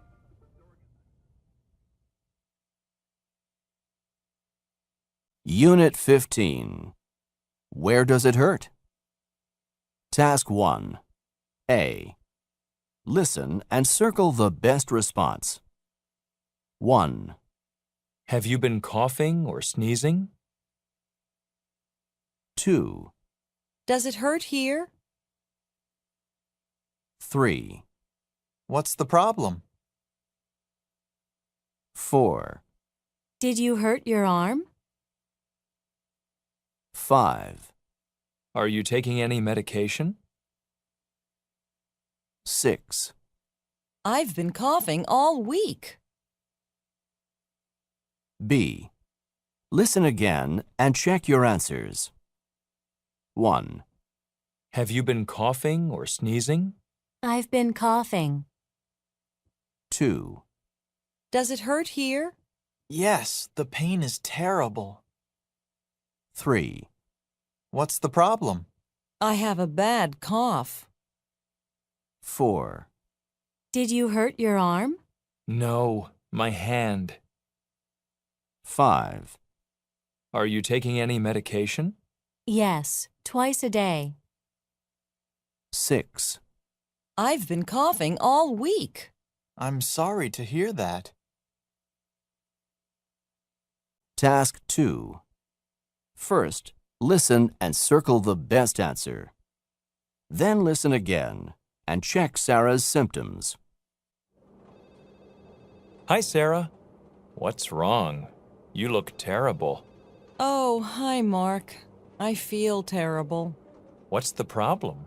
Well, I have a headache and sore throat, and I've been sneezing all morning. I'm sorry to hear that. Do you have a fever? A slight one, I think. Well, have you been vomiting? No. Oh, Well, that's something at least. You probably haven't got the flu. No. When you have the flu, you feel dizzy, and I don't feel dizzy. It's probably just a cold. Why don't you take the rest of the day off? Go and ask the boss. We can manage without you. Just go home and rest. You sure? I think that's a good idea.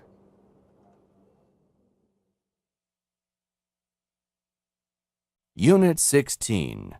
You'll never believe this. Task 1. A. Listen and circle the best response. 1, I heard you had an exciting weekend. 2, What happened? 3, How did it happen? 4, When did it happen? 5, Who were you with? 6. So how were you rescued? B. Listen again and check your answers. 1, I heard you had an exciting weekend. You could say that. 2, What happened? I nearly drowned. 3, How did it happen? I was on a boat and I fell into the ocean. 4, When did it happen? Sunday morning. 5, Who were you with? Some friends. 6. So how were you rescued? My friends called the lifeguard. Task 2. First, listen and circle the best answer. Then, listen again and fill in the details on the form. So, you say you had your handbag stolen this afternoon at about what time? It must have been about 4 o'clock. I was at the City Plaza shopping mall, and this guy suddenly grabbed my bag and ran off. Was there anything valuable inside the bag? Not really, but the bag itself was an expensive leather one. It cost me about $500. And were you able to identify the man? I did get a quick look at him. I remember he was tall, bearded, and he had dark brown hair. I'm sure I'd recognize him if I saw him again. Okay. I just need to find out a few more details. Unit 17. We want someone who's reliable. Task 1. A. Listen and circle the best response. 1, We need someone who's reliable. 2, Is Shirley honest? 3, Would you say that John is hard-working? 4, Josie won the award for most efficient employee. 5, Is Kim very independent? 6, What's wrong with Jose? B. Listen again and check your answers. 1, We need someone who's reliable. Jake always shows up on time. 2, Is Shirley honest? Oh, yes. She'd never steal. 3, Would you say that John is hard-working? Yes, he's never lazy. 4, Josie won the award for most efficient employee. That makes sense. She always works very quickly. 5, Is Kim very independent? She's good at making her own decisions.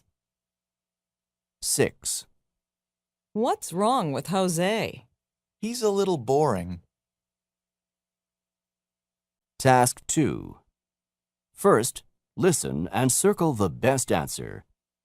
Then listen again and fill in the blanks with the positive and negative characteristics of the 3 girls. So, what do you think? Well, we need someone who's reliable. Yes, if they don't show up on time, it will ruin everything. and we need someone who's hard-working. That's true. The rehearsals will be hard work. And we don't have much time before the school's arts festival next month. Okay. What else? Well, it's a challenging role, so they have to be smart. So, who have we got? How about Nancy? Well, she's reliable and hard-working. But she's not very smart, though. Janet is smart, but she's also lazy. How about Katie? Yes, she has all of the qualities we're looking for. She has something else as well. What's that?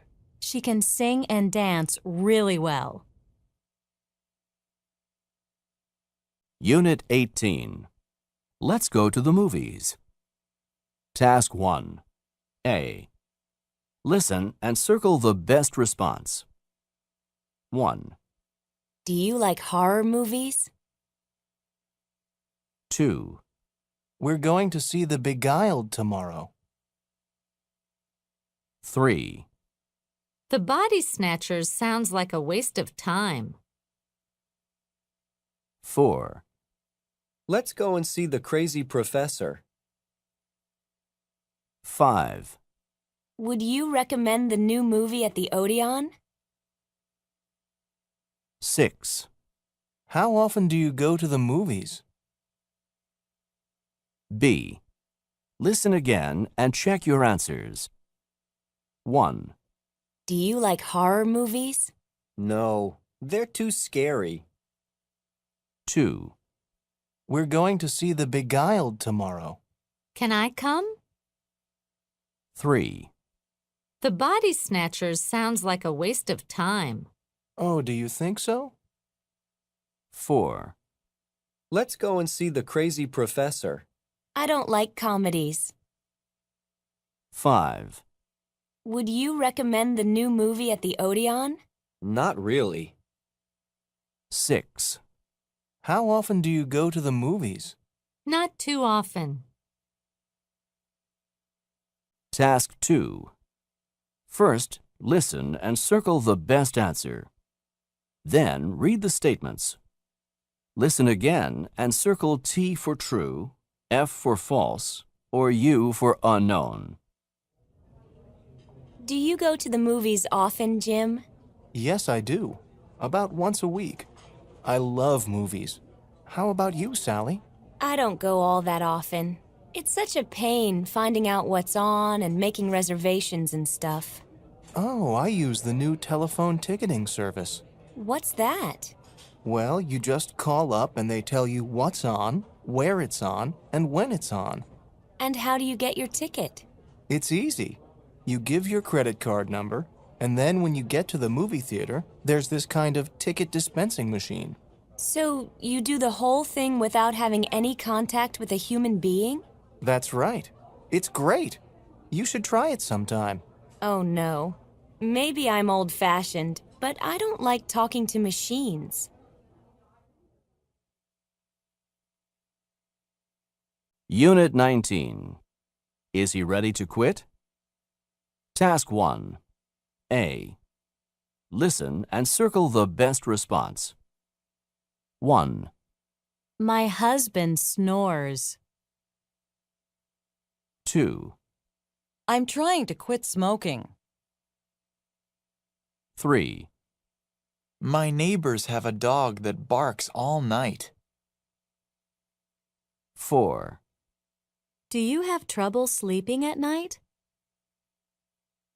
5, I missed class yesterday.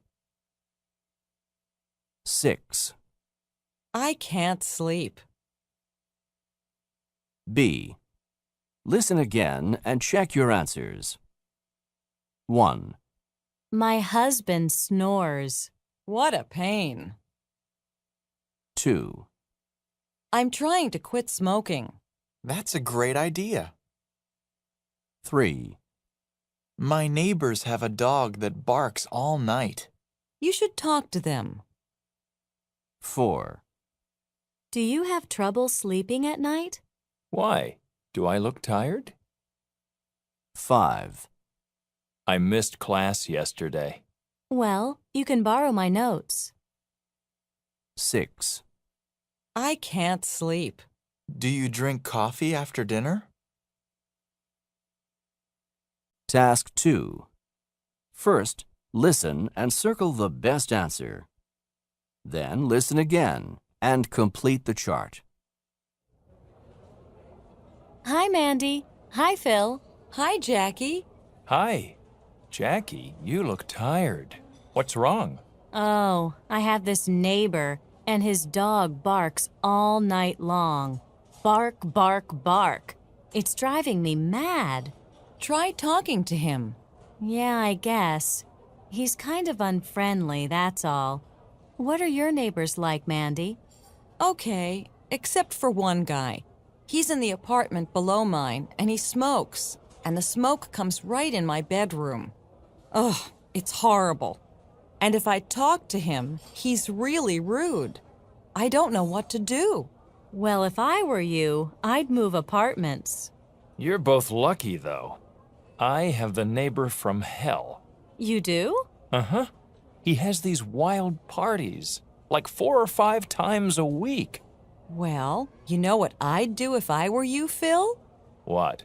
I'd go and join the party.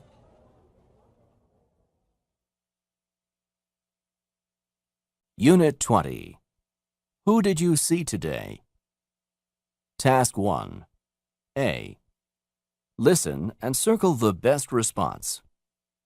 1, How was your day? 2, Anything happened today? 3, Who did you see today? 4, Did you do anything interesting today?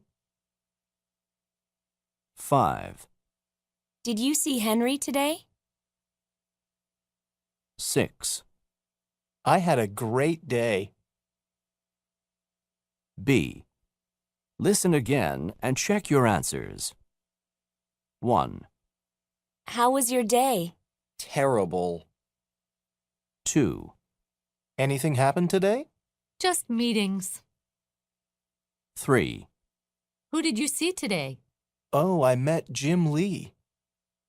4, Did you do anything interesting today? Not really. 5, Did you see Henry today? No, Jack. 6. I had a great day. What happened? Task 2. First, listen and circle the best answer. Then, listen again and check the things Alex did today. Hi, honey. How was your day? Oh, a typical Monday. Did you call your mother? Of course. I call her every Monday. And did you go to the fitness center? Yep. I've been every day this month so far. Doesn't it show? Not really. And did you remember to pick up the kids' school uniforms at the dry cleaners? No, I forgot. But I'll do that tomorrow. So how was work? Well, I handed in my monthly report. The boss is back tomorrow, so I have to meet with him first thing in the morning to discuss it. Well, at least you get to celebrate your birthday the next day. We're going out to dinner, remember? Is that this Wednesday? Oh, I forgot about that too. This is the end of the audio program. Thank you for listening.